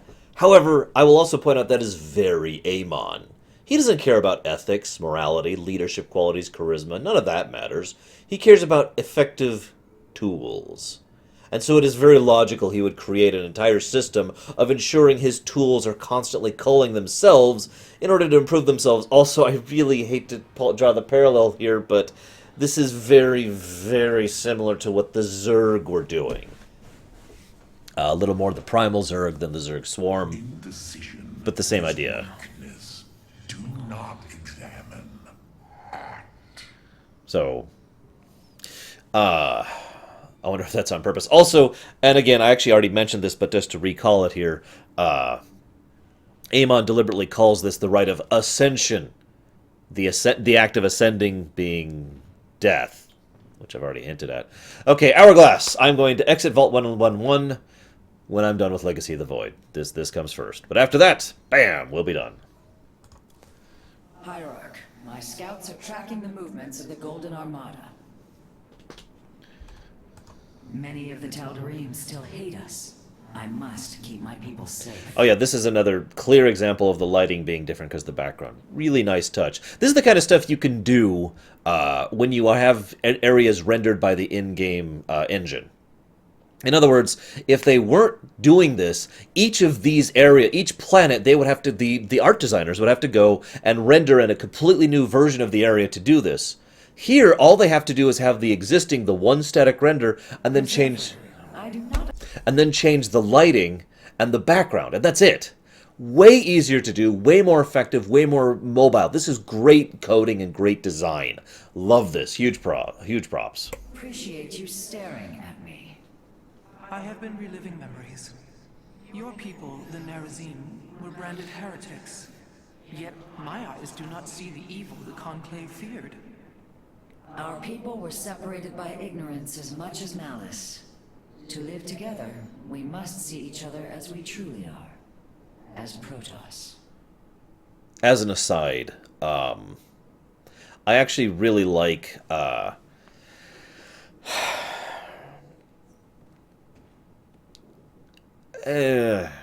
really like the implication here that this is another aspect of that individualism versus collectivism thing that's been weaving throughout this entire arc. Not just all of StarCraft, which it has been, but especially Legacy of the Void. It's ironic that they've kind of been forced to become individuals at the exact moment when they need to be a collective, and so they're learning how to be a collective, and again, that adaptation is showing up here. There are things I understand about the Tal'Darim. Their zeal, their desire to appease their god. What I cannot understand is why Amon would cast aside his loyal allies so easily. Why he would betray their sacred trust and treat them as fodder. I have felt his grand ambitions, Artanis. The dark truth is, Amon wishes no allies, aside from his hybrid. Hey, Dios. He believes he's ending the cycle of violence, but he only brings about an eternity of abomination. Well, in all honesty, he is ending the cycle of violence. But like I said, I'm pretty sure what he is bringing about is a total stagnant state. One species, anywhere, ever, and never changing. No adaptation, no evolution, no cultural growth. Total 100% physiological, biological, technological, cultural, societal, individual, metaphysical stagnation. What will happen to Alarak if he fails? I am merely curious. Sure, Phoenix. By the way, it's almost a bit of a shame, but as expected, that is not Bill Roper. Because he grew an ego and he went off to do his own thing and failed at it. I cannot bring myself to hope for Alarak's victory, but I also cannot hope for his defeat. I've been analyzing the Tal'Darim's war machines. Their technology is cloned from Kalai designs. Aside from the construction materials, there is little deviation. How is this feat possible? There have always been legends of vessels that set out into the cosmos and never returned. Of attack forces gone missing. I have heard these stories. Whispers of angry spirits of our past that strike when you are most vulnerable. Imagine if all this time we have been fighting an unknown war against the Tal'Darim. It would explain a great deal. How sad.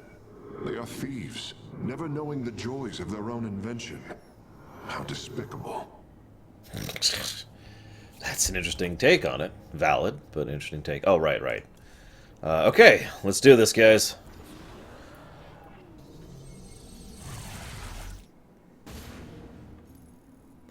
In order to invoke the challenge of Rakshir, preparations must be completed, as the decrees of old describe.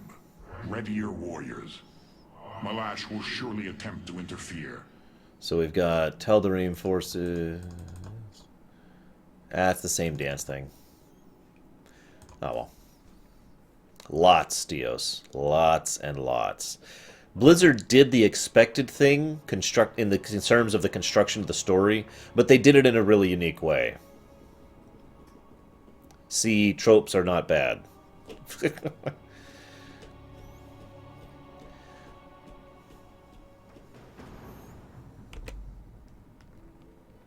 Whoa. These are Malash's guardians. I need you to eliminate them before I proceed. If it must be done. Wait, what is that strange fog? Terrazine. It flows in cycles from the chasms of Slain, bringing us closer to the void. Amon's forces will be able to manifest until the flow subsides. They do not possess their full power here, yet they will strike at your base ruthlessly. Notice those are aberrations alongside zealots. I thought you promised an And yes, assurance Gaidotech. to Alarak. You enjoy a challenge, do you not? Very well. My forces will pursue the Guardians while it is clear. When the Terrazine flows, we must endure the onslaught. God, yeah, that's terrifying, Titans. Can you imagine literally having to breathe Terrazine all the time? The Terrazine will rise. That's short horrifying. of our warriors. Be vigilant. So yeah, here we have the gimmick of this mission. Void rays can now be warped in at our Stargate. They are ideal for intercepting foes in the battle ahead. That's great. Well done, Phase Smith. We will make good use of them.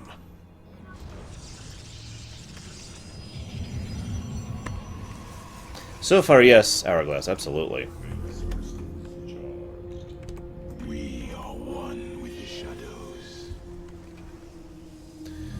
I'm loving the aesthetic of this place. This place really feels like a dead The veil world. between this world and the void is lifting. Amon's forces will arrive soon. Yeah, that's great. You have not enough minerals.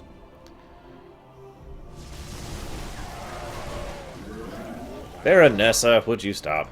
That poor man. I'm sorry, Letteralus. This is one of the reasons I've been trying so hard to avoid everything.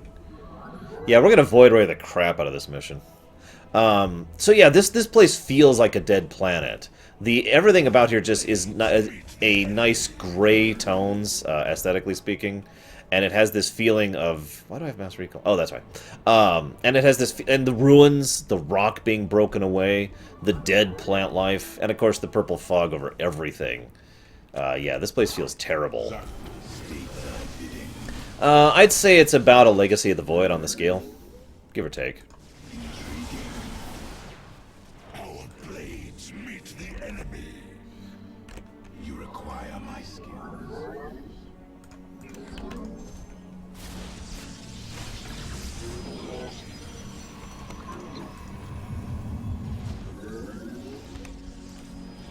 Yeah, I'm thinking we're gonna really mass void rays on this mission, just to try something different, rather than trying for my usual mixed infantry army. What do you guys think? Let our enemy know our fury.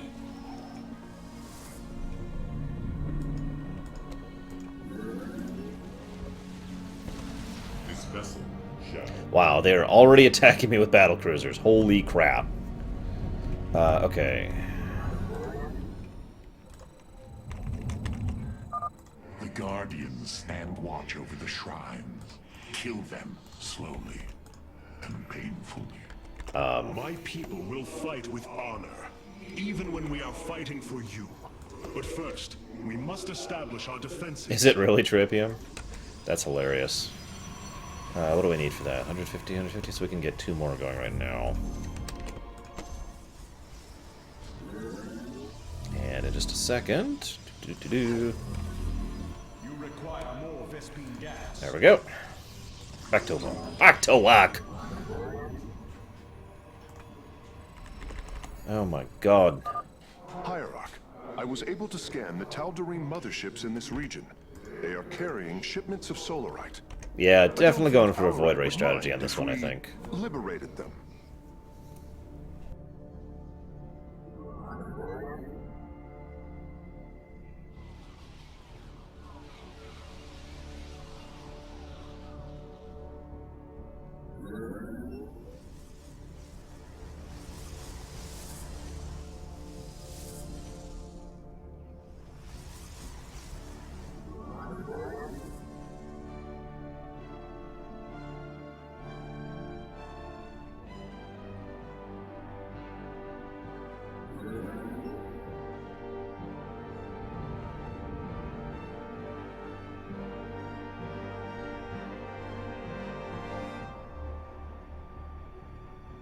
A space pirate? You gotta say it right. Space pirate. Let's just get 2 of these going right now. Phase crystal. God, can you guys hear the wind? It is really windy here today. Okay, we have bank. Where's my... It's not here. It does too, doesn't it? In a lot of ways, this really does feel like the last chapter. It feels like Mass Effect 3 should have. And forgive me for the vitriol in my tone, but I mean that. Mass Effect 3 should have felt like this big climactic yes! And it never did to me. As much as there were good things about Mass Effect 3, and let's be clear, Mass Effect 3 had some awesome moments. This feels like Mass Effect 3 should have, to me. Who else out there has that perspective? Like, legitimate question. You can feel free to tell me I'm stupid and terrible. It's okay. I understand. I get that every day from myself, but... How long, Deutsch? Calibrated void. Can I take out... Nah, let's not bother. Processed. Do you sense it? Terrazine. A shame you'll have no time to enjoy it with Amon's forces coming after you.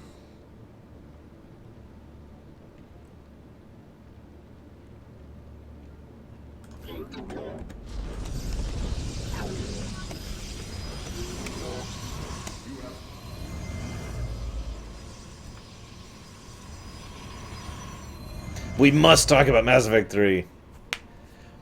Yeah, like, exactly, Callisto. There was some really great stuff in Mass Effect 3, but it didn't have this feeling of the climactic finale to it like this does. It didn't even have a last boss, for God's sakes. Well, except for Shields, of course. I'll never forget. Oh, jeez.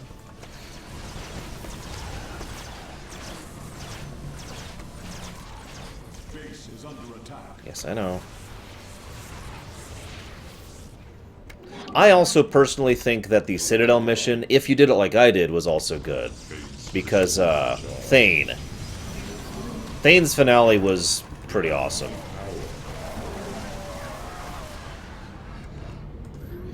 If you've seen my run-through of Mass Effect 3, you know that I had problems with the whole game, not just the finale.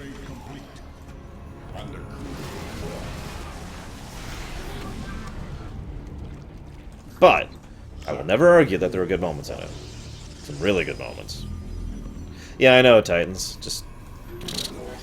Oh, no, never mind. They're attacking here. Some Thors!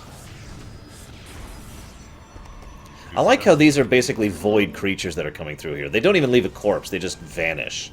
That's a really nice touch, in my opinion.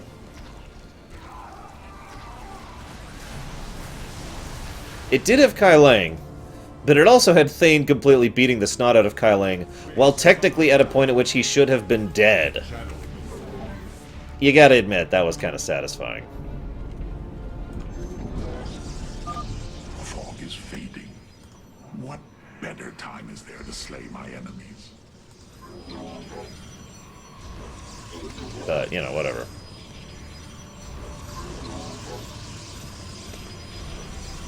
I'm not sure if these are illusions so much as projections. If that makes any sense. Annihilation coming. Tal'Darim ships are heading towards our Nexus, Hierarch. Bring them down! Prismatic core Oh, we need... online.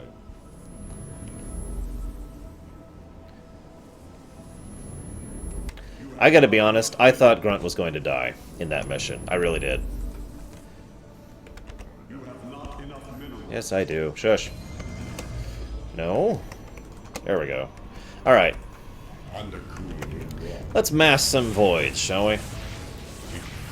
Yeah, you got that. Go! Take out these motherships.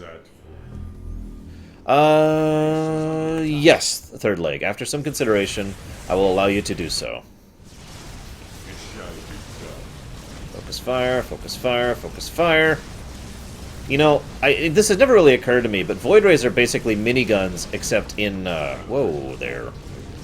Oh, Jesus, there we go. Miniguns in spaceship format. You gotta wind up, and then wind down. Excellent. Only one remains. Really wish we could repair our ships. Yes, I have played Age of Mythology. It is an awesome RTS, I totally agree. And yes, I've seen the Legion cinematic trailer. Depending on you guys, I might do an analysis of it. There's actually a lot... It's a Blizzard trailer. There's always going to be tons and tons of symbolism in a Blizzard trailer. So... did I ever... Yes, I did.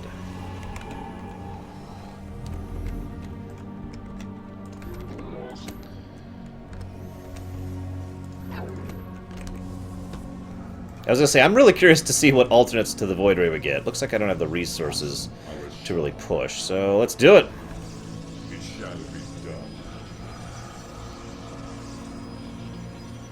Do not leave power core and power armor because of bug. Got it. Thank you, Third Leg. The Geth consensus was in there, it was awesome. Annihilation commencing. Hi, we're Void Rays. Screw you. No, seriously, screw you. What do you guys think? Should I go ahead and do an analysis of it? By the way, what did Carbot do? What did you link? Because I'm a pretty big fan of Carbot. Have you come to bear witness to the end? The fog gathers, Artanis. Make your preparations if you are so inclined. This shall not be our end. I like his statement there. Make your preparations, if you are so inclined. I like that. Shadow phase crystal charge. Also, I like how the void portal literally just looks like it's looking into space. You know, like it was a void. That's a good question, Formosan. Ironically, I don't think Star Wars really has had a significant moment like this. Not really. The Battle of Endor, for all its amazingness, it was a different approach, thematically.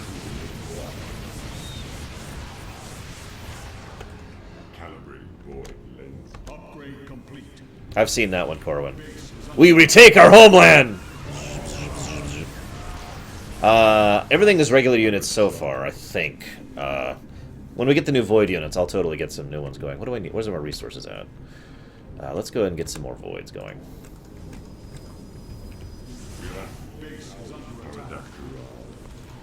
These are default Voids, too. Jeez Louise. Oh, if the I'm telling you, if the Ewoks had been Wookiees, it would have been awesome.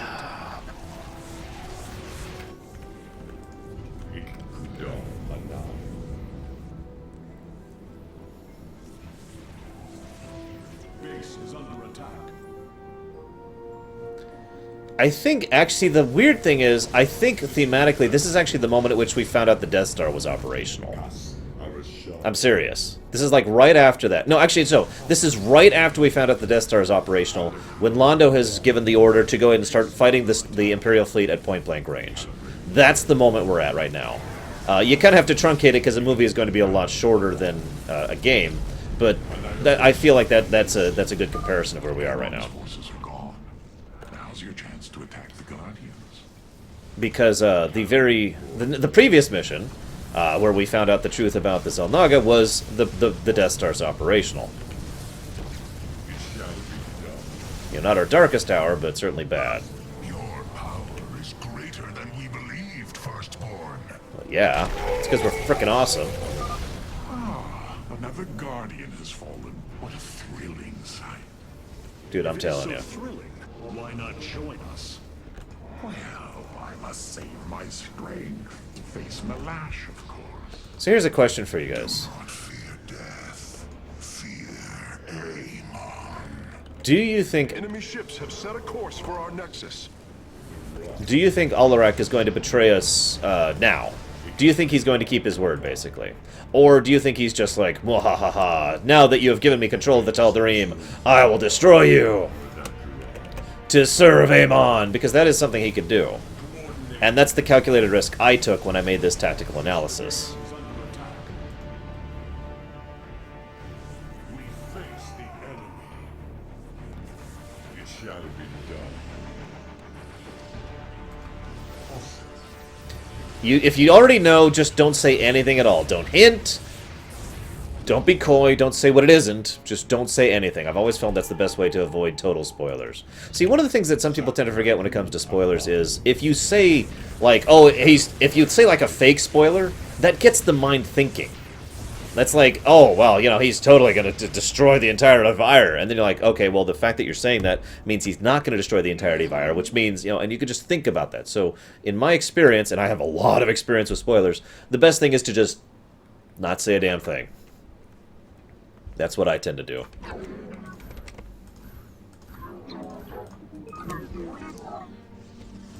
And I'm not trying to be like, shut up or anything, but you asked my advice, and there it is.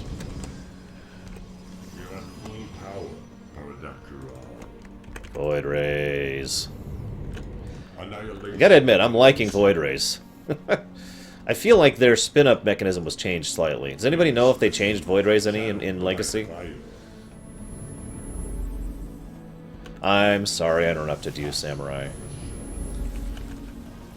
This is also one of the reasons why whenever I say something spoilery, I make a point of either saying spoilers or it was his sled, because there's no misinterpreting or reinterpreting it was his sled. It's always just, you know, the same damn thing. God, look at that. Bam! Do you sense it? Terrazine. A shame you have no time to enjoy it with Amon's forces coming after you. You should have everything now, Face Smith. Thank you, Hierarch. I shudder to think of what they were planning to do with it.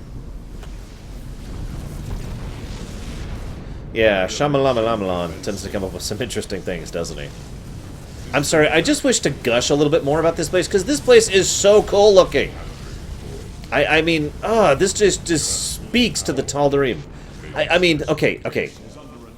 All the obvious stuff is obvious, but there's something that I don't really have a proper term for, so I'm just going to call it the everyday theory. Gorillas in Mist. What glorious deaths. You do well to promote my cause, Artanis. I only hope that is true. It is okay, there's too many things to talk about. Imagine the difference between, let's say you go and you're like, serves me, and you have to live in this horrible place, but then you get out of it. You know, I don't know how to properly explain this, but there's a difference between something you're exposed to and something you're exposed to every day. If you have to deal with something every single day of your life, it is different. It affects you differently. You adapt differently to it because it is so regular. Your mind will literally reprocess itself in order to acknowledge the fact that you're having to deal with this crap day in, day out. It's one of the reasons my mom taught me when I was very, very young. There's certain things you never skimp on money-wise, and one of them is a mattress. You know why? Because you sleep on that every day. Another one was shoes, because you walk in them every day. Imagine if you're going to an office, because you have a working office job. I should know what this is like, because I did this too for many, many, many years. You go into the office, and this is your workspace, day in, day out, 5 or 7, in my case, days a week, constantly. And let's imagine it's a place like this. This is where you live. This is your everyday exposure. It is no wonder the Tal'Darim are as messed up as they are. Have the society they do. Even without Amon's influence, this is what they deal with every day. Think about what that would be like for a moment. Try to imagine waking up here and falling asleep here and eating here and breathing here, and just every single constant aspect of your life is spent in this pit, this hellhole. It may not be bad, even, for that matter. This is one of the reasons why some people are like, oh, well, that's not bad, or oh, you're not dealing with something bad. They say that because they only see it in a temporary perspective. But if you have a frickin' thorn in your side every day, eventually that's going to become a damned huge wound, isn't it? Thank you very much. Appreciate it. Now, if you didn't get yourself something, I'm going to be upset. Okay, you did. Good. Anyways. The Tarazine fumes are gone. Continue your hunt, Artanis. Anyways, my point here is that's true for normal things. Little things. Now imagine you live... Yeah, it's the pebble in the shoe thing all over again. Now imagine you have this, which is a lot worse than a normal place. Like the airport thing that was pointed out, you know? Or like sleeping in a hotel. This is actually a good example. Have you ever been in an extended stay at a hotel? At first you're like, okay. And then after the first night, the second night, the third night, it's like, alright. After the first week, it starts to get to you. Because it's just not actually comfortable, and it's got a lot of things wrong with it that are little things. I mention that because that's true for little stuff, for normal stuff. Now imagine big stuff. Now imagine you're in this hellscape, and that's what you deal with every day. I'm amazed these people aren't feral, mindless, raving beasts. This is what the Sith should have been, by the way. I hate to say that, but think about it. Imagine if the Sith had lived in some kind of hellhole like this, constantly breathing Tarazine, constantly dealing with this dreck, and this mess, and this horribleness. God. I would have actually felt sympathy for the frickin' Sith. I don't, because they're idiots, but I would have. Anyways, I'm sorry, I digress. I just had to yeah, I had to talk about that. Speedrun, strat, go. Stand against a god? Yeah, imagine being raised and born and lit every day spending on Malachor 5. You go to your death, Alarak. The Dark God will destroy you. I have heard enough of his lies.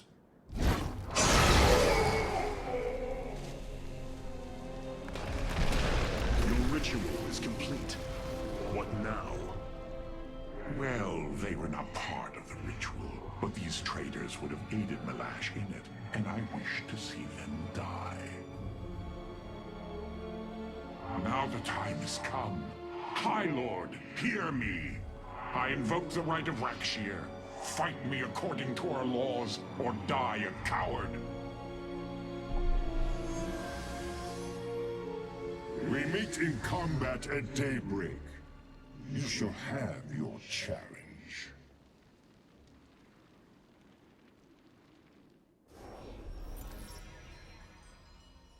Hey, that is the guy we saw in the prologue campaign. Yeah, he lied to us. Big surprise. Not what I meant!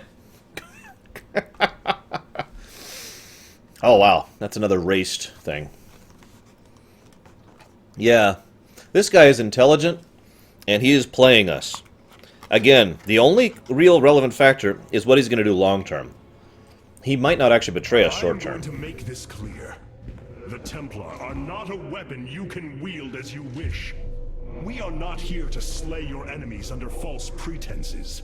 Deceive me again, and this alliance of ours comes to an end. Slaying Malash's guardians fulfilled more than one purpose. Once the High Lord lies dead at my feet, none will challenge my rule.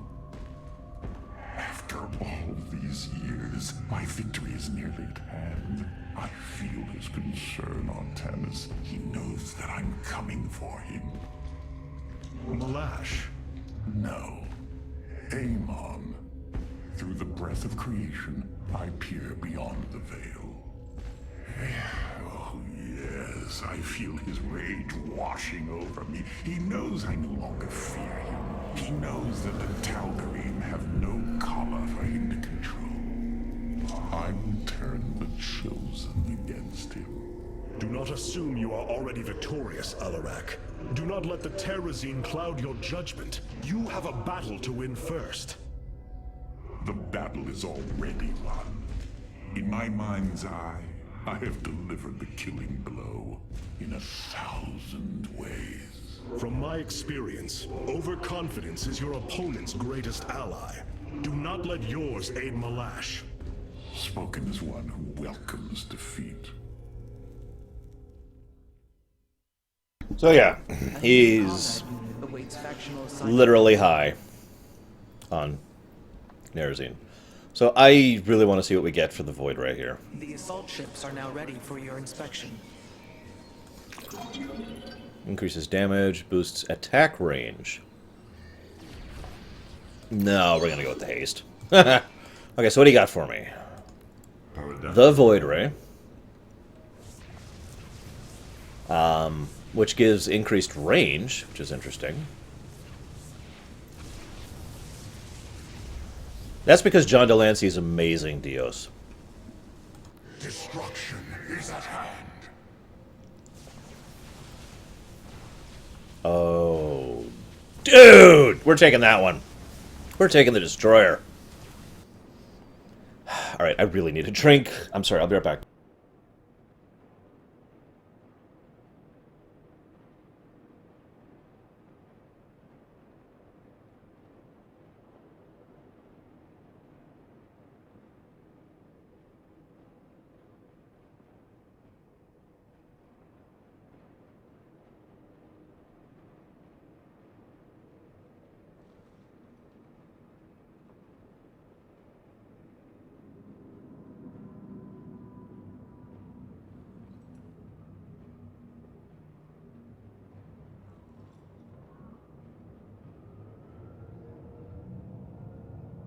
This chain of ascension is a despicable practice.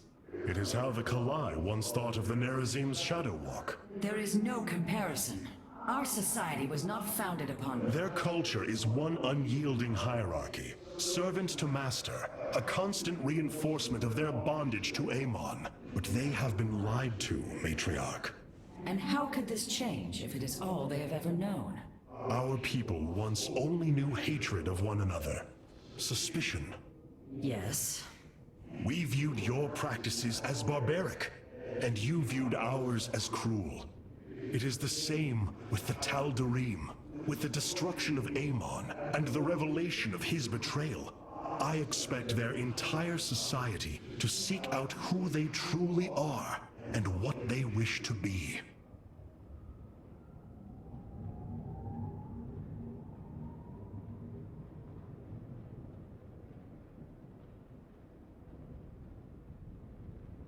Okay, let's make one thing clear.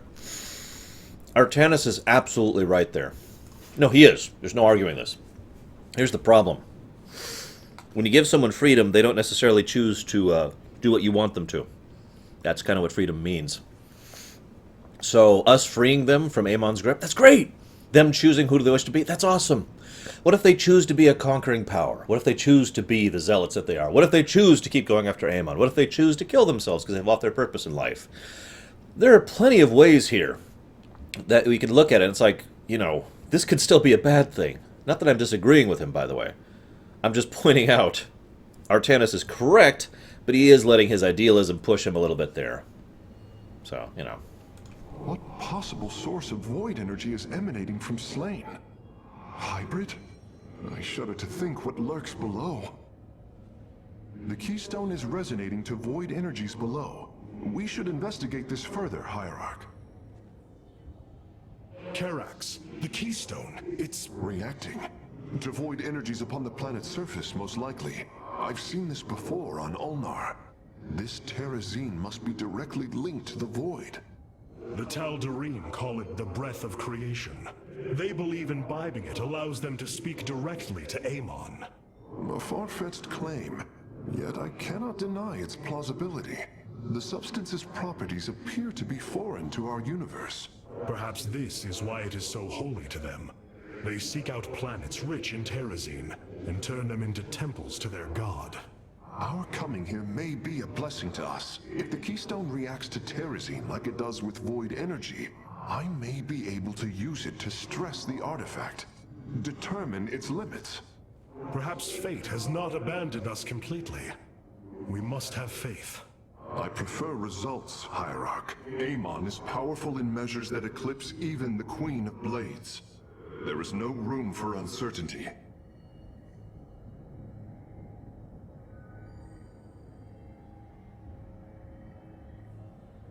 These Tal'Darim have strange customs. What will happen to Alarak if he fails?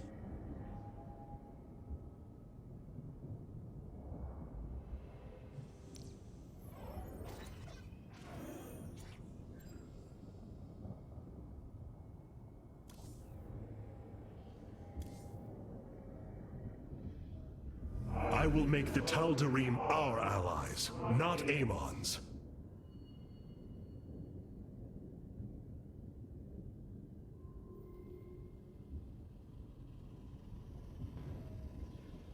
I'm glad you're liking it, Hourglass. We still have several more episodes yet to come, already made, so I hope you enjoy those too when they go off. No. Yeah, I'll save my thoughts in a moment. Malash has proven himself to be a dangerous leader. Indeed. That's why my victory shall be the sweetest of ecstasy. Has he defeated many in this rite? Countless. He ascended the chain with brutal wrath, plowing through all who opposed him. It's as if he were blessed by the Dark God. They called him the Blade of Amon. And still he was challenged? It is our way. He defeated each with lingering cruelty. Malash revels in bringing his challengers to the edge of death, and tormenting them for a time after. That does not comfort me, Alarak. Comfort is a myth, given to younglings until they are ready for the trials and pain that is true existence. Leave me. It is time to make preparations. Yeah, that line right there, that's the kind of mentality you have after living your entire life on a deathball planet like this. There is no comfort. All of life is pain. I mean, think about that. Also, younglings. I almost feel like that's deliberate, given his obvious Sith inspiration in his design there.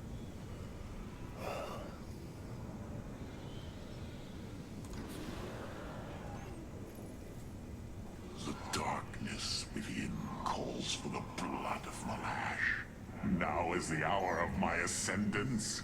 Let Rakshir commence! Damn it, same dance. Guys, they just keep serving us. Ah, okay. Whoa, that looks fun. That is true, Night Forger. I am merely a few 100 billion years old. Only a few.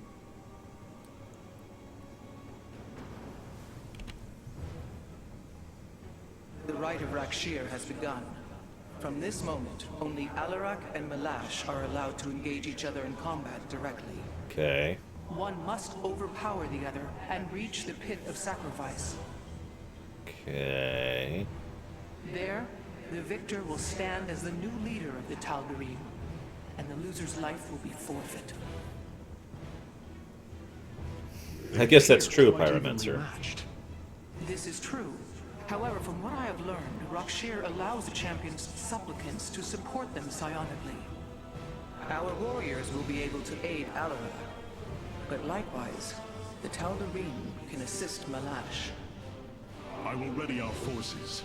Malash will fight ruthlessly to hold on to his power. We must be prepared to do the same. Okay. So this is it, guys. Final time for predictions. Do you think we are about to be betrayed by Alarak? Tal'Darim will send warriors to aid Malash shortly. We should ensure Alarak has sufficient reinforcements. What do you guys think? Malash is drawing power from the Tal'Darim. Alarak will need the support of our warriors. Yeah, that's right. We are basically the supplicants of Alarak. Right? Right. You know what? Hang on. Let's do a poll for this.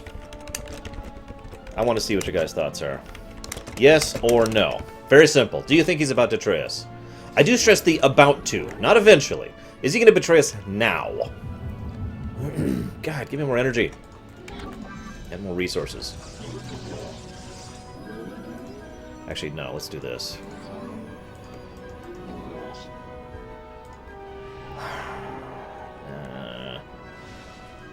Nice music for this, by the way. Notice the sudden shift into trumpets instead of strings. Nice touch. Also, this music sounds a little Star Wars-y, if I'm honest. And the fact that we're fighting over a pit of death, and have two warriors, and yeah, you see where I'm going with this. See, the question boils down to, is he smart, or is he a different kind of smart? If I'm being 100% honest, there is a fairly large amount of logic in him going ahead and betraying us here in supplication to everything. Oh, finally, go!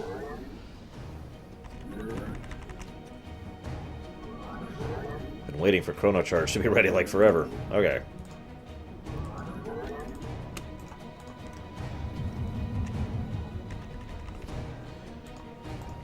Alright, let's get a block going. Yeah, it kind of is, isn't it, Samurai? Oh, come on. It is possible that he's dumb.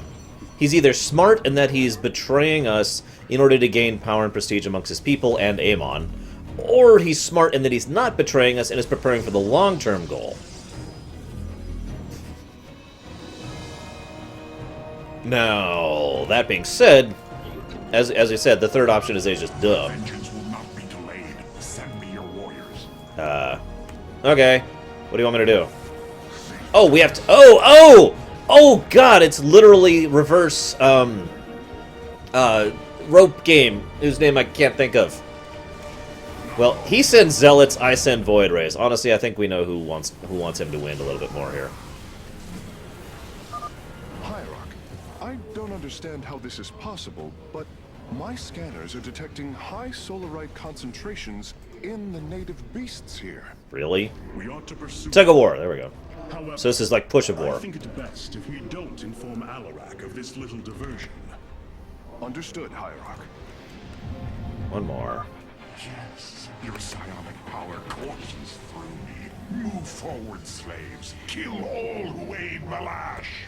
The fact that he refers to us as Well, slaves remember is that I interesting. command these warriors, Alarak, not you.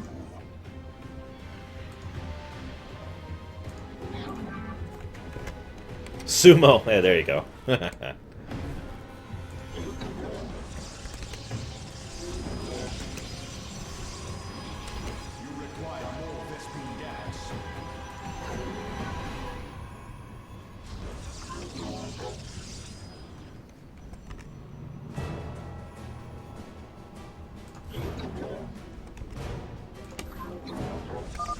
Tal'Darim attack force is inbound on our nexus point. Yeah. Brothers, attack the firstborn directly. Okay, I'll deal with you. Here, let's get us... whoops. You go here. Where's my other guys? There they are. You, go! Send him your power!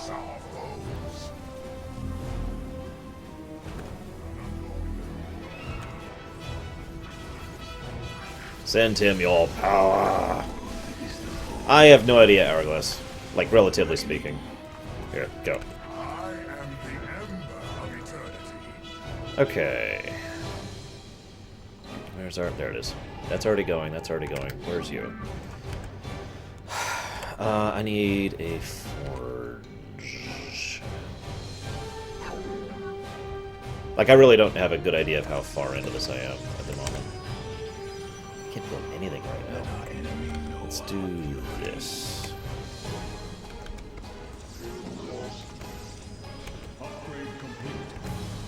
Yeah, I like how he frickin' calls us. Like, that's just... Really, dude? I am sensing hybrid. They come to aid Malash. Ah, crud. Ah, crud. Ramon's harbingers, join our struggle. Fight well, warriors, and you will also ascend into... Okay, we're a little too close to our side of things, I don't like. With such conviction. It is almost admirable. So let's see how this AoE thing works in X. Oh, crap, we're screwed. Yeah, we're screwed. We're screwed, we're screwed!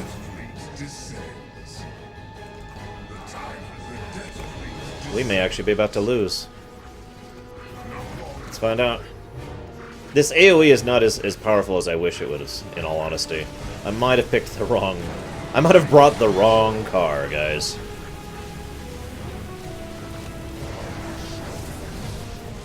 Okay. Get him the hell away from that pit.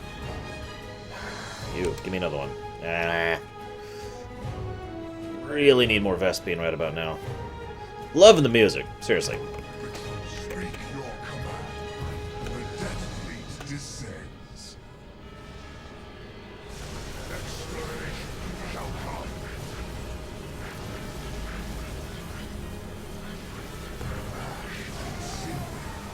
I'm working on getting more. We're good on minerals, so we're gonna exploit that for the moment.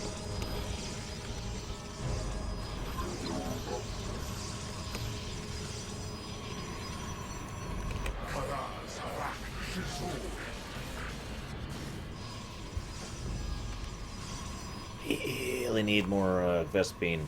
I need to get an expansion going. That's what I really need. Hey, Corrales. Upgrade complete. I walk the shadowed path. Whoop, whoop. Blades meet the Oh, that was quick. Holy crap. Ah! What's happening? Why? Hey, Corrales.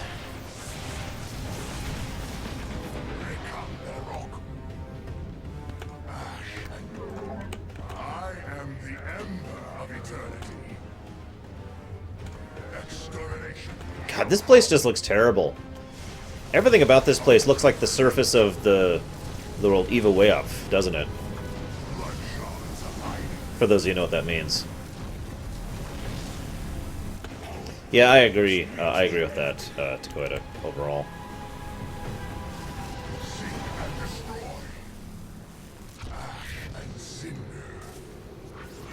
Your will impose. I sense more hybrid approaching. Be ready. I'm ready. The Death Fleet descends. The Death Fleet. I also like the fact that they call them the Death Fleet, for God's sakes. Of course, that is, again, very Tal'Darim, so sense make. Oh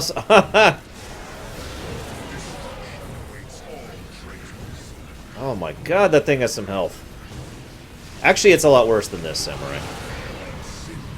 And Well, actually, it's pretty much this, except imagine Chrism everywhere, and also the animals. The horrible, horrible beasts.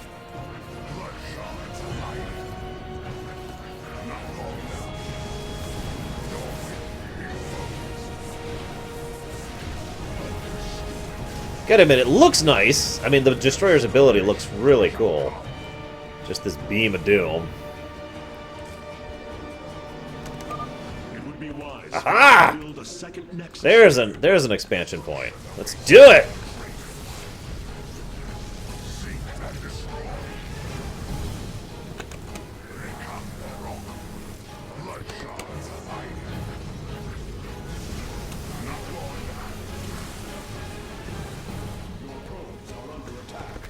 Oh, god damn it, really? Asshole. Warriors, the Tal'Darim are moving against us from the upper pathway. Prepare our defenses. Okay. Tal'Darim, slaughter the firstborn, and your ascension will be assured. Yeah, Alucard's probably like, guys, can we hurry this up? Is that a thing we can do? Oh my god, would you stop attacking my probes?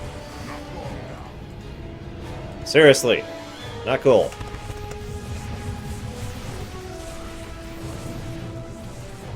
Where is... there it is.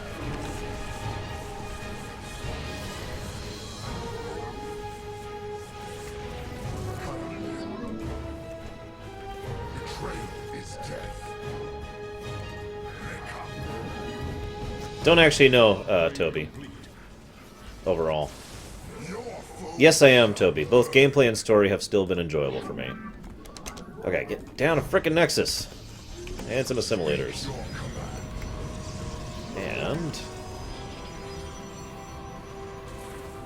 And a defense Nexus.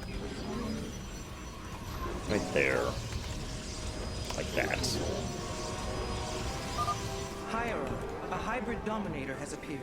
It is on its way to Malash. Only destruction awaits our foes.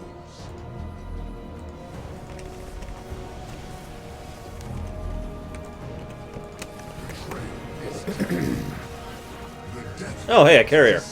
Ironically, these guys are probably very good at anti-carrier. Because, you know... Oh god, I'm not even sure where to go with that samurai. Of course, I don't know everything yet, so... We'll see when we get there, I suppose. I like how it's like, you cannot interfere in the fight, except you're totally responsible for the guidance of the fight, basically. I mean, I get it, gameplay-wise. So far, Artanis has absolutely been awesome. Very happy about that. The Death Fleet descends. I need lots of S-Beam. Let's go. Only destruction awaits our foes. Betrayal is death. Damn it.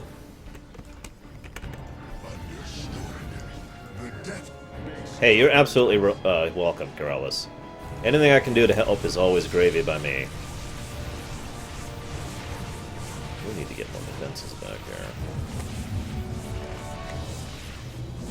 Ah!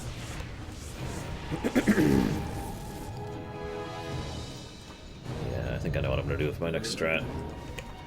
Would you mind killing those? Would you kindly kill those?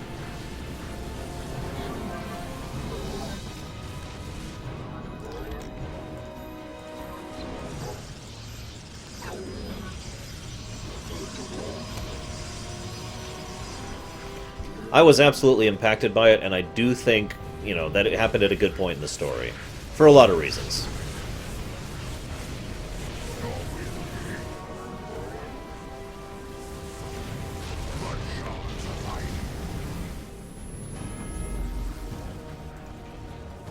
Alright, back off, back off.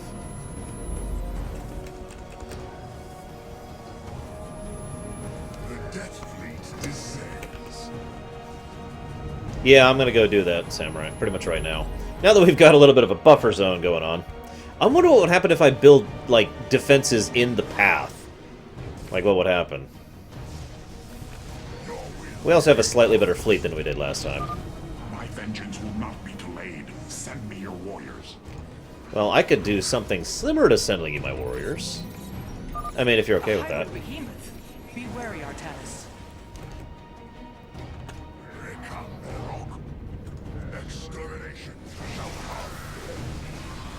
Oh my god, it really is the world of Eva Wave.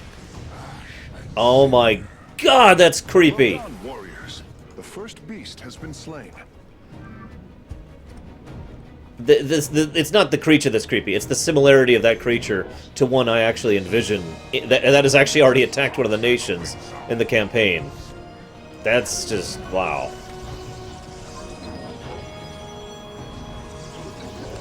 Favorite new character so far is absolutely Alaric, and not just because of the voice actor.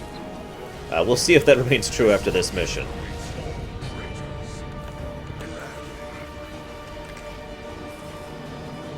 I'm dead serious, though. Just picture that with purple energy instead of the brown, and about that size, and you've got a pretty good idea.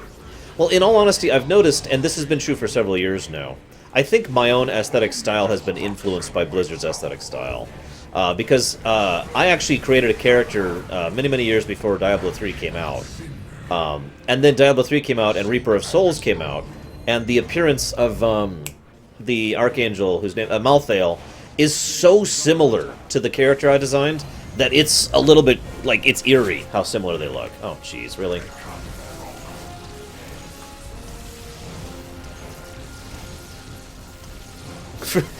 I am suing you for free WoW subscription. You don't want money? Not really, I just want a free WoW sub. Forever. Okay. I bet Blizzard would be like, alright, done, settle out of court.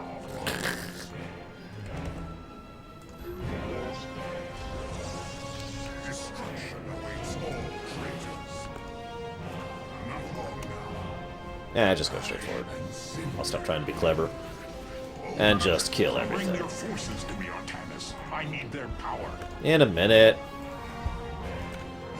So let's see what this one looks like. It's probably going to be the same appearance. Yeah, look. So I'm going to give you a better shot of this. Look at this thing. Just picture that as purple energy instead of yellow. And this is actually literally one of the creatures. Like, so similar it's scary to one of the creatures that attacked through the surface gateway recently, a few turns ago. Yes, I have, Toby. It's kind of ridiculous. Alright, so let's... Locking on to the beast's coordinates. Warping it aboard. Hey, that would be awesome. I would take that job, Baronessa. Holy crap. Whoa, that's a lot of units.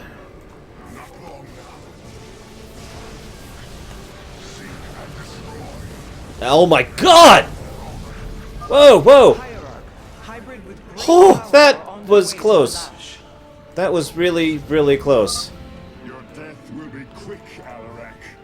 I have already wasted too much time on your heresy. Okay, okay. The Death Fleet descends.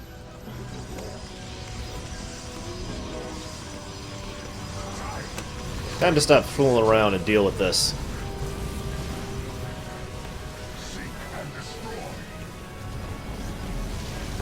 God, which one of these units is mine and which is theirs? I can't tell.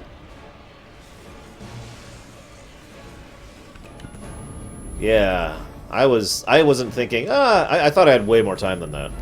Ah, good, excellent, excellent.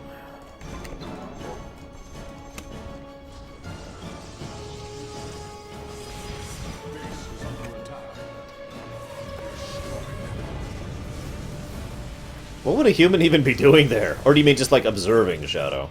In which case, I ask you, what do you think if you were observing this?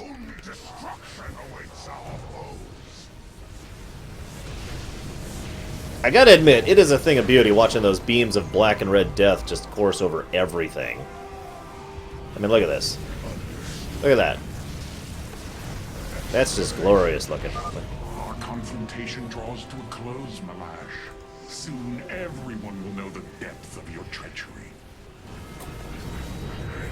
And that was a power outage. Thankfully, I'm on UPS. And there's a reason I'm on UPSs. Wow. Okay, I don't want to win yet. I don't want to win yet. Yikes.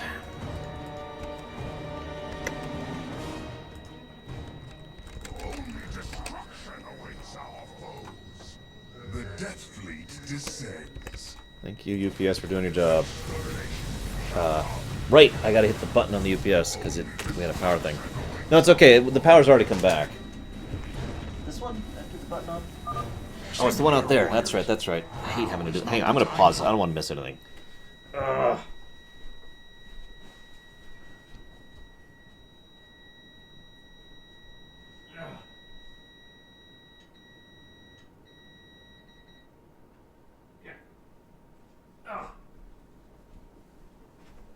The dumbest design for a UPS ever. Anytime there's a power fluctuation, it beeps forever. Like, seriously, you have to go and hit the button to acknowledge that the power is bleeped. Even if the power comes back.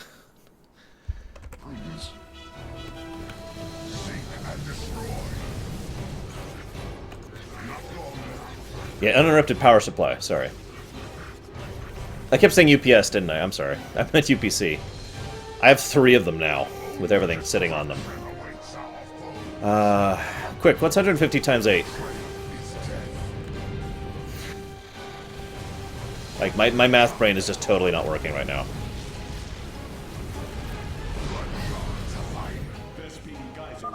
I sense more hybrid approaching. Be ready. Not long now. Okay, fine. This way. 1200, thank you. What is the hybrid doing?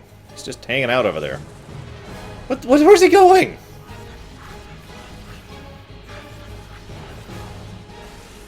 Okay, here he comes.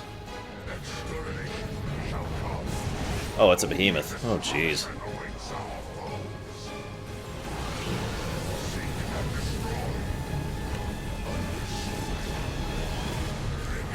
Alright, let's go get that last thing and let's do this. Let's finish this up. 1200, we're good.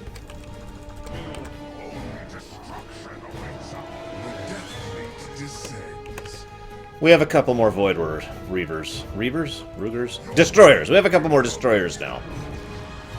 Let's see how this thing lasts against the entire fleet. We should go deal with that. Now I have all of them. My preliminary scans indicate that the solarite deposits are a byproduct of the beast's unusual digestive system. Fascinating, Karax. Are you saying that they're... Wait. Never mind. I do not wish to know. We're not even gonna get there in time. Screw it. Screw it. There. Now go, my minions.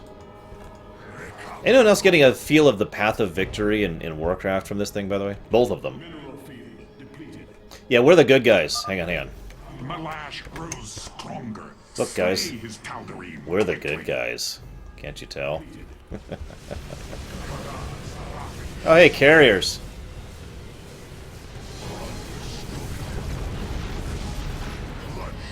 Hey, I got an achievement. For something.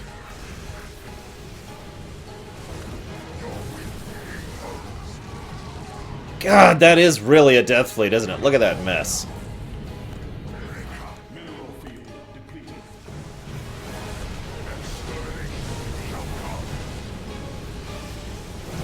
Oh, God, that is beautiful.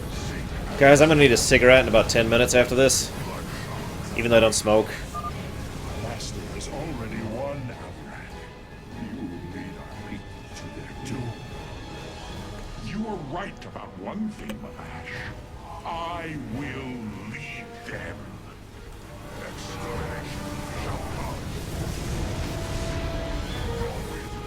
Down you go, boy. Have fun. Watch out for that first drop. It's a killer.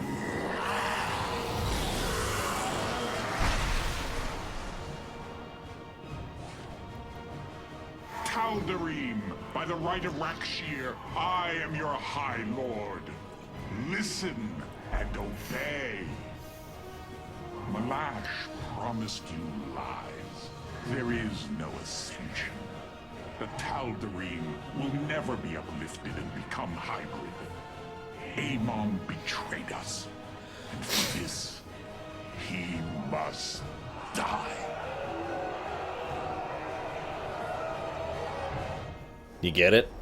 He needs someone attached to the Kala to use for his hybrid form. They don't have that.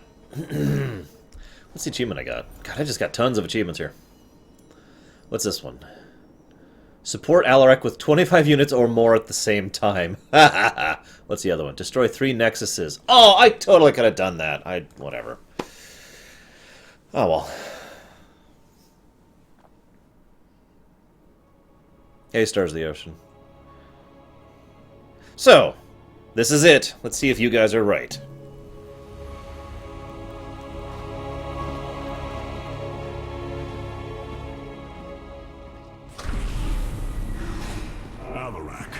The Tal'Darim have yielded to my authority, and the Death Fleet is now under my command. I will use them both to avenge Amon's betrayal.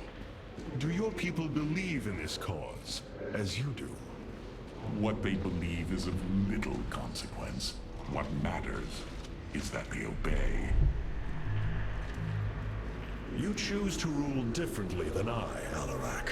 Despite this, we may not only end the violence between our kind, but forge a powerful alliance. Can we now? My people are vastly different than yours, Hierarch. We both desire vengeance, and we are both Protoss.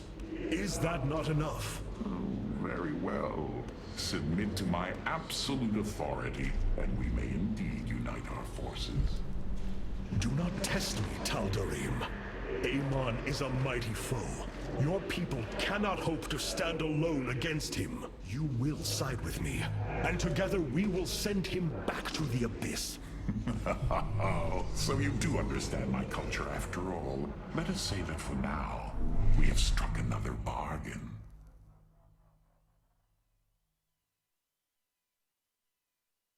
I like that. Oh, oh. I have powered up a new ship subsystem. You can review it in the solar core now. I like that.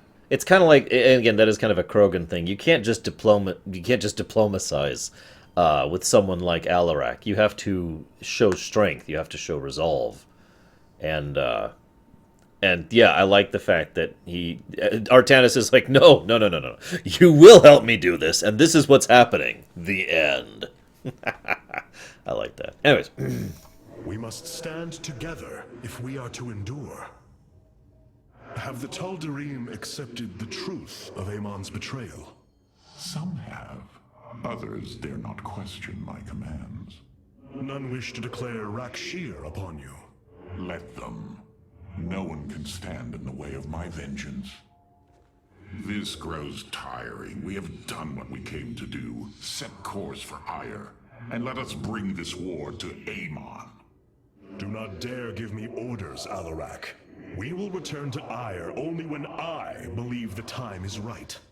Let's hope that time comes soon.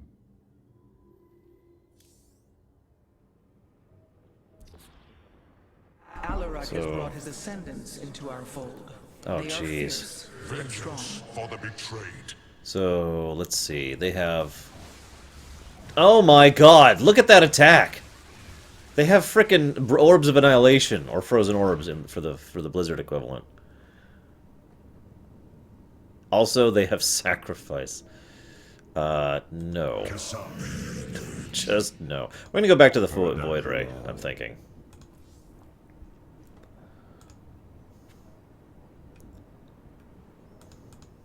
Artanis, you should know my fear of the Tal'Darim is not of the now, but what becomes of them if Amon is defeated. You fear they will never integrate with our society. They share our blood, but they are not like us. You know in your heart that may never change. It is true. A great battle may loom on the horizon ahead of us, but it's a risk we must take. It is a great risk. The dawn of a unified Protoss requires much. Like the threads of a cloth, we must come together and be stronger because of it. To think what we become with their culture influencing us, changing us. Yes, we will be changed. And perhaps that is what you fear more than battle. The path ahead is uncharted, Matriarch. Actually, that would make a ton of sense to Koida. Intimidation and brute force appearance rather than actually having the raw power. And what is that? Flying through my ship? You know, I don't even want to know. Amon's presence within the Kala grows stronger. He is becoming harder to resist. You risk much for this, Rohana. He believes all suffering, all conflict, results from the Xel'Naga's infinite cycle. That it must end. Yes, he has made this clear. But you see only the surface. Underneath, a silent hatred roils within him. A prideful resentment that would see all worlds burn.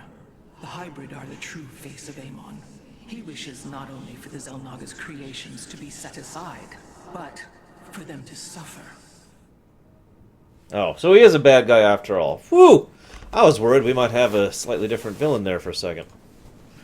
Why am I losing connection to Twitch all of a sudden? What the heck are you doing, Twitch? Is there an event going on right now to Twitch? Or on Twitch, I should say.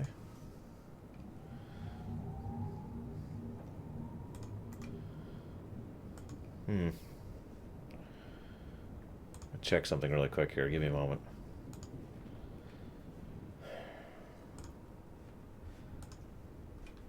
I suppose I'll start a cutscene while I'm checking. Let's go over here. Hierarch. What's up, Phoenix? Do not think what has happened here will spare Alarak from my watchful eye. I did not expect it to. If he dares to betray us or takes any action against you, I promise his blood will coat these corridors. Good. That is what I am counting on. The Templar and the Tal'Darim have joined forces. Unbelievable.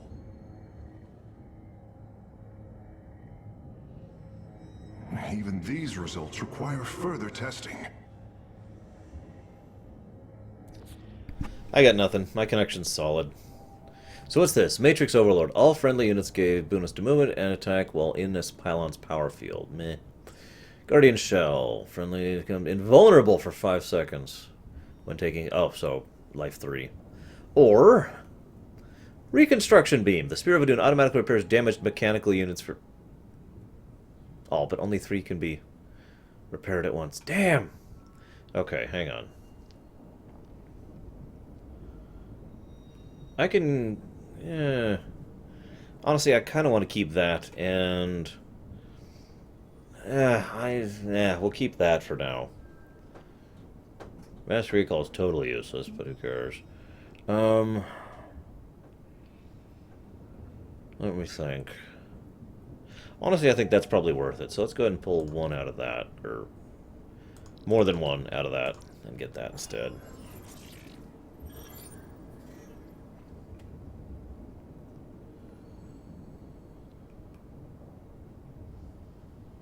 So, we're done.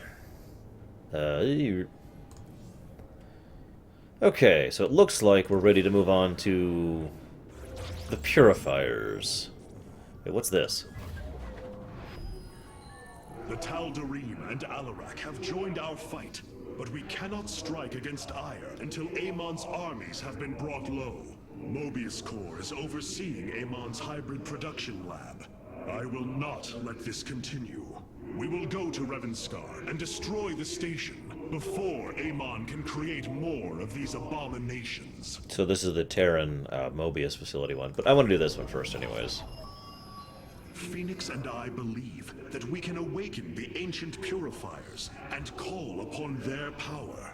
They may have been a forbidden weapon, but I have seen their potential in Phoenix and know that this time they will not fail us. Let's do it. Hey. I have made a decision many of you will not agree with.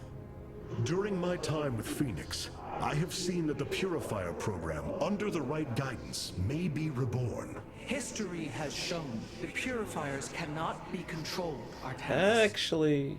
They do not have to be. These personalities, like I, will have free will. We do not have enough Purifier matrices to create more like Phoenix. You cannot possibly be considering what I think you are. The original Purifiers are housed in orbit above the forest world of Endion, sealed within their warship, Cybros. That's... I have seen through Phoenix that these warriors may be valuable to us. Look at that ship. Perhaps the Conclave misunderstood them, treating them as simple robots and not proud Templar. It tried to control them. And they rebelled, attacking their creators. Would you not rebel against a slave master? I have heard your counsel, and I have chosen to go to Endion. We leave at once. Yeah, that city ship looks awesome. I can't wait to see that thing up close. There it is! Oh, that thing is huge! Oh, that thing is gorgeous. I want that thing. Guys, new plan. That's going to show up in the orbit of Earth instead of the Hyperion. We'll have to destabilize it from the generator below.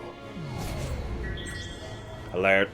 Alert. I'm detecting a massive Zerg infestation on the surface.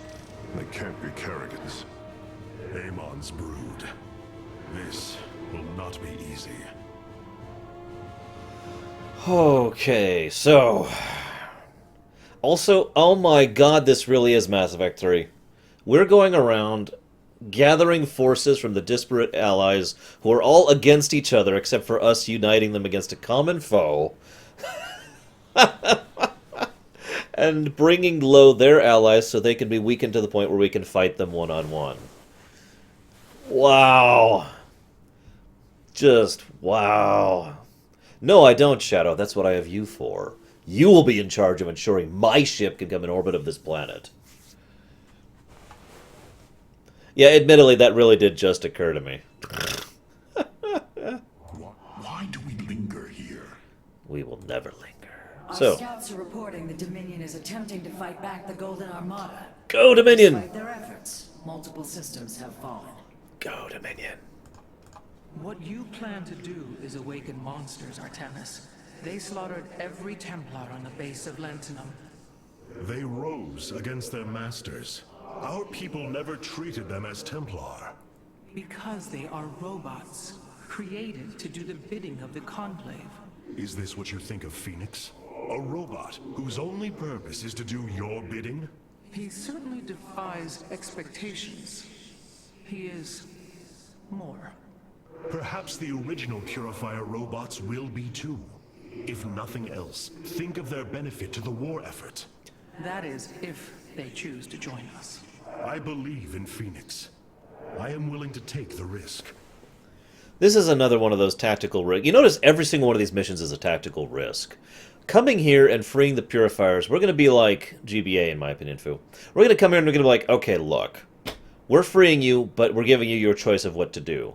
And that's actually really important. We cannot try to enslave the Purifiers. That is exactly what the Conclave did, and that is exactly why they turned on them. So we have to give them their own option. And they may choose not to give a damn about us, or the hybrids, or Amon. They may decide it's not their problem. So this is a huge risk. Endion.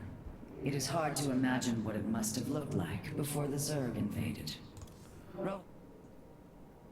Honestly, if not for Phoenix, I probably wouldn't even manage this, because Phoenix is one of their own, and they will at least listen to him, and possibly he will be able to actually be a diplomat in this circumstance to convince them of the validity of our cause. Well, of course they're aware of it, Equalitus. There were Mass Effect fans amongst the Blizzard staff. The Zerg pose quite a problem. Disrupting the stasis grid was never going to be easy. It certainly will be less so with Amon's brood attacking us. We will hold them off long enough for your work, Karax. The scientists sealed away Cybros with a device called the Megalith. It is the key to disabling the station's stasis lock. Once the grid is down, we have to act swiftly and bring Cybros online or flee orbit. The might of the brood below is too great. Leave the defense to me. Looks like he's still only at 3 arms. The Keystone has yet to reach its limit. It continues to consume void energy with a voracious appetite. It is quite encouraging, actually. Permission granted, Nightforger. I know this will work, Hierarch. I know I can guide the Purifiers through the darkness that lies ahead. Help them accept what they are. I can convince them that they will not be treated as servants again. Then it appears as if you have found purpose, brother. Since awakening, I have been confused, directionless, uncertain of what I am, how I came to be. Now, things are clear once more. Fate has laid out a purpose only I can accomplish. It is exhilarating. Yes. You embark upon a task that even Phoenix could not achieve. Yet he would attempt it if he could. I have learned much from Phoenix's memories, and through them, I have come to know myself. I am Phoenix, but not. I am my own entity, and I take pride in this. So like I said, I don't mind them doing this thing with Phoenix if they do something with it. And it looks like they're doing something with it, so that's nice. Okay, so you say I shouldn't do this. You say I should do Matrix Overload instead. And do Shield Overcharge instead. So, okay, sure. We'll do it. Why not? A shame. I was enjoying the solitude. Look at that ship. God, that's a pretty ship right there. That's how you make a city vessel look pretty right there. Trust the Protoss. The shield emitters on Endion must be disabled if we are to reactivate Cyros. The time to begin is now, Hierarch. Oh my god. The Zerg know how... Look at that Ultralisk! Look at the boogieing Ultralisk! What the... Look at him! Look at him! And the spinning Zerglings around him. Whee. Anyways.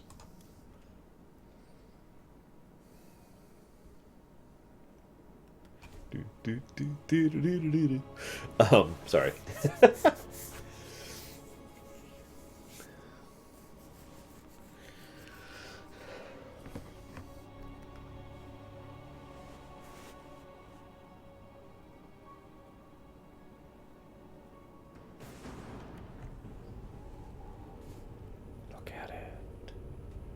Cyros, the vault of the purifiers. It is fortunate that Amon's brood has been unable to penetrate its stasis grid.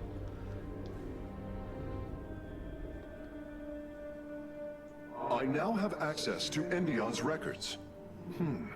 The stasis grid is sealed by complicated locking mechanisms. They can only be destabilized by a certain device. The megalith. I'll begin recovering it now, so it may work on the locks. It will need protection. These forests already crawl with Zerg abominations. Then we shall clear them out.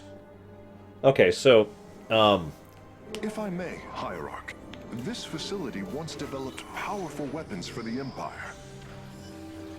I have heard tale of the mighty Colossi, scaling cliffs, besieging enemies from afar. Let us see how they fare against the Zerg. So, I'm a huge sucker for anything that's black and white because those are my favorite colors. But I'm loving the aesthetic of the Purifier stuff. In fact, it actually looks a lot like the Cerberus stuff, just, you know, also awesome. In fairness, I actually really enjoyed the aesthetic of the Cerberus stuff. So, you know, it's not like it was bad. The Zerg are coming from that cave. If we fire on the rock formation, it will seal the opening.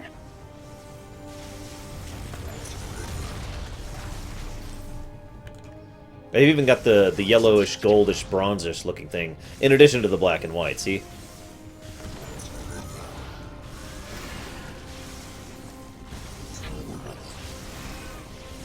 Guys, we are Cerberus. Dun dun dun!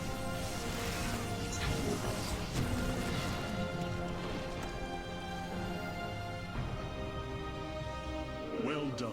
The area is secure. Warp coordinates for our nexus point are locked.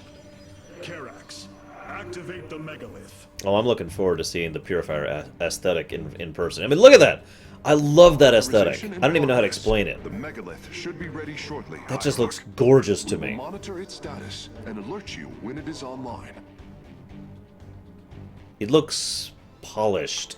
Actually, it looks kind of emotion, but in a good way. Megalith systems will take a few moments to activate.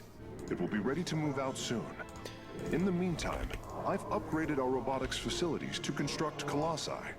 You can warp them in whenever you wish, Hierarch. Excellent. Good, good.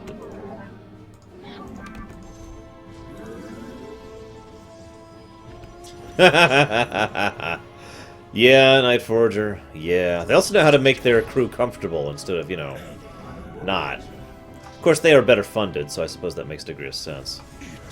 What is... Oh, that's right. Anytime we're by a pylon, we're stronger now. That's what that is. I'm like, what the hell's...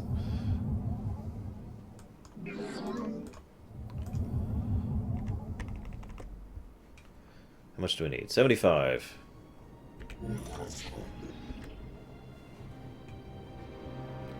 That's true. The purifiers are basically the Protoss version of the emotions. Should be finishing up shortly. We should ensure that we have enough forces to defend it. We don't. We have no forces at all. The Reavers, Chaosbringer? That'd be nice. Let's get one more of these guys. Or let's just not do anything. Give me more minerals. The megalith is online. We must ensure it reaches the stasis locks. What? Ah! Oh god, it's moving! I was not prepared for this.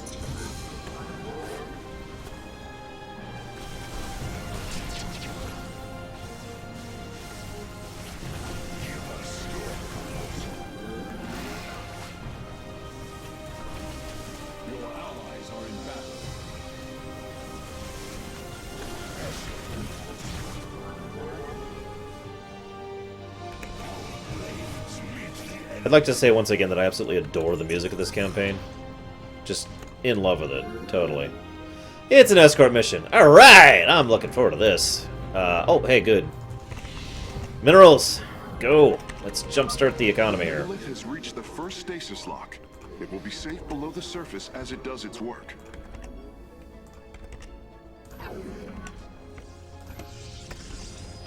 You have not enough minerals.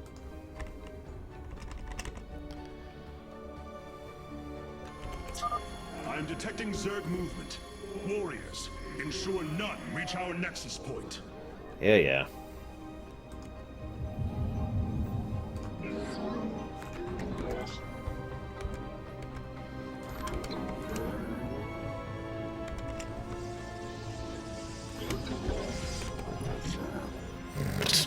I'm looking forward to it, Night Forger, whenever I finally get there. Yeah, I also liked the Thermal Lance touch. I was going to comment on that myself. I think we'll go with a mixed force this time, rather than the all Void Rays all the time strategy. What do you guys think?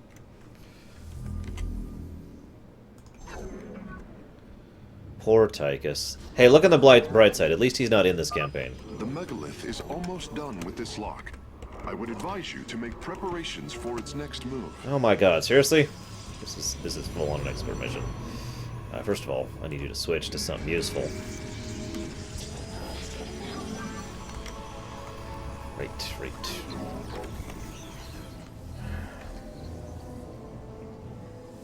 Is there no... Really? Really?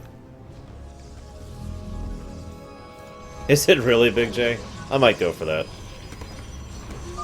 Sensors show the first stasis lock has been disabled. The megalith is relocating to the next one.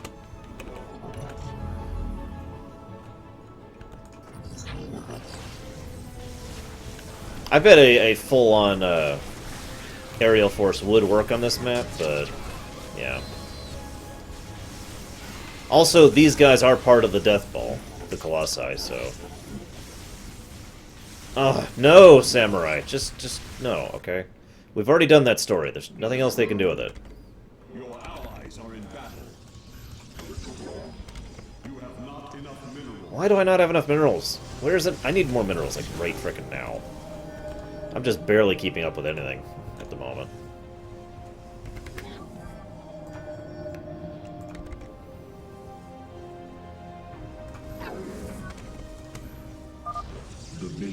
has arrived safely at the second stasis lock.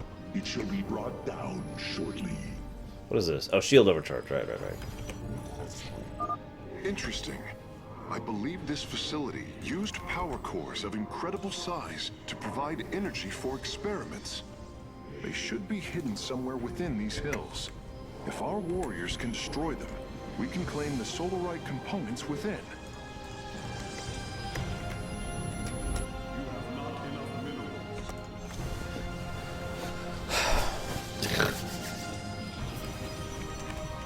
I also have this really horrible feeling I'm gonna have to lean on the Colossi for no other reason than for the lots and lots of terrain around here that requires that are cliffs and whatnot.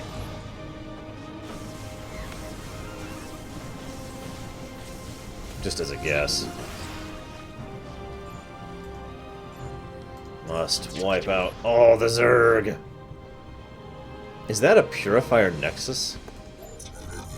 Look at that thing. Okay, can't go up here.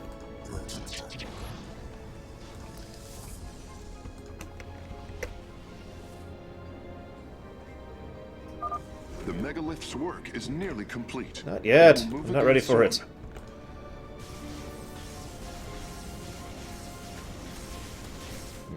Actually, why don't we do... We're gonna vary up the strategy a little bit here.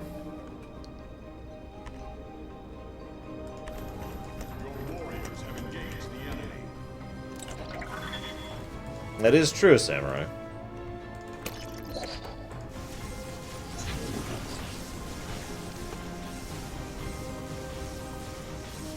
Come on. Stasis lock disabled, and the grid is now at 60%.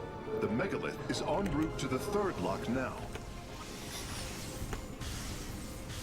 Welcome home, Bregman. Hope everything went well. We are wiping out the Zerg, because of course we are. Hasted The Colossi. megalith is proceeding to a canyon ahead. I am detecting numerous Zerg signatures Hang in on, that hang region. on. We're busy. We must assist it. Oh, fine. Gosh darn it.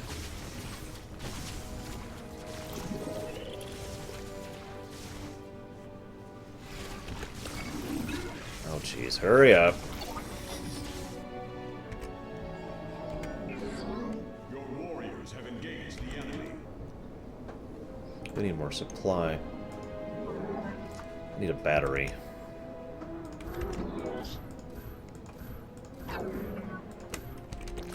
Ah! Oh, whatever.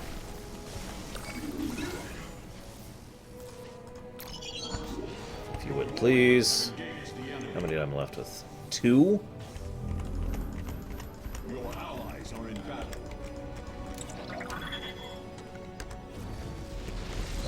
Ah, crap! I keep doing that.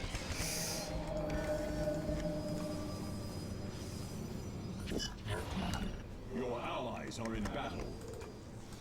Yes, I know, I'm coming.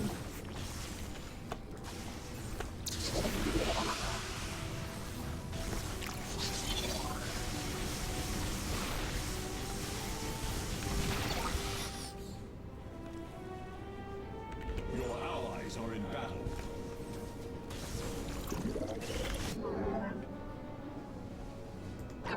Oh god, he's trapped. I keep trapping my poor guys. Whatever, I guess.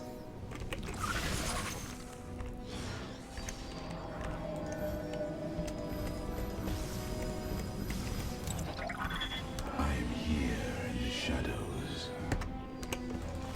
You require my... Okay, got a little bit more of a death ball going here. Sorry. This is taking more of my concentration than I thought it would. I'm only on normal. Jeez.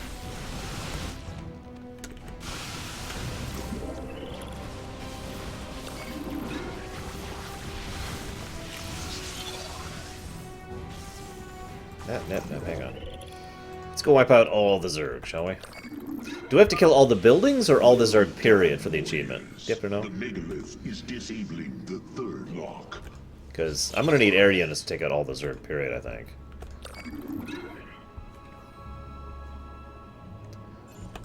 Do I really, Pyromancer? Oh, dude, I do. That's crazy. First power core has been secured. Warping it aboard now. That's crazy. Alright, go. What am I missing? A stalker and 2 of those guys. We'll get that over there. Okay, all the Zerg structures. Let's do it. We can make this happen.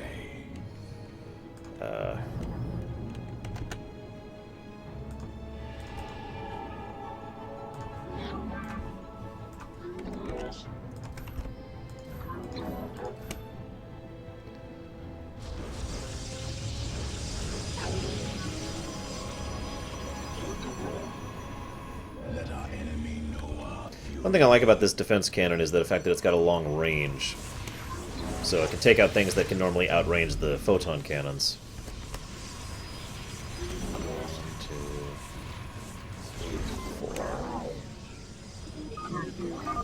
This lock is almost destabilized. The megalith will relocate shortly. Are we done? Nope, we're not done.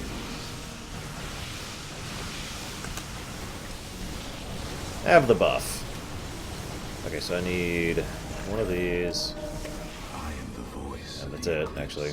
I am here in the shadows.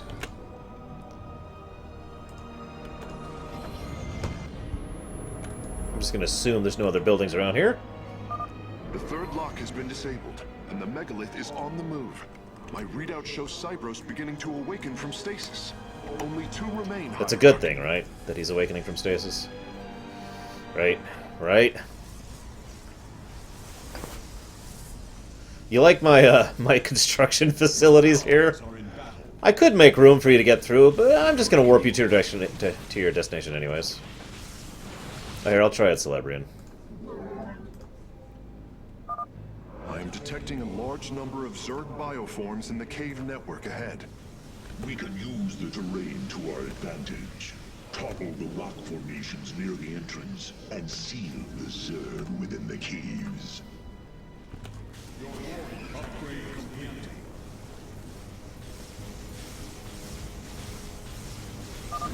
Both power cores have been obtained. I'll begin working on them immediately. God, they've got some range. Did they up the range on Colossi? Jeez. Oh my god, we are so low on Vespene. We are stupid low on Vespene.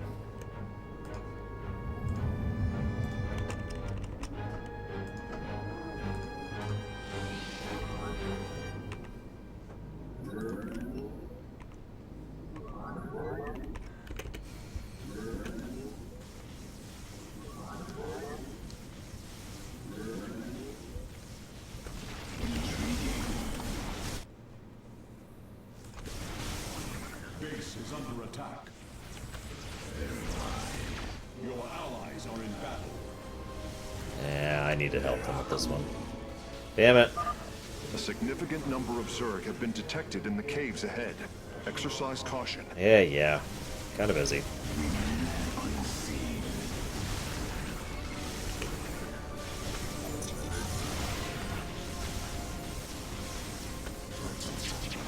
Well, that would be awesome, true APM. And yeah, that does feel like it's already true, just looking at it. Your allies are in battle.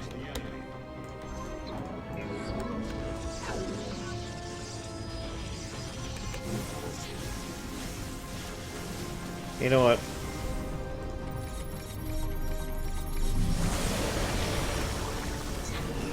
Let's just make that not be an issue right now. Aw. Upgrade complete. Your warriors have engaged the enemy. Just make minerals happen.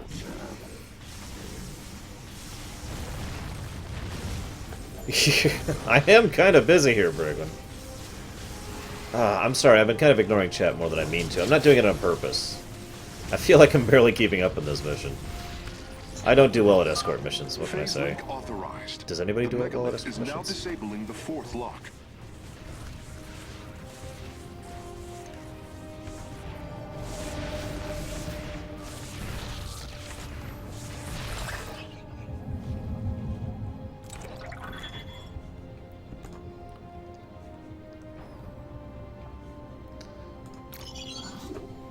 Okay.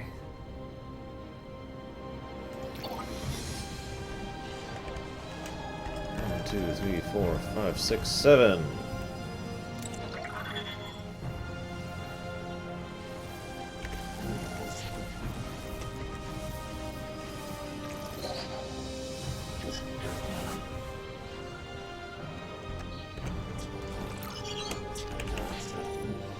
Got a little bit of a limited force here, but I gotta be honest, I'm just barely keeping ahead of the Vespine amount right now, as is. Let's go take out some Zerg buildings, shall we? Assuming there is any. They're probably right here! There is an entire Let's do it! Zerg hive cluster between the megalith and the last stasis lock. Let's do it! The only option is to fight through it.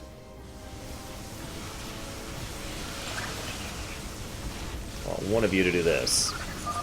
Lock destabilization is nearly finished. The megalith will disembark soon.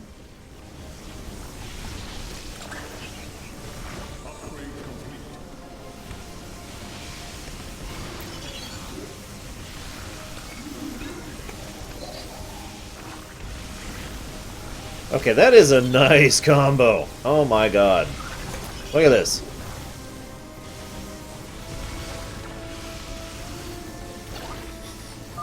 Seismic disturbance detected.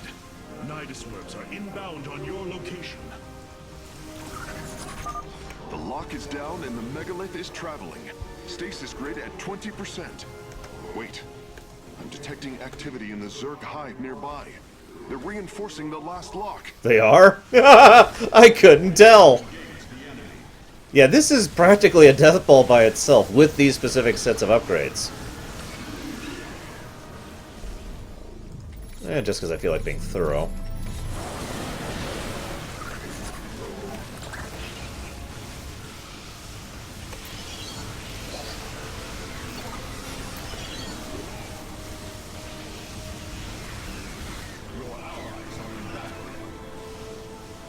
Are they now?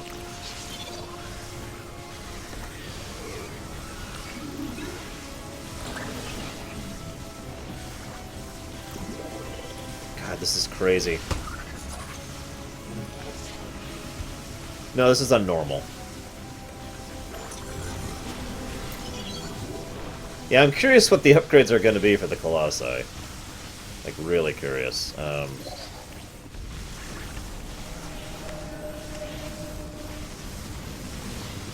Let's just warp some reinforcements into the middle of the battle. I know that's old, but it's still awesome that they can just do that. Hey, look! Cerberus, purifier shields. Okay, what buildings are left? I don't see... Like, where else could there be Zerg buildings to wipe out? Seriously. Up here, maybe? Anything up here? No? No? I don't know where else to kill. Oh, shoot. Down here. No! Oh, well. The final lock is destabilizing, and the grid is down. We've done it! Cybros is free from stasis. Recall our forces from Endion's surface. We take this battle to Cybros.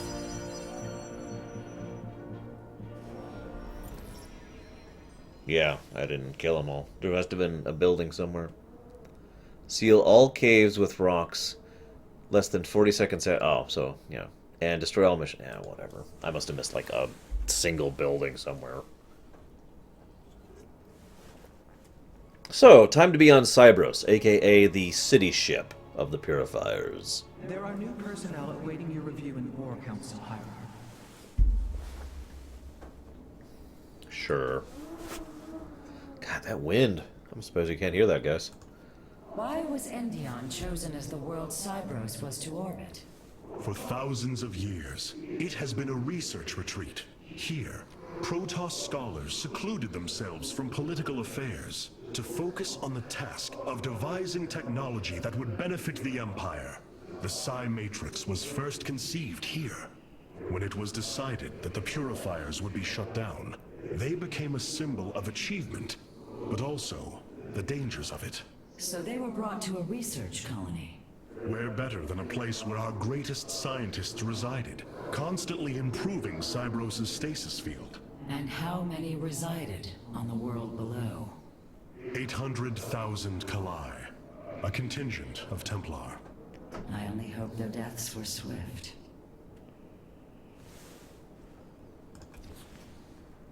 We have received new robotic siege technology. This better be carriers, Please by the make way, your selection. or I'm going to be upset. We'd better be able to upgrade to carriers. Okay, so Purifier Colossi, which is the normal ones, which also leave fire on the ground where they attack, or everyone's favorite unit, the Reaver, which it looks like they automatically build new scarabs now rather than having to manually queue them up. And they're Reavers. So, that's it. What do you think, guys? Death's Colossi? Or terrible, disgusting, pathetic Reavers? You be the judge. Awesome Colossi or terrible Reavers? There you go. Vote it up. We'll go see some dialogue while you're voting. Greetings, Hierarch. In a minute. So yeah, Matrix Overload is nice. Shield Overcharge is, it's alright. Warp Harmonics is required. Solar Lance I could live without. Chronos, honestly, I'm just not getting the use out of Chronosurge that I want. It's only good for that initial burst. But then again, what else could I put it into? Like nothing. So I guess we'll stick with Chronosurge for now.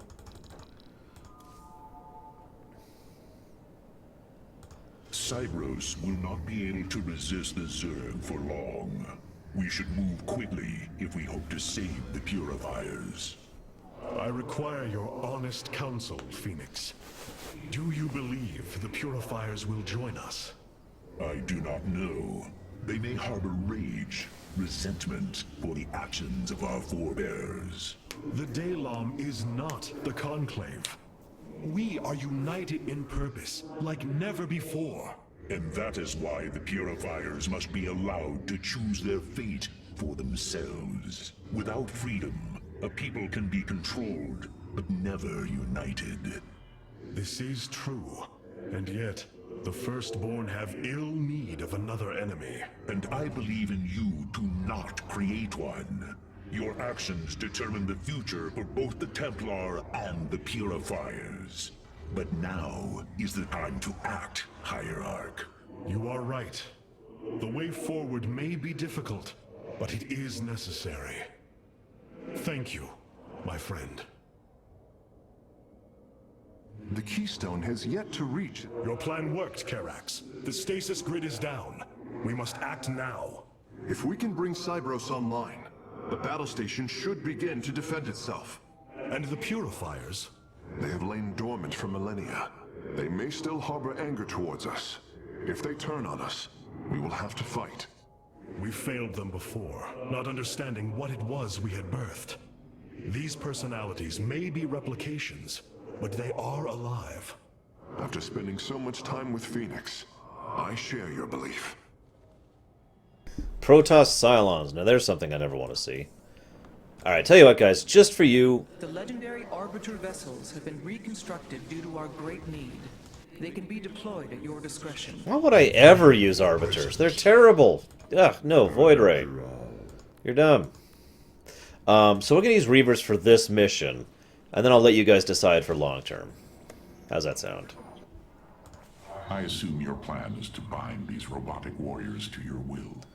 They will be allowed their freedom, much like Phoenix. Making slaves of them is what led to their revolt before. Oh, this foolish idealism taxes my patience. Idealism? They are the replications of our greatest champions. Was it so different when we gave your people freedom, by breaking them away from Malash's grip? Only to deliver them to mine. I could not allow my people to be guided by Amon's lies any further. But make no mistake, they are not free. Freedom is a delusion, granted to the weak by the strong. You speak as Amon does. For the sake of your life, that will change. Instill the Phoenix machine as the new executor of the Purifiers, and use them as the tools of destruction they were built to be. I wonder if we're actually going to have a moral choice thing. We had a couple, choice things in Wings of Liberty. We kind of really haven't had much since then. With the stasis grid down, the Zerg have begun infesting the surface of Cybros. We do not have long if we wish to save the Purifiers. Your Templar are ready, Hierarch. Give the word, and it shall be reclaimed. Let's do it. He does, Dragon Cat. It's been mentioned several times, but it's worth repeating. God, that ship is gorgeous looking. Look at it. It's a robotic race city ship.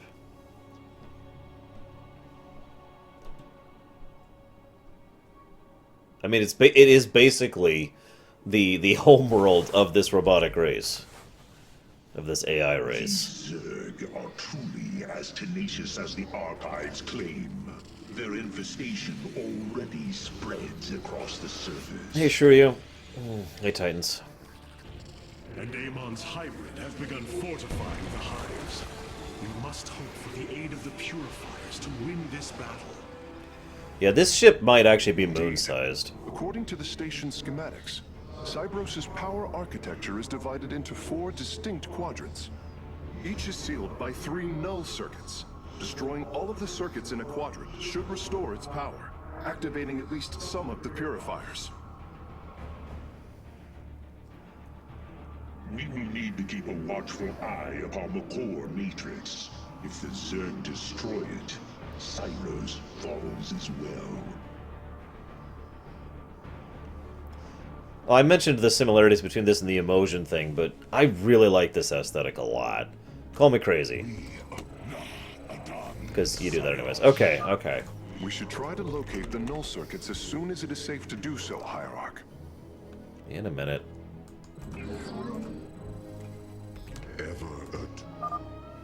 Artanis, there are unpowered cannons placed near the core matrix. With enough fortification, this would be a defensible position. Nah, nobody wants a planet-sized ship. That's just ridiculous. Who would actually believe that anyways?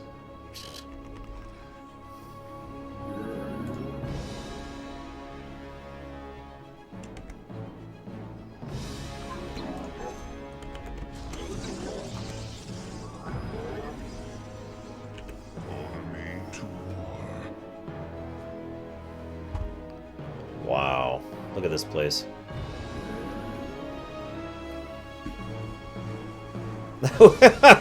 If there actually is a super laser on this thing, I'm gonna laugh.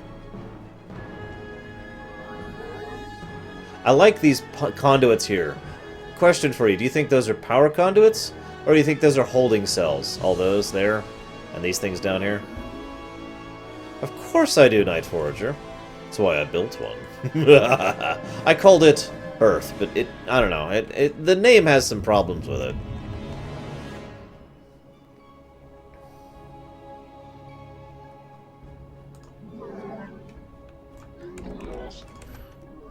Ugh.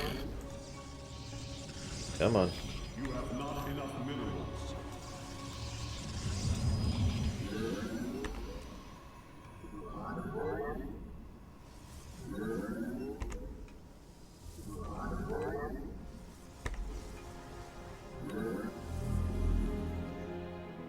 Yeah, exactly, Samurai. That's what I'm Zerg thinking. Force is preparing to move on the core matrix. I thought about calling it just Planet Defend Dirt, the core.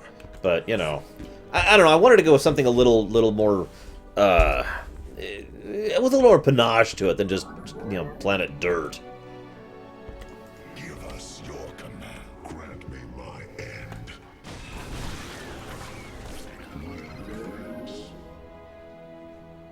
I am the first line.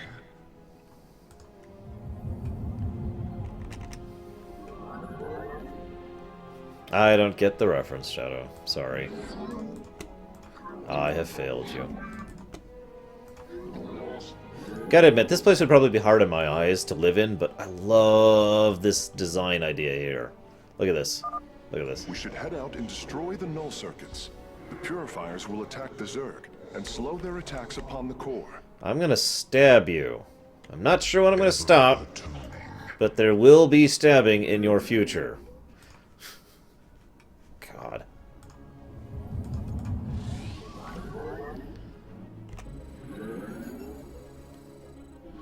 Okay, resource chain created. The Purifier awakening on its own. Something is amiss. The AI has gone rogue. Its Solarite memory lattice has grown irreversibly unstable. We should disable it. At least we can put its Solarite to use. Well, you heard it here first, guys. Rogue AI, but it's okay. They're not evil. They're just a bonus mission. That's better, right? Your probes are under attack.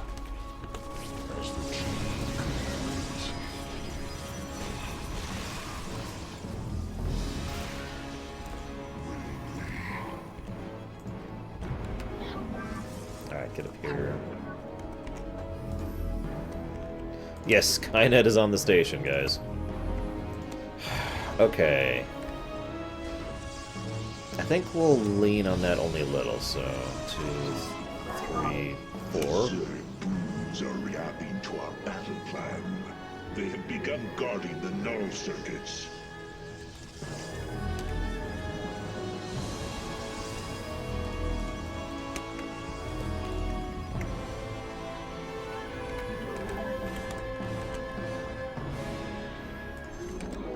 Am I the only one who really gets the impression that this music for the protests in general is very sorrowful feel to it? It's that whole Twilight of the Gods sensation again, basically. Do I need that? No, but I do need this. And I think that's it.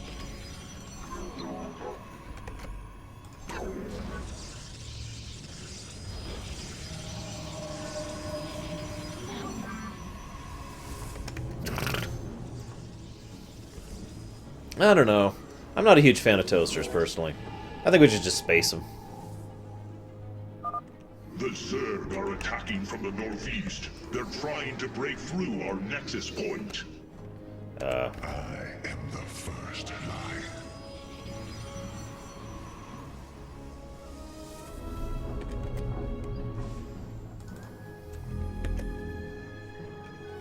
Ever attuned. Ah! Run, probe! Run! Save yourself!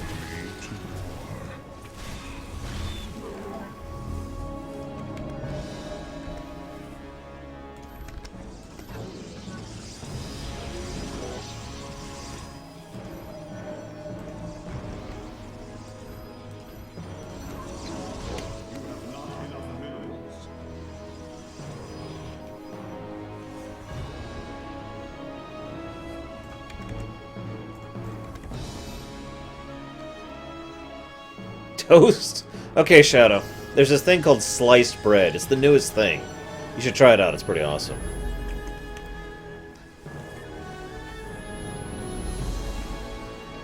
Yeah, it's a euphemism. You should Google it, Shadow.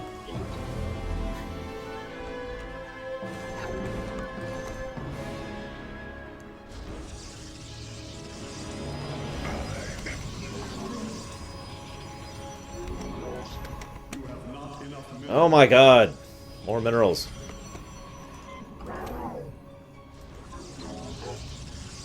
I do wish they were a little quieter in the music. I've actually mentioned that a couple of times. But I like subtlety. Like, quiet subtlety. In fact, as I mentioned, I would have liked it if the scene where Zeratul died was actually silent. Just, you know... the whole battle have the music going, but then when he actually is killed, have it go silent.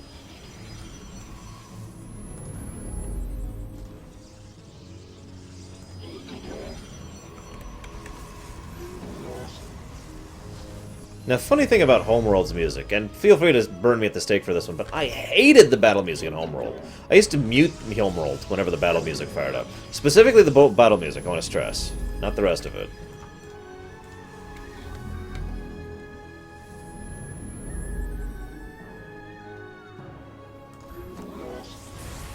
Hey, just in time.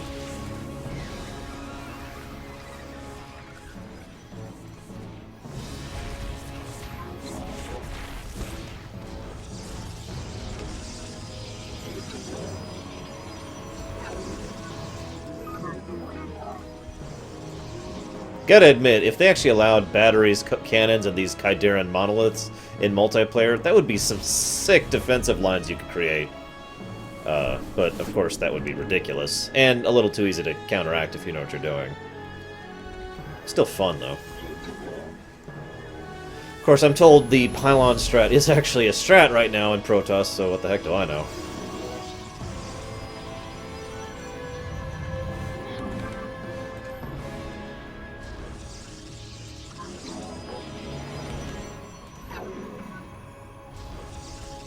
You have not enough minerals. Okay. I think that's a decent enough defensive line for right now. Back you go. Why don't we scout out a bit? There, a null circuit. Destroy it, and power should begin to flow again.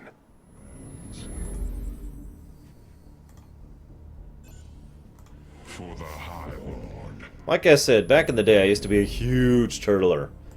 And then I slowly got more and more pissed off with how defensive units are terrible. Matrix is under attack. It must not fall.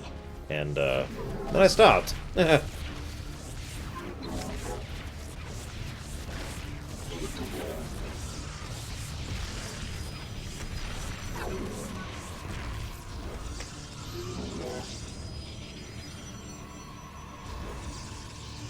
know, that's a lot of tribbles, Night Forager. Are you sure you really want to be having that many tribbles around? Because that just sounds like a world full of trouble to me.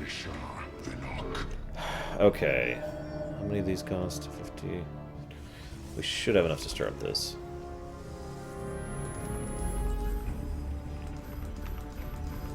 Yeah, I was actually kind of curious about the whole... The Hybrid are moving to strike the core matrix. We must tighten its defenses. Okay. If we must. Let's not even risk these guys, actually.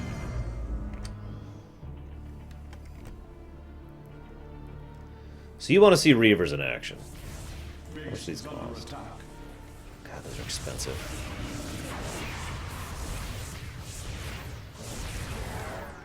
You want to see Reavers.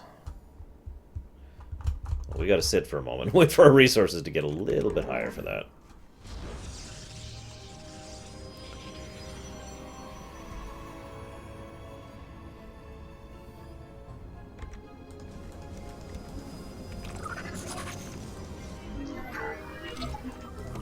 Alright, let's see what these guys look like.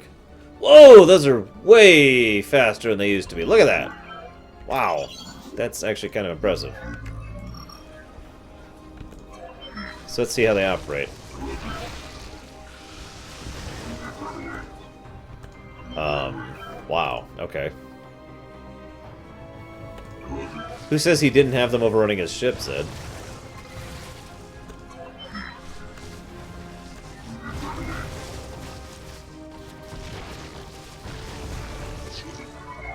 Alright. Alright, back off, back off. We're out of bombs. Okay, that's pretty effective. I'll be honest. I'm actually really impressed by that. Especially given how frickin' terrible Reavers were once upon a time. Hate Reavers! I don't care what anybody says. I hate Reavers.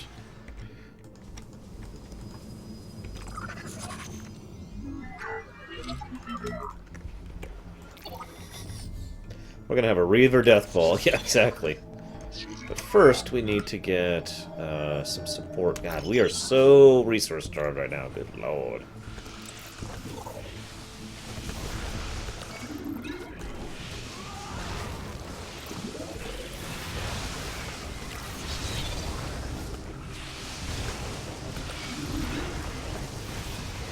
I like how these are just labeled as Amon Zerg, by the way.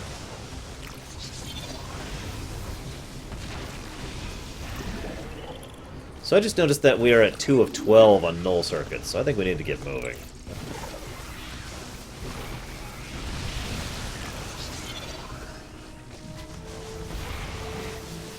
I hated their AI. I hated having to constantly wrestle with them to get them to do what I wanted them to do. The core matrix. Repel their assault. Okay. If I must.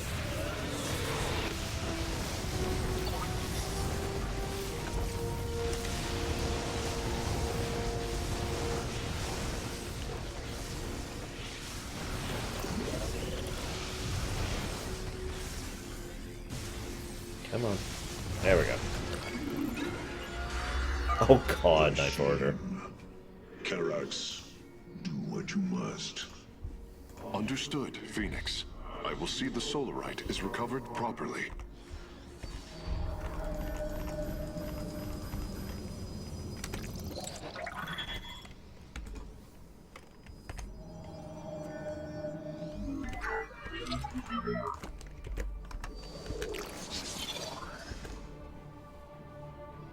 Oh, no kidding, Big J. And they're a lot faster, too. That's pretty much my two problems with them gone in a nutshell. No more pathing problems with their shots, no more pathing problems with them, and they're a lot faster. Energy flow increasing exponentially. It's working. The purifiers are activating. Okay. I am Executor Clolarian. I address the leader of the Firstborn. Executor Clolarian, your deeds are taught to all Templar, even to this day. Cease your adulation. Why do you seek the Purifiers? Brothers, you were created to protect the Empire. Yet we did not treat you as you deserved. As true Templar. Oh god, Purifier Zealots. I implore you to forgive our ancestors' mistakes. To take up your ancient charge Oh once more, god, that's a hell of a and death join ball right us there. as equals. That's a hell of a death ball if he chooses to attack me. We will see if you speak truth. You will aid us in purifying this alien threat. Only then shall we discuss this further. Sentinels, advance upon the alien stronghold. Purify the invaders.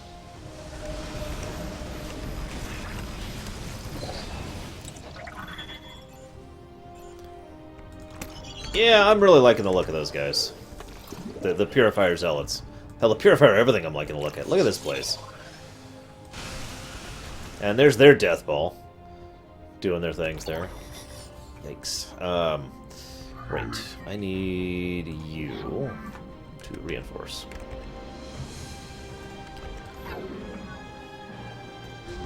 Because Amon's a bastard, Dios. Rough answer. Seriously, that's pretty much the answer. Aw. Okay, why don't we do this? Not good.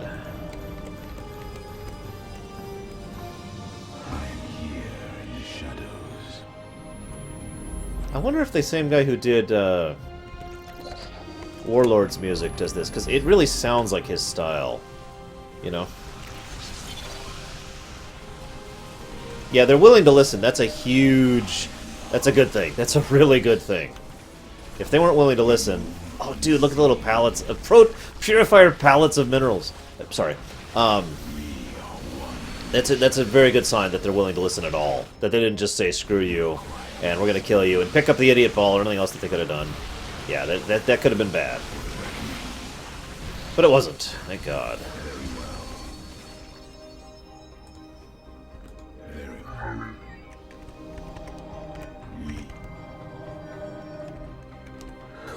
I am geeking out, and I'm not even ashamed about it. Damn it, Bragwin. Your strategy is working, apparently. I am the heart of darkness. Yuriko, state thy bidding.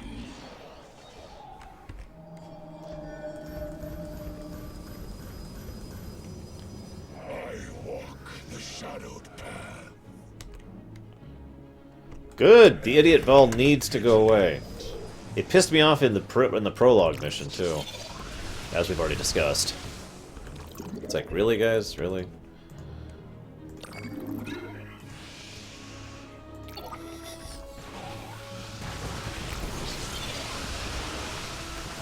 Base is under attack. I am the voice of Curse.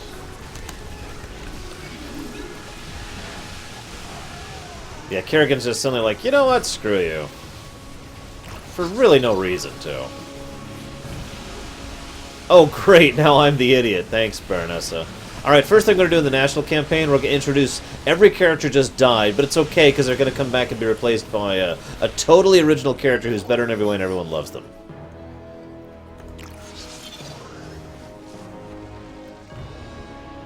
I love this one Reaver, like, wait, there we go. Bam. Okay, we're good. Well, I can't switch on the fly, Pyromancer. All zealots, though? Ugh, I'm gonna need more gateways for that.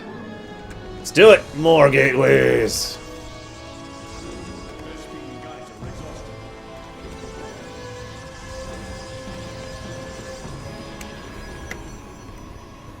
You require my skills. That could be Zed. It's funny. You'd think that, you know, it would be logical that when you're at the end of a major trilogy, you'd put all of your effort and time into making it as good as you could, wouldn't you? Hate to keep bringing that up, but seriously. Wait, you mean like a space bus, Takoida? I should be a little more careful with my forces. I don't want to lose too much. We don't have infinite resources. Yeah, no kidding, Big J.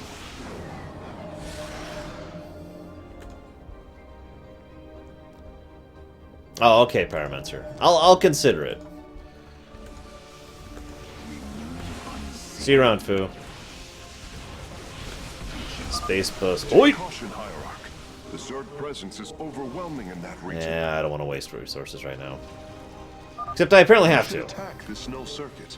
Destroying it will help us awaken the purifiers. Alright.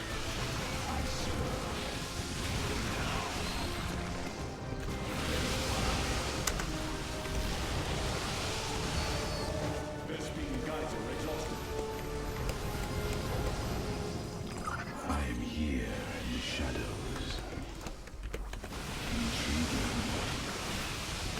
So, this isn't quite the death ball I was planning on doing for this mission, but Reaver death ball, you know, it works out. I feel bad for those Reavers. Circuits destroyed. Station at half power.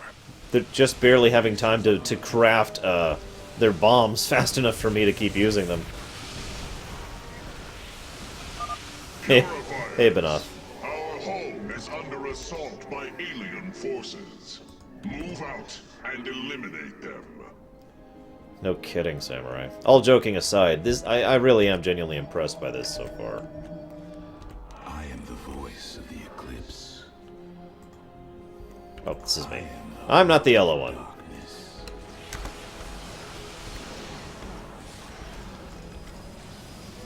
We are one. This is another reason why I was more hyped for this than for Fallout 4, by the way. Because, and I don't have a better way to say this, I was more invested in this, you know what I mean? If this was bad, I would be just as disappointed as I was with Mass Effect 3, if not more so. But if it was great, then I would be just as enthused as I was with, I don't know, Return of the King, I guess? I'm trying to think of a good example there. If not more so. I feel they really did a good job with this. Like, I really do. No joking. No fooling. No, I cannot, Night Forager. No one can imitate the Shat. It is impossible.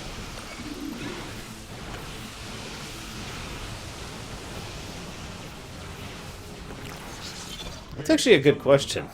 Oh no, they're using the Purifier version, see? It's a Sentinel. I am the voice of the eclipse. Alright. This way, apparently. Very wise. Exactly, Corrales. This is the conclusion of a story. Now, I'm really excited to see what they're doing in Fallout 4, but... I want to see the end of my frickin' story here. The story I've been invested in for, what? How many years has it been since Starcraft came out? When did Starcraft come out, guys? Because, yeah. You require my skills. I am the voice of the eclipse. 17 years. Oh my god. That's a long frickin' period of time, isn't it? I walk the shadowed path. I walk the shadowed I think we got a decent death ball going. What do you guys think? Is this a Protoss death ball or what?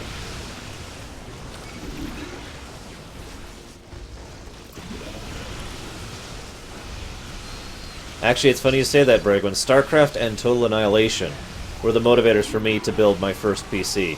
My first 100 megahertz PC. The last grouping of null circuits is located here.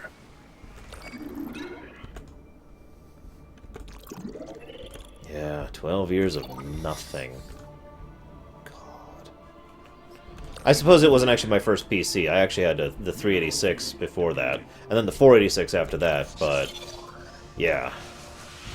My first real gaming PC.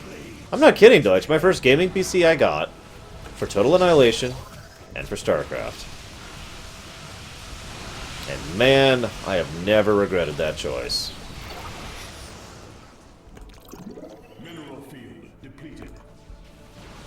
My dad actually went to college for computer sciences. Obviously, slightly less advanced and less informative in the modern era, but still enough information to get me started. It's also where I got into computers, by the way, was through my dad.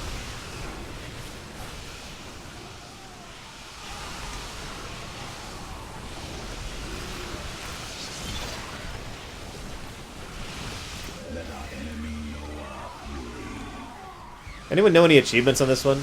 Mineral field depleted. Yeah, tell me about it, Deutsch. Like I said, I remember when I used to have to play the missions. Wow, it won't even go below normal. Basically on super slow because it couldn't handle faster. Online now. Cybros is at 75% power. Let's see. Why don't we fill our holes with Brothers, death? our time has come. Eliminate the alien bioforms with extreme prejudice.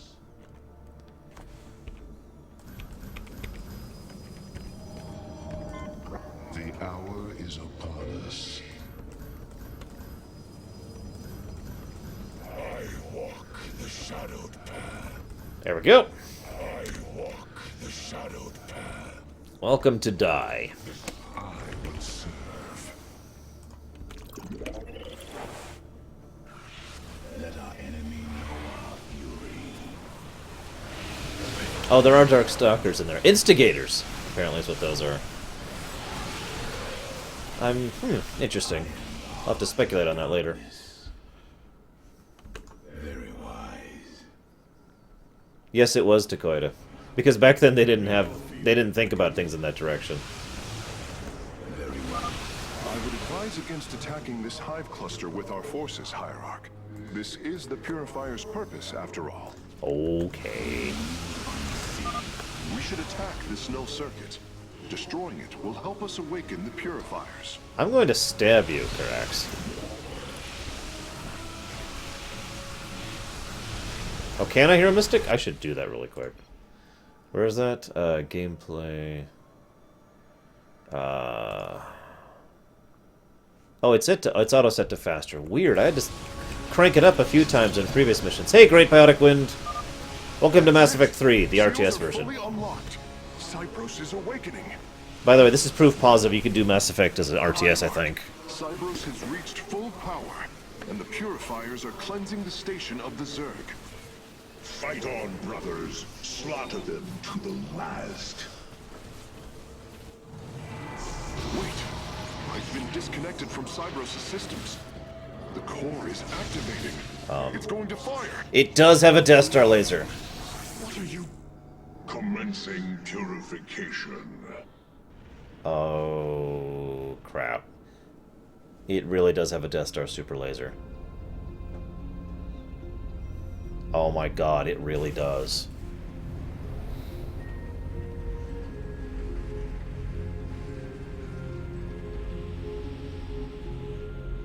But who's he gonna fire at? The planet? The ship? Our ship? I'm thinking the planet. That makes the most sense, because there's tons of Zerg on the planet.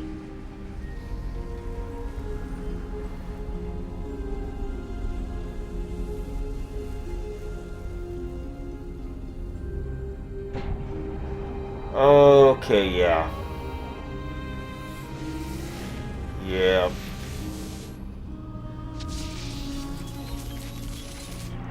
Man, the Death Star wishes it was this thing. Okay, guys, if you see this in orbit, don't worry, I'm not gonna fire.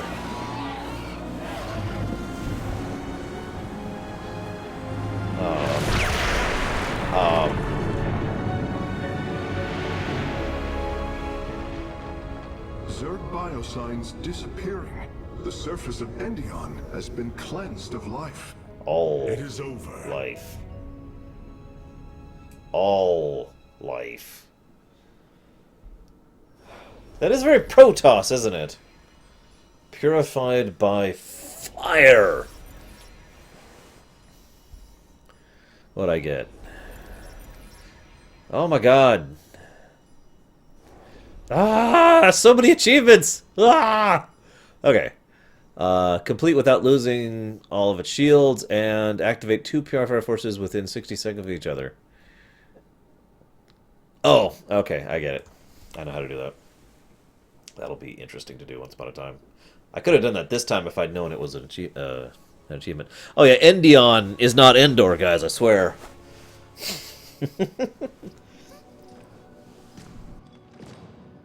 Phoenix, contact the Purifiers. I would speak to them.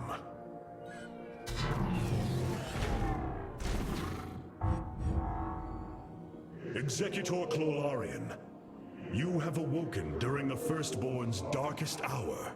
You have shown us that the Purifiers are a mighty force that could turn the tide of this war. I ask you now to honor your sacred charge as Templar and fight beside your brethren as you did before. You are no different than the Conclave. Once again, you try to control us. No. I wish to make amends for our past failures. I have fought battles alongside one of you. Phoenix, the one you are linked with. The Conclave feared your kind, but they are no more. I know you are true Templar. I have seen it. I ask that we stand as one, or none of us shall stand at all. I will counsel with the others.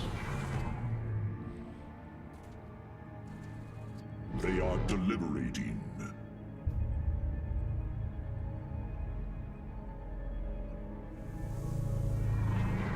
If we are to follow, we would ask the entity Phoenix to speak for us.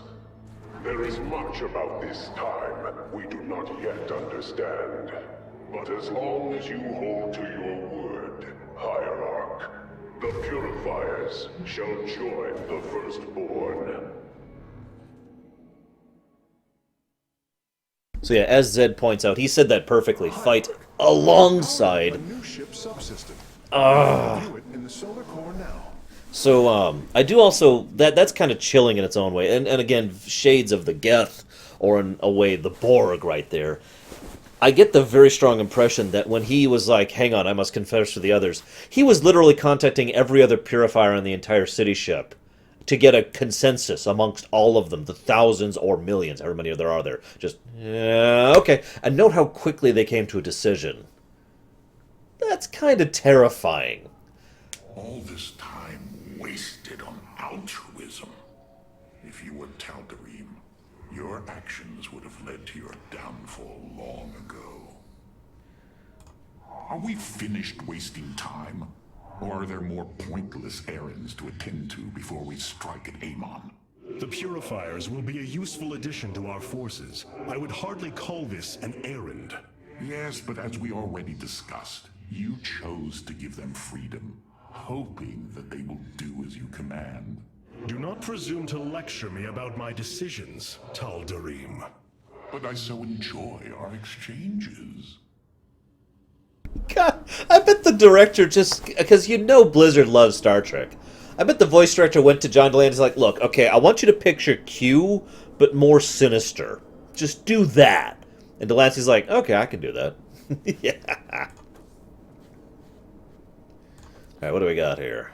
These Purifiers have joined our army, Hierarch. It seems they are willing to serve you. For now.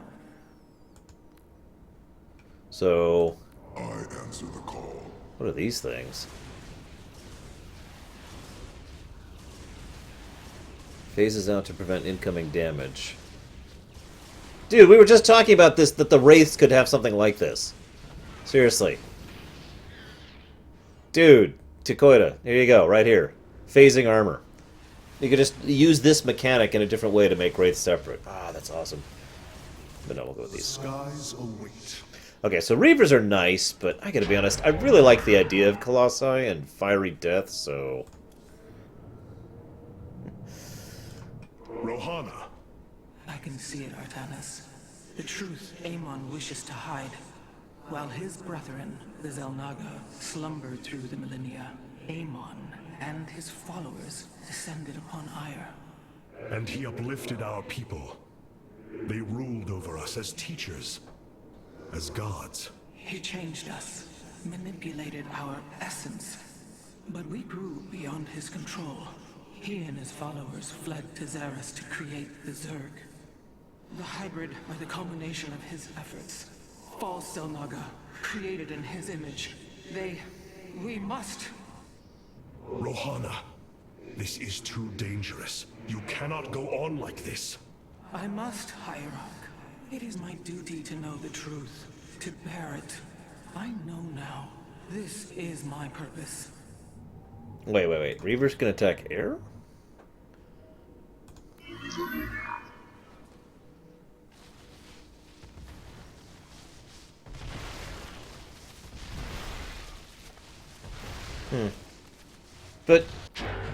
But Colossi. I'll screw it. I'll go with Colossi. But I do want to see if we could do. The enemy shall be purified. Oh yeah, so we can actually make the Sentinels right now. We can, and I think we will actually. I think that'll help with the Death Ball ideal we're going through right now. So that.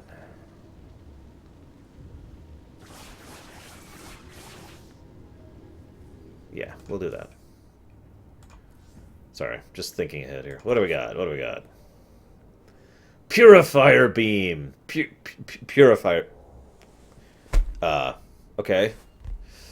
Does 750 damage or 1500 versus armored to structures over 15 seconds. It automatically acquires targets if not manually controlled. Or time stop. Freezes all enemy units and structures in time for 20 seconds. All enemy units or structures, not directed, not targeted. Just all. And, of course, Solar Bombardment. Bombards the area for 15 seconds, firing 200 random shots that deal 15 each, 30 versus armor. Okay, we need to make this happen. So we're going to give up on Solar Lance for just a second, just so we could see this thing in action. Because, really? I have been analyzing the purifier bodies en masse. Their systems function more effectively when in proximity to each other. They are Geth! Protocols can be offloaded to unoccupied cores. What does any of that mean, Karax? Their data web was designed to replicate the sense of the Kala. They are connected to each other. Interesting. Yes, however, it is a synthetic representation. There is no emotional wave. The engineers who built them could not imagine how they could ever be seen as Protoss without the light of the Kala. If only our ancestors could see us now. Yeah, I'll try out the Purifier Beam sometime too, but I gotta see this We have thing. achieved an incredible feat, friend Phoenix. Phoenix. I have been thinking more upon that name. It is the moniker of another. I wish to be Phoenix I do too. not believe I should use it any longer. I am not he. Phoenix was the bravest warrior I have ever known. He faced terrible odds and emerged victorious. Slayed enemies the likes of which most cannot even comprehend. And yet, you have proven to be of equal bravery. He would have been honored that a warrior such as you bore his name. And so am I. Your words honor me, Hierarch. But one day, I must find my own path and my own name.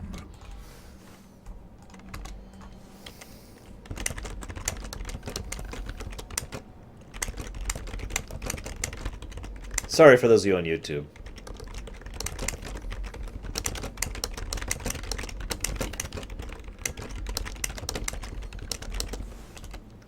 fact, I'm going to go ahead and cut this off for our YouTube viewers, since this is already a 6-hour video, so I'll see you YouTube viewers tomorrow.